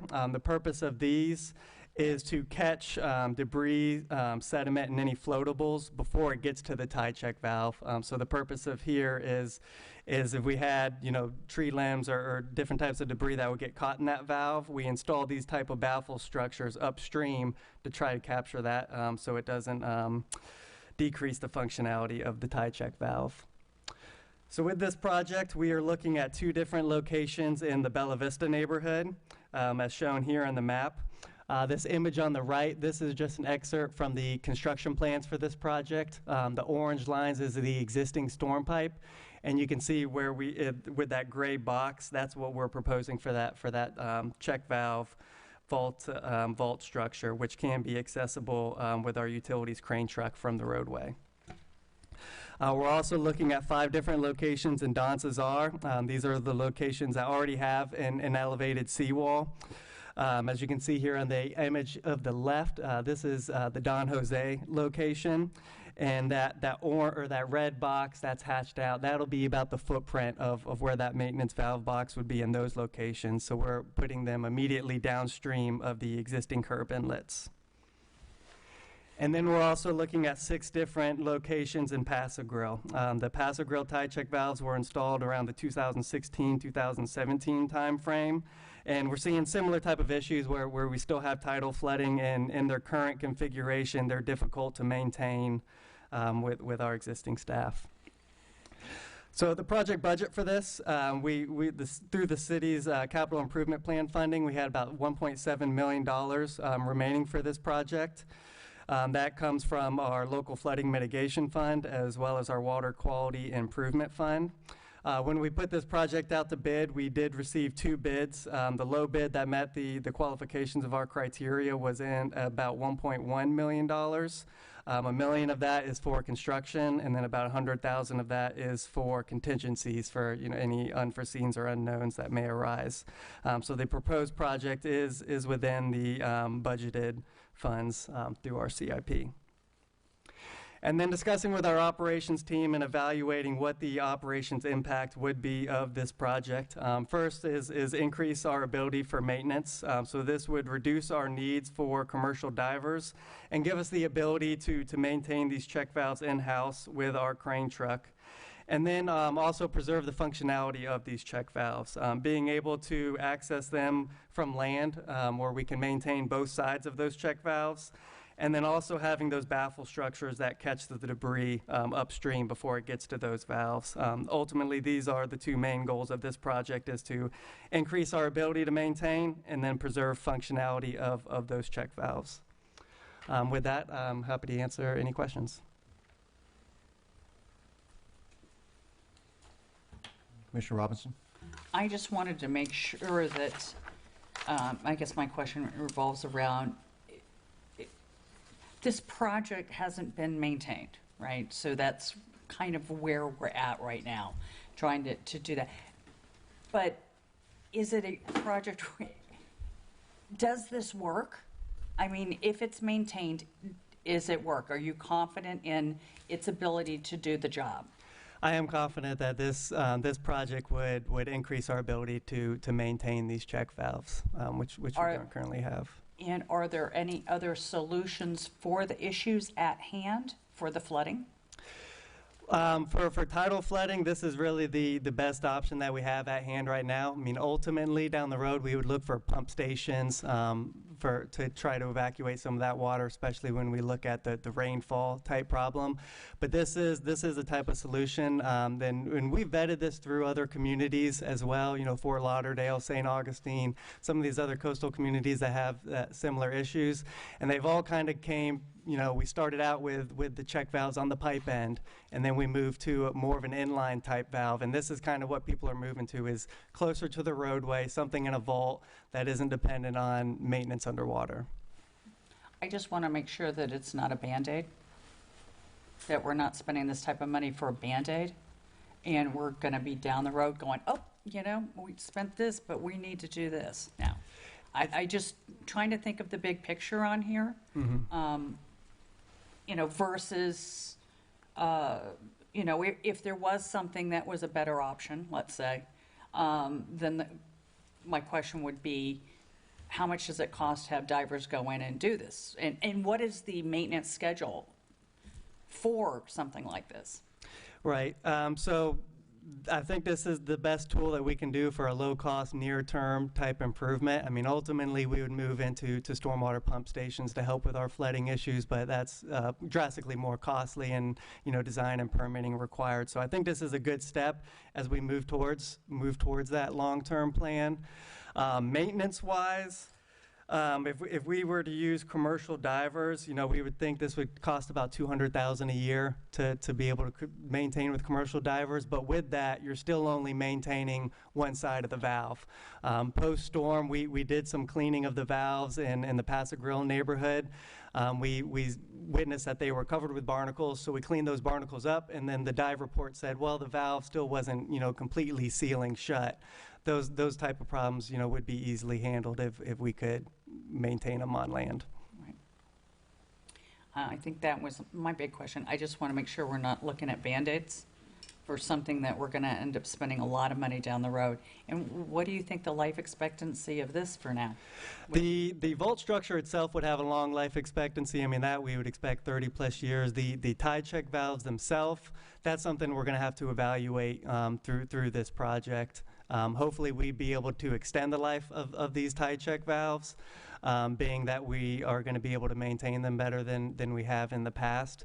But that's something that we're going to have to evaluate as we maintain, is exactly how often are we going to have to replace these rubber, tide check valves. Are you thinking 5 years, 10 years? I'm hoping 5 to 10 years, yeah. And the cost on that is? They range from about, depending on diameter, they're about $10,000 to $20,000 a piece. The maintenance.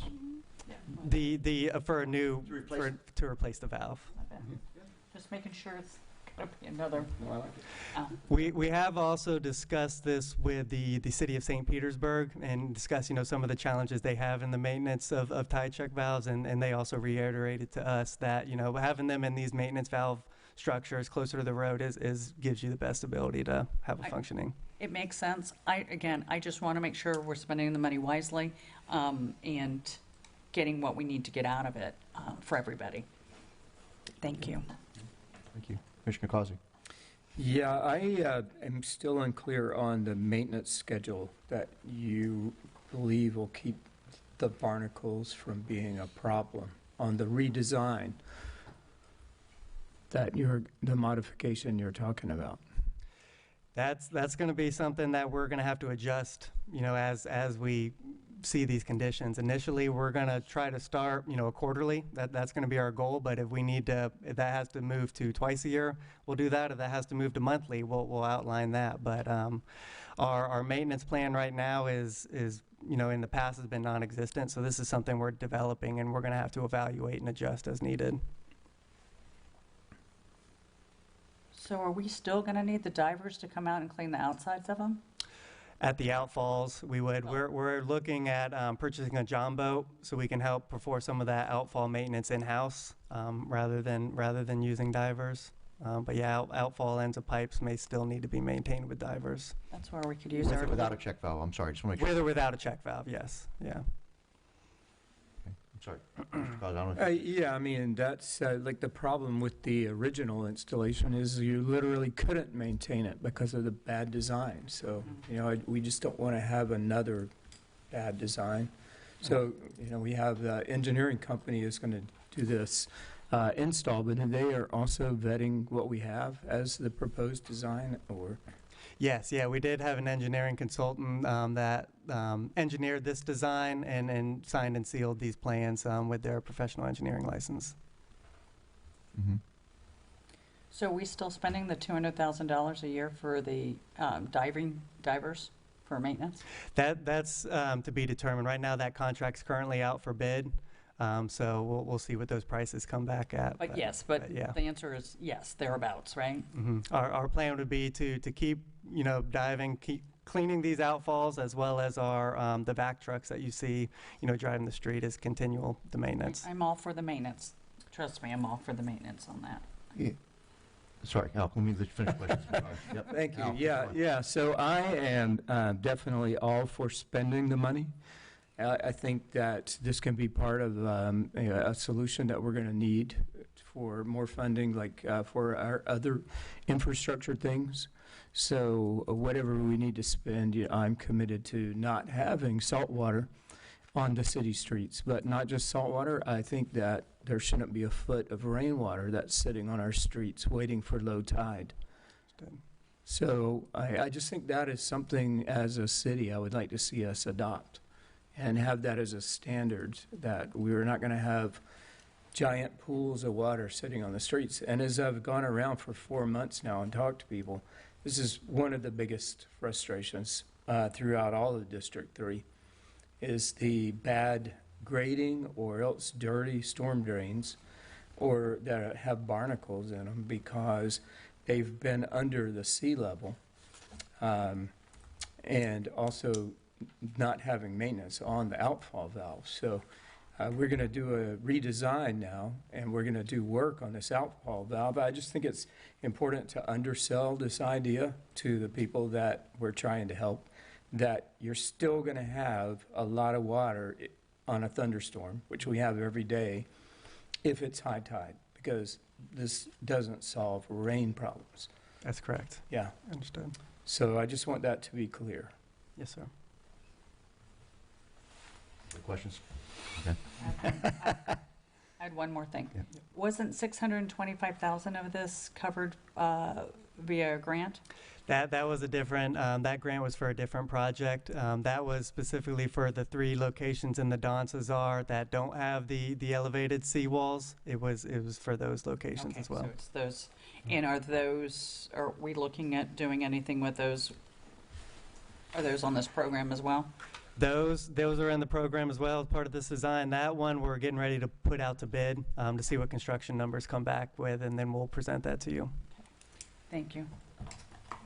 Just one more question for you, please. You mentioned needing divers for the maintenance. I assume that's when we have a check valve in place on those pipes. We'll need divers for the maintenance, or if there's not a check valve, do we still need divers for the maintenance? If they'd be where we have check valves. So in the city, I think throughout we have about 40 different check valves. So we do have several locations where this new design won't be implemented, that we would still be dependent on our old means of maintaining. And we still have some that don't have check valves at all, right? And yes. Theoretically, they don't need a diver. They just need... Those you can clean from the street. From the street, yep. I coincidentally just witnessed it at my house the other day, so yep. Thank you. All right. Very good, thank you. Yep. Okay. Do we have a motion? I'll make a motion to authorize the city manager to execute a service agreement with BCS Construction Group for the Bokea Stormwater Outfall Improvements Capital Project in the amount not to exceed $1,173,370. I second. Mayor Tate? Yes. Vice Mayor Marriott? Yes. Commissioner Robinson? Yes. Commissioner Causey? Yes. Commissioner Maldonado? Yes. The motion carries.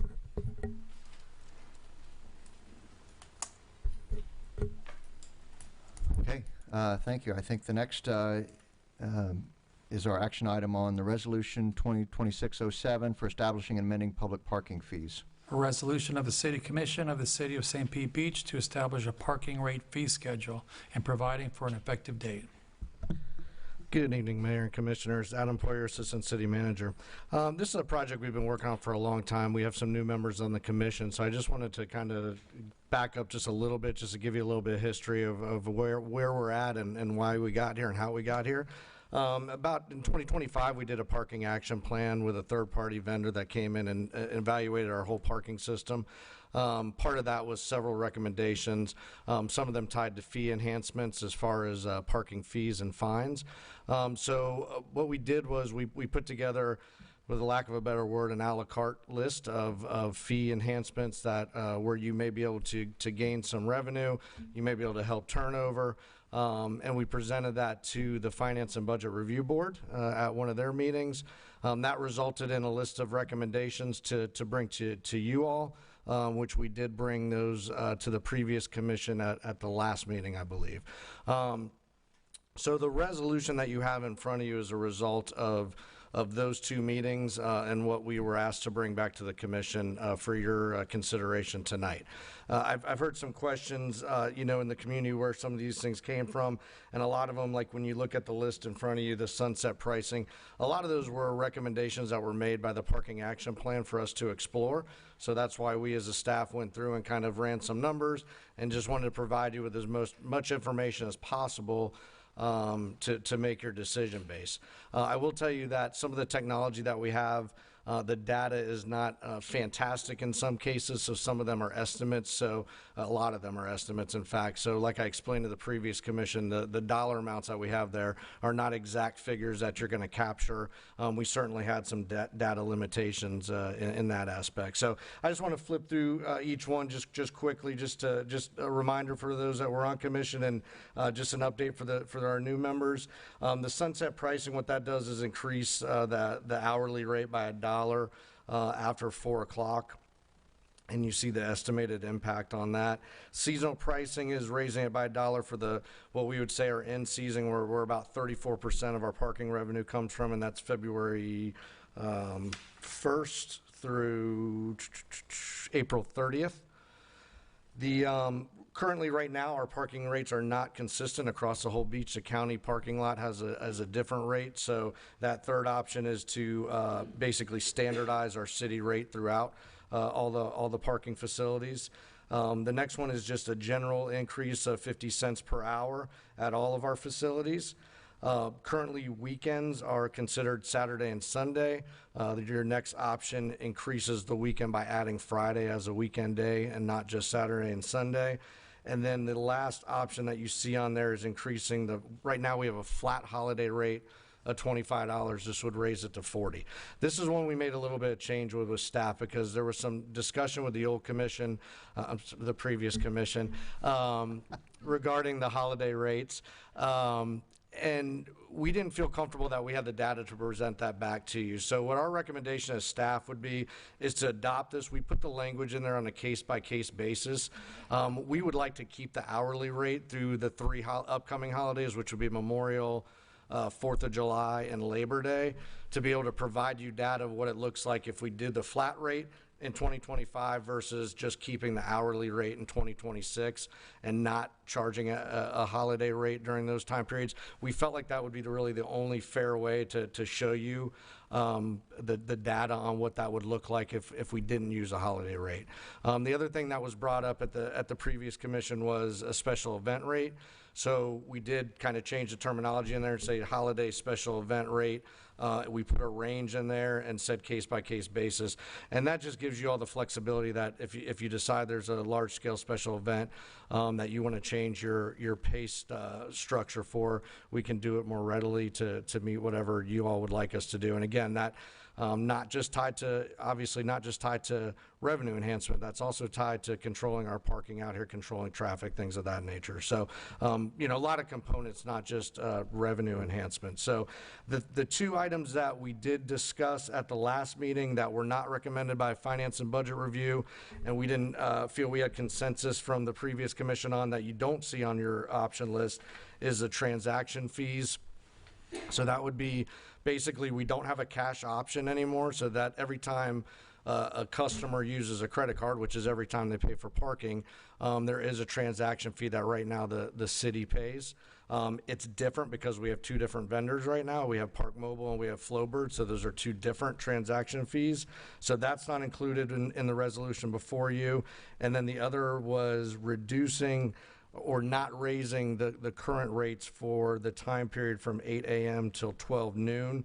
That we did not include in the resolution either because we didn't feel we had consensus. So that's basically what you have before you. I will say that we pulled parking out of the fee ordinance, so now it's adopted through resolution. So we would need some type of action tonight. Obviously, it's to your all's discretion, and after the public comment, how you want to proceed. If you want to keep all these, if you want to eliminate some, if you want to just keep it the way it is. So we would need some type of action from the commission tonight on that. But with that, I'm happy to answer any questions. And like I said, I know we have new members, so I'm happy to answer any questions that you might have. Thank you. Any questions from the other commissioners? Question, I think I zoned out on that. It's late, sorry. Sorry, it's late. I spoke fast. So we don't have the credit card fee in here? That is not included in the current resolution. Okay, because I'm just going by numbers that I saw from last time. I guess the increase is that's the delta between the 2. Okay, sorry. I just wanted to make sure I understood that it didn't include that, because I was fine with including that, because when I go out to dinner and everywhere else I seem to go these days, I get charged back a credit card fee regardless, and then again, I could ask for a tip everywhere too, so. Sure. And again, switching this to resolution, does provide a little bit more flexibility for you all. We can adjust up or down with just a simple meeting. So it does provide some flexibility if you want to look at something different in the future. Can we extend the time so that we can continue the Yeah, I'll make a motion to extend the meeting to 11. I second. Quick break for the restroom. Yep. We take a quick restroom break? For those of us that have been Hold on, in the dais for What's that? We need to 5 hours. vote. We need to vote on the Mayor, motion we need to first. vote on the current. Fair enough, yep. Post vote on the motion, please, clerk. Which one, the bathroom first or the other? Motion to extend to 11. Motion to extend to 11. We'll call it a Vice Mayor 5-minute break. Marriott, Yes. Commissioner Robinson. Yes. Commissioner Causey, Yes. Commissioner Maldonado. Yes. Mayor Tate. 8, yes. And now you're free to recess the meeting. Yeah, we'll recess for 5 minutes. 5 minutes. Okay, 5 minutes. We'll be right back. Thank you. Sitting too long. No. Yeah, exactly. I'm voting. Talk to John, we'll see how he always dresses up. I don't know. I got a jacket around here. I don't want to move. I don't know if we can get the jacket off him or not. Old man legs.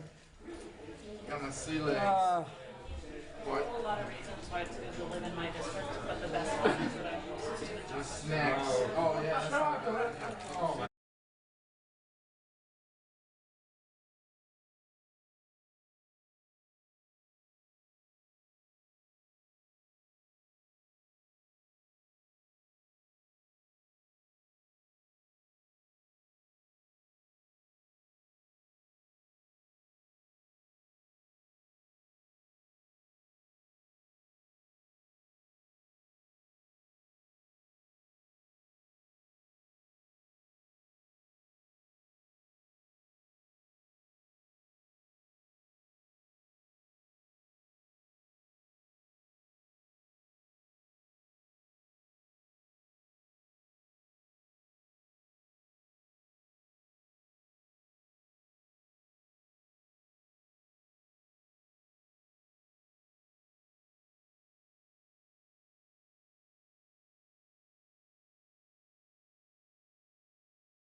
So we just heard the presentation on the proposed parking rate changes. Thank you, Adam, for doing so. Yes, sir. I think we got a few questions in. Are there other questions to have? I'm looking at other commissioners, and okay. I would do personal comments, and this is something that I've already kind of at least made my thoughts known, to Francis. So my concern, I just campaigned on, about 6 months of walking around and basically saying that we want to welcome visitors to our island. I'm most particularly interested in the impacts to our small businesses, our restaurants, our entertainments, our shopping areas. And so what intrigues me is an alternate to this, and I'm not saying we can't go forward with pieces of this, but what I'm intrigued by more so is a duration-based dynamic parking structure, which says, I imagine if you're coming to visit our city and you want to come have dinner and you maybe want to do a little shopping, an hour or two feels like a reasonable amount of time to do that kind of, turn that spot over within an hour or two and come in and do some shopping and eat a nice, eat one of our nice restaurants. I think when you start getting into 3, 4, 5 hour durations, you're getting into the people that are just hanging out on the beach and doing some other things that maybe tie up those parking spaces that are so valuable to us and that our restaurants and business owners want us to turn over more quickly. And so, as I look at this, I'm more and I want to ask staff at some point how we can investigate a dynamic pricing based on, again, what I'll call duration of time that they're staying there. I would like to see us turn those spots over because they were coming and shopping and eating at our restaurants, and being fair to those folks that want to come do that and patronize our businesses is something I don't want to punish, for example, with just sunset pricing, which to me says dinner time kind of thing. So for me, I'm intrigued by some of these are great. I think some of these I would love to revisit, but I think part of what I need to understand from the city is what our capabilities are to do dynamic based pricing, again, based on duration of stay. If I'm staying for an hour or two, reasonable rate, gets more expensive as you plan to stay longer and tie up that spot that us and our business owners would rather you turn over and let somebody else come in and have dinner as well. So your thoughts on that, please. Yes, sir. Our city manager preps us very well, so I knew that question was coming. So we did some work on that today, actually. So just a little bit of background. Right now, like I mentioned, we have 2 vendors, Park Mobile and Flowbird. Both of them have an app based on Flowbird's the pedestal, basically. A company bought both of those and is basically incorporating those right now. Park Mobile is, I would say, the more advanced of the two. The data we get is much better, and the ability to utilize that form is much better. So we reached out, staff reached out to them today. They can do that. What you're asking can be done as far as they can do it. Obviously, they can do it based on time because that's in part of our presentation, obviously, but they can also do it based on duration of the parking experience. So, if you chose to do something where the first 2 hours were one price and it escalated for hours 3, 4, and 5, that is something that the platform can do. They confirmed to us today. As far as us presenting you with data of what that would look like in comparison to what we currently have, I believe we can bring something back to you. It's going to take a little bit of time. I would say maybe 30, 60 days just to be safe. But I would just caution that the data points are not fantastic. And I'll just give you one example. We used to, the holidays are actually a perfect example. We know how many transactions occurred on a holiday. We don't know how long they stayed on a holiday. So we would have to take some assumptions when we kind of bring back data to you to kind of show you what your revenues would look like or what your revenue losses would look like. But certainly what you're asking to do is able to be done on the platform that we utilize. Okay. And then I've used these apps before, right? I go have lunch or whatever it is, and I choose to want to extend longer, right? Even though I extend for another hour or two, theoretically, then I extend at the higher rate rather than, right? Not I believe starting over a new situation. I want to be able to. Obviously, we don't want them just saying, all right, 2 hours, and then they finish it up and they go, I need another 2 hours, and they get the lower rate every time. Obviously, if you're extending into or starting over, we'd want to know that you're still in that same zone. I believe it's based on zone. I suspect they figured that could occur, so I believe it's probably based on zone. So obviously, if you move to a different parking area in the city, it would probably start over. But if you're just moving to the next spot or just letting it expire and then re-upping it. My assumption would be, and we'll get a definite answer on that for you. My assumption would be it would extend at the higher rate. Okay. So that's just for the rest of the commissioners. That's what I'm most worried about is harming our small businesses with something that discourages people from coming and having great lunches and dinners and watching a movie, things like that. So I see some of this as I see it. County park special rate wouldn't quite impact that as I'm kind of thinking about it. So I think there's some of these that I would support today, and others that I would defer or ask to defer. But I don't know procedurally on my very first day how to go about getting somebody to help me with what I'd like to do. I think what concerns me most as I look at the slide in front of me is sunset pricing. I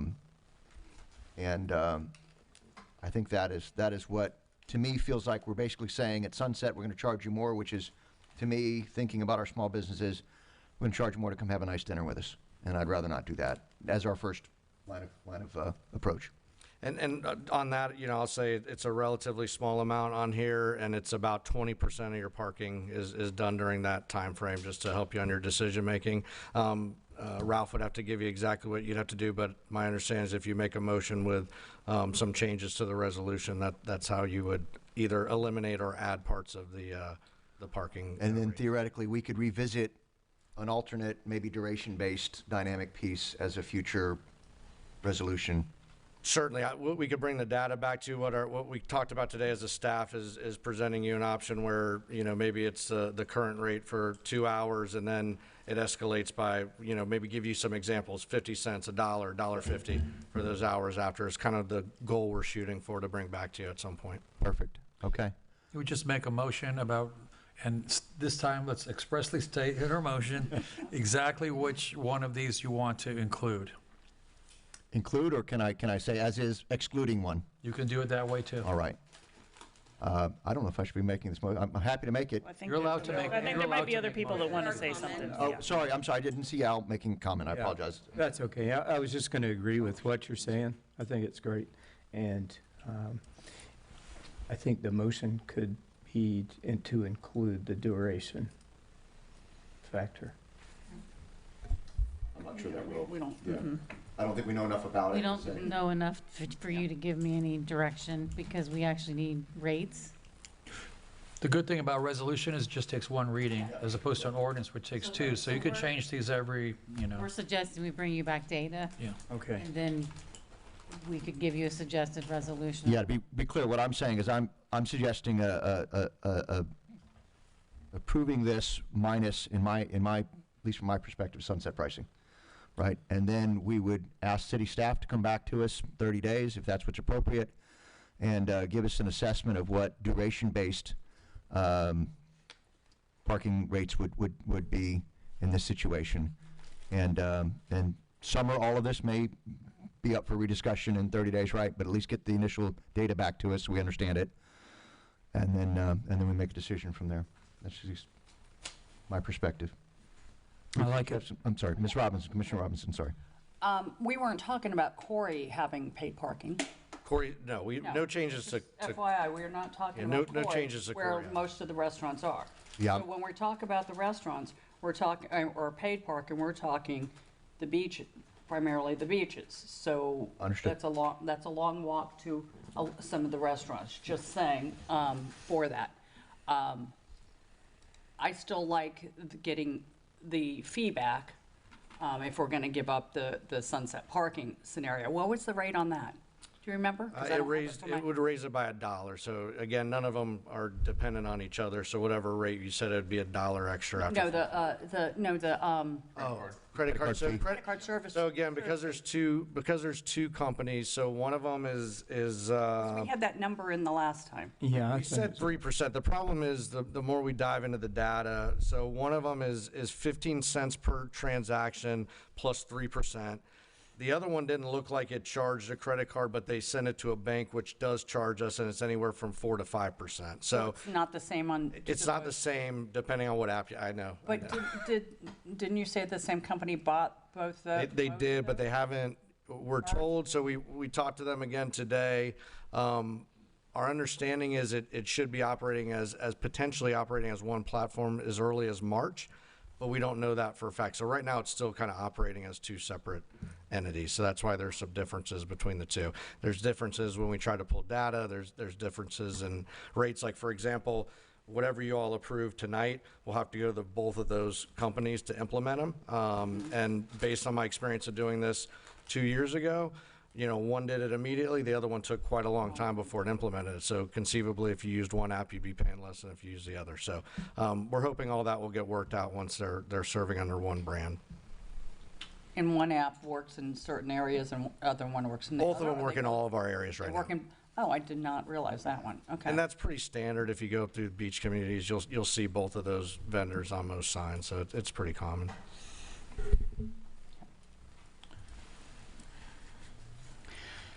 I'll make a motion. Oh, no, I have a public comment. Sorry, public comment. Yep.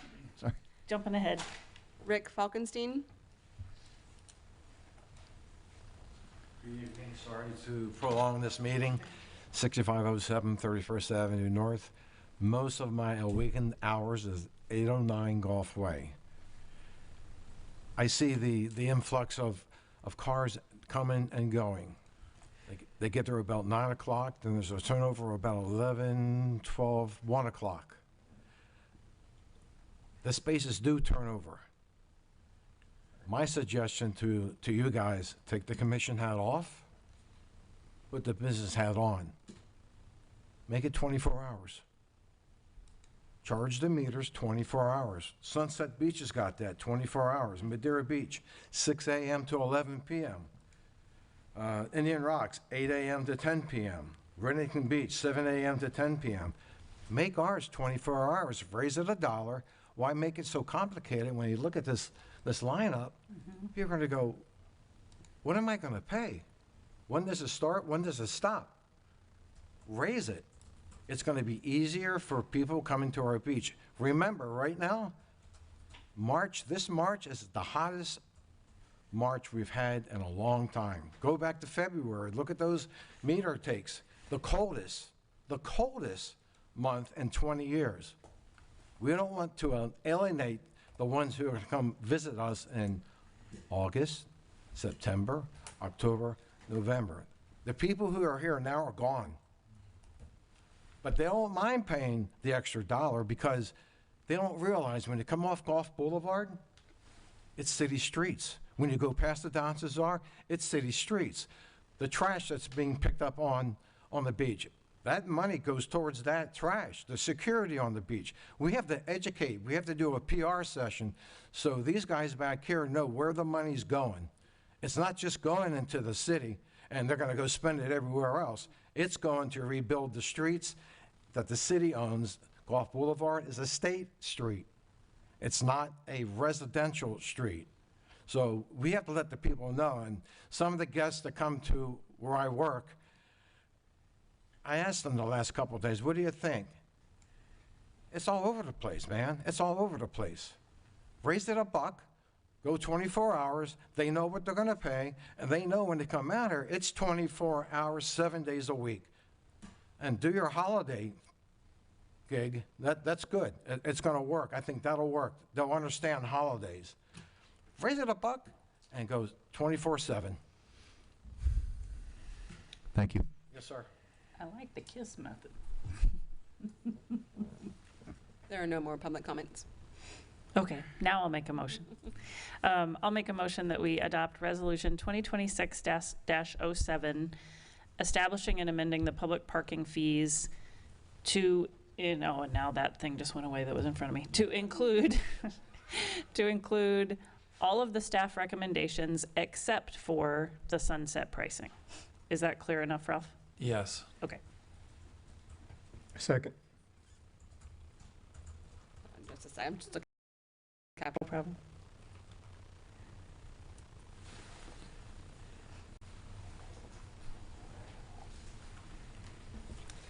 Commissioner Robinson? No. Commissioner Causey?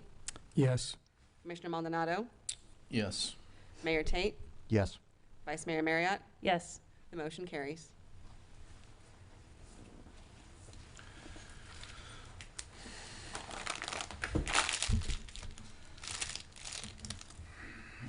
think that's the end of our action items.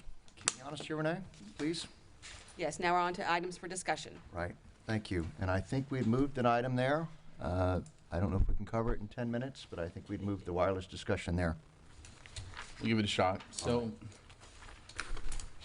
Ordinance 2026-03, Communications and Small Wireless Facilities Design Standards. As you saw, there's lots of interest, and certainly we've all received lots of emails from constituents. And I will tell you that my position is very clear and has been from the very beginning that I did intend to use the word mandatory versus encourage. That should be absolutely clear to me.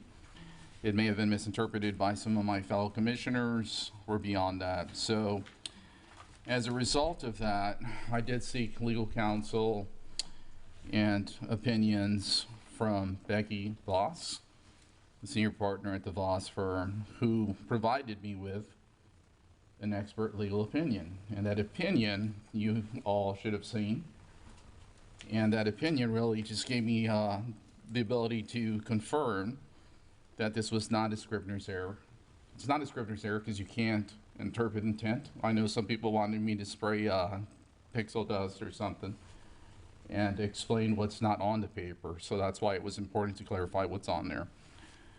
So my belief, and Ralph will have to guide us through this here, is that we have two options. So we can, as a commission, as a current commission, repeal the ordinance that was recently passed and start the process over, or we can leave it as it stands. But this is something for this commission to decide how they want to move forward, and that's where we are.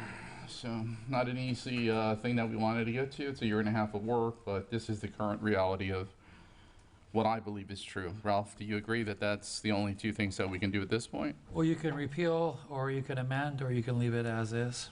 So you could conceivably amend what you've already adopted. But that would... Again, mandatory is probably going to be run up against the state preemption and expose the city to liability for attorney's fees. What would an amendment look like? Well, that would have to come from you guys. It's a policy matter. But would it take the first reading, second reading? And second reading, Okay, same thing with... That's the part that I want to make very clear, so that there is no further miscommunication, intentional or otherwise, that it would require us to go back to a first reading. Correct? Yep, first reading and second reading, and also for repealing. Takes two readings to repeal an ordinance. Okay, so I guess my question to the commission is that something that we want to entertain? Well, I have another question. So what we did sign off on did have to go up to the AG, correct? Yes. Okay.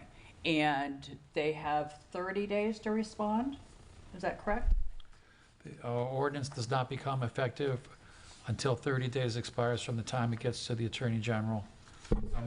During the pendency of that ordinance, and today the legislature also enhanced the preemptions on local governments for small cell wireless, and I can pass this out. It kind of describes. I got a lock-in up there, huh? So it's getting worse, not better. In Tallahassee, there's less, even less you can do now.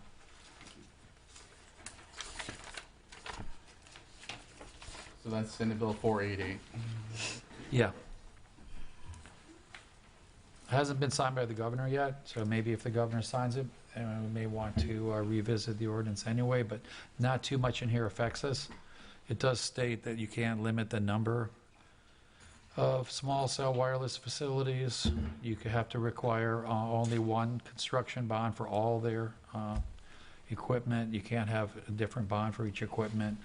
Has some insurance requirements. It prohibits landscaping requirements.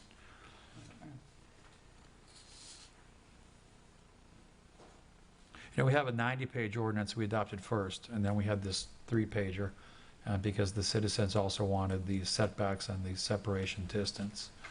And so right. We had, staff had an ordinance drafted, and I didn't insert the word encourage. Encourage was in the draft that has been presented is Exhibit A. It was already there. It wasn't something that was discussed, but it was already there. Again, you probably cannot mandate it, even though you want to do mandatory. It's probably a violation of the state law preemption. That's what Spectrum has said and what AT&T has said, and it looks to be what the statute says pretty clear. I think the counsel for the citizens was arguing there's too many commas in the minimum separation distance, and that grammatical error knocks out the state preemption, but I don't believe that would be the case if a judge read it. I think that would just apply clear, plain interpretation to what they think the sentence said. But happy to keep working on this if this is something you want to do. The other thing we need to do is to have requests for qualifications to have a consultant help us implement the 90-page ordinance, because it is very technical, and we need outside technical expertise to be able to review the applications that will be coming in the future. Does that require commission approval to It'll be implement? coming back to you for that. Yeah, you're going to have to hire someone to review these things. And we can't charge for it under the preemption. Question for you, Ralph, please. I'm reading at least the motion as was kind of distributed earlier. I don't see the word encourage or mandatory sitting in here at all, right? And so, what does it mean to us if we strike either word, or both words, to be frank with you? Neither word shows up in there. Well, when you have an ordinance, the way we do ordinances, we have a cover ordinance, and then we have an Exhibit A. And the Exhibit A is attached to, just like the parking schedule was Exhibit A. So in the Exhibit A, that was the staff proposal, it did say the city shall encourage, because we felt as staff, Brandon and myself, that this is as far as we could go and still stay legal under state preemption. The citizens presented an alternative language that mandated it. We don't feel comfortable giving the advice that that's something that you can do. I can't tell you not to. I'm just saying it would be very difficult to defend, and we might lose attorney's fees. Understood. I'm literally reading the what, I guess it's the I can pass out the closed caption notes here. I just want to make sure that I'm, because neither word is frankly in what I'm reading right here, unless I'm. Let me pass out the ordinance, because it'll be in there. Back to the AG thing. So what are we waiting for the AG to say? The AG and it's fine, or they reviewed it and we are in violation? What are we waiting from the AG for? So they publish it, and that gives interested parties a chance to review it and chance to file declaratory injunctive relief under the statute if they think it's in violation of the preemption. So it's being reviewed right now by AT&T's legal counsel, and it's being reviewed at presumably the Spectrum and presumably at the Attorney General's office. So we may hear for one or all of those parties. I think right now with the word encourage in there, we're fine. The Spectrum wrote us a letter that said the staff version they did not object to, but they thought that the citizen version violated the state preemption. And we distributed that letter at the last meeting.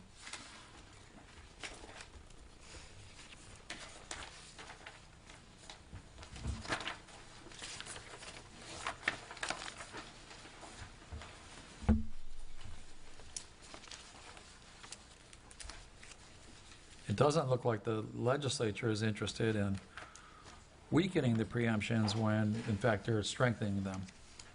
This past session, it was approved Friday, and it was sent to the governor, but not signed yet.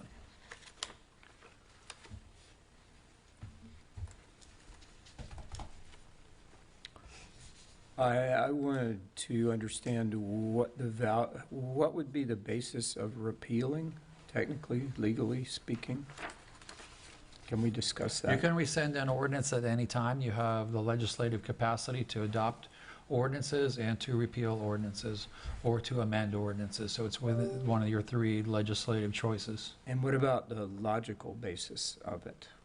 Well, we had a 90-page ordinance that was adopted 2 weeks earlier that all the parties agreed was not preempted and they could live with. And the citizens were upset that it didn't contain the minimum separation distance and the setback, so that's why we separated the two ordinances, and they came forward at 2 different times. So we first approved the 90-page ordinance. There was a motion second, and I think everybody agreed to bring the controversial 2 items back again, which then came back as this second ordinance. And as far as the vote on that went, can you, Commissioner Maldonado, could you elaborate what you're thinking about?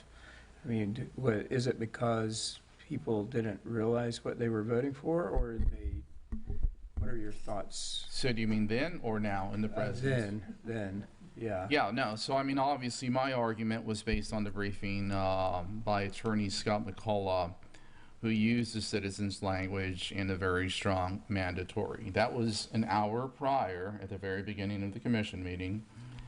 And then there were subsequent events that took place to include a question from Commissioner Marriott to the attorney.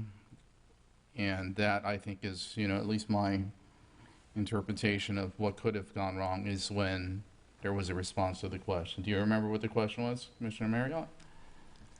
I think my statement was, if we use the word encourage, I might be able to be on board with it, but if it's mandatory, I'm not.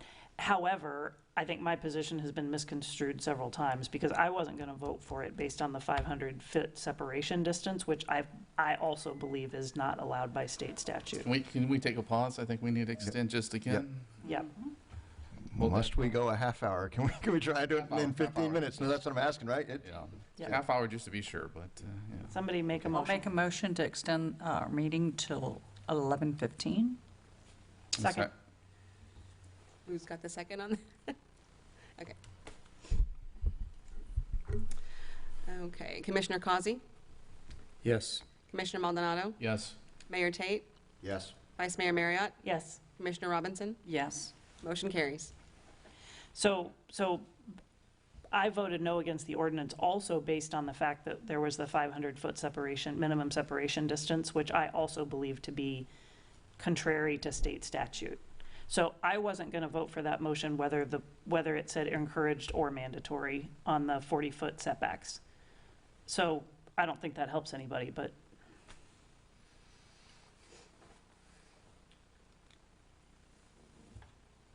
Well, I can just say, I've said it since day one. I'm all for the health, safety, and welfare of the residents in this community. I feel that there is there needs to be some sort of safety zone for a fall zone on any of these poles, towers, whatever you want to call them. It wasn't just but a few years ago in the scheme of cell phones that we learned, maybe we shouldn't hold it against our head all day long.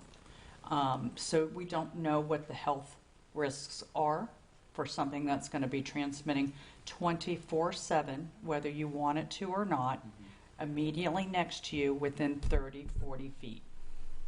I agree with the residents.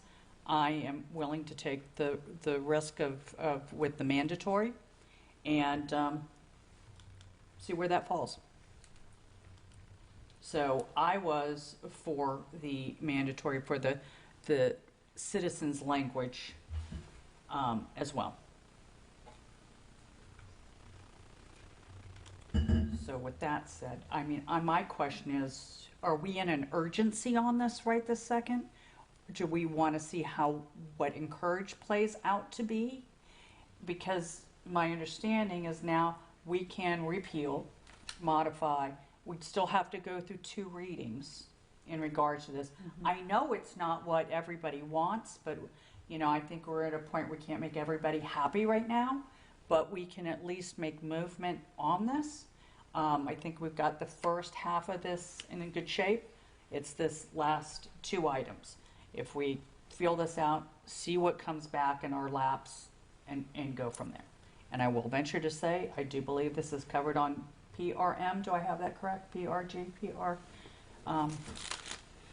insurance? All of our cases, we have a limit, a cap that we might hit, and that's for the defense counsel. So there will be another attorney representing us. So I'm not corrupt. I didn't take any money from this. So But there will be another firm that will have to defend you and bring any And our settlements. insurance would not cover the Probably legal not cover fees the for the other attorney's side. fees for the other side. Right. That's your biggest on how- danger. And it would depend on how far we go with it. Right. So- How many hours are incurred by the other side? So if I understand Commissioner Robinson, kind of just bring this back to where we are right now. So you're saying it's a step in the right direction, but you'd like to see how things play out? Basically, I think we should see what we get back from Tallahassee, what we get back from the other. I mean, we could take this right now if we want to go forward with it and do it again. I'm fine with that as well, either way. But I just feel that we've made some good steps, and maybe this misstep is worth seeing how it lays. I like that idea. I'm not happy about it. I think we all messed up. I think we weren't very clear on that, on what we were. You know, I certainly agree with your last statement that, you know, we can learn from this. We certainly could have done things a little bit more polished. I don't think there was any ill intent on anyone's behalf, despite, you know, accusations and discontent from certain residents. The word encouraged was used. I didn't catch it, and it's clearly in the transcripts, but my position was clear. And that's why I wanted to have this open and transparent conversation, is that because it was about intent and not what was stated, it's a critical learning point for this commission moving forward. So I'm fine In with that. Exhibit A, just to point out, forgot to close that loop, but in Exhibit A that's attached to the ordinance, it does say registrants are encouraged to meet a setback of at least, it was 30 feet, and we changed it to at least 40 feet. Right. Then the second part, it said, the city shall encourage, and then it had 1, 2, and 3, and we added number 4. So the words appeared in the Exhibit A that was presented to you It guys. certainly was. It is. I think there's some misunderstanding. The city strongly encourages, was the wording. From other interpretations, just that things were being made up here or whatever, but we're following what staff had put out, and the modifications were to staff. And unfortunately, like I said, Staff was trying to, I think the words we used were thread the needle to try to make something that was defensible and wouldn't violate the preemption. Correct. Just for information too, for the new commissioners and the existing ones, Florida home rule allows us to do anything as long as it's not unconstitutional and not in conflict with the state statute. So if a state statute says we can't do it, that takes away our home rule ability to act. Okay, over to the chair. Okay. You know, I will tell you, just comments real quick on that. I mean, I think it puts both Mr. Causey and myself in an odd situation to try and figure out what was intended before we took office. So, you know, I don't know if we have on record, you know, the prior mayor and the prior commissioner's intent formally on record. That may help with this, but be that as may, I think this is an item for discussion. Is there any action item we need to do out of this, or just discussion? Okay. Nope. All right.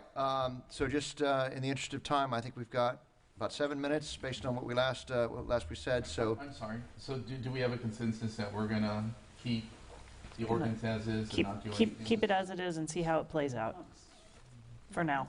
we can give it a time frame if we Just want want. to be absolutely clear. Yes. Do we want to give it a time? Do we want to give it a time frame?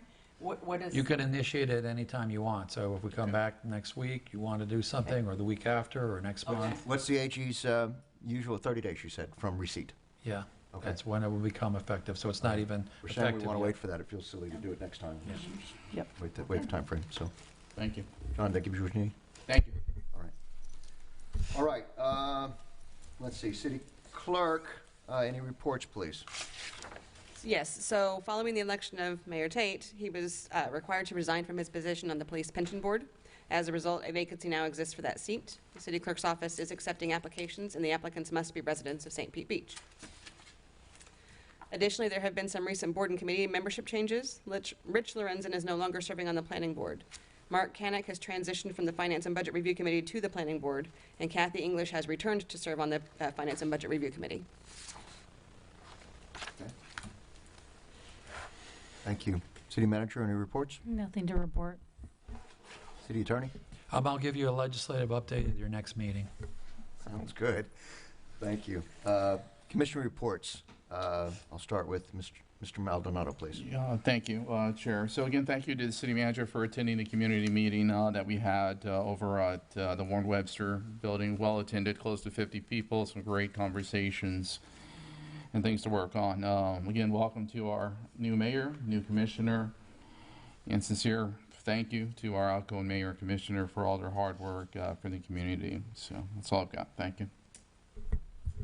Thank you. Commissioner Causey.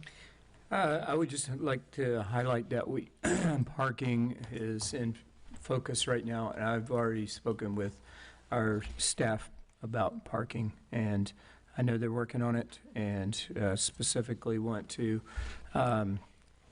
move into the short queue now, 46th Street, after we've looked at some, that's 46th Avenue. Okay, thank you. Commissioner Robinson. I'm looking at, I just want to let everybody know, I'll be able to make an announcement at the next meeting, reestablishing my library hours for meeting. Thank you. Commissioner Marriott. Yes, thank you. Welcome to our new mayor and commissioner from District 3. And I want to let everyone know I'm going to have a Beer with a Commissioner event on Tuesday, March 31st, a week from tonight at Mastery's Brewing. Beer drinking is not mandatory, but I'll have one. And I also want to thank the folks at Corey Avenue and the Corey Avenue Business Association for putting on an awesome St. Patrick's Day celebration. It was really great to see all the people having a great time. And don't forget the concert in the park this Friday. Yeah, thank you. I think we wrap up with my comments. I echo the city events that we've been doing, concert in the parks, the St. Patrick's Day. Lots of smiling faces, really good to see. I know I'm bending our city manager's ear a lot over the past few weeks and the weeks going forward, and I appreciate all of the city staff and folks for obliging me for my many questions coming so far, so thank you very much. With that, I think we're ready to adjourn. All right, right under the wire. This commission meeting is adjourned. Thank you.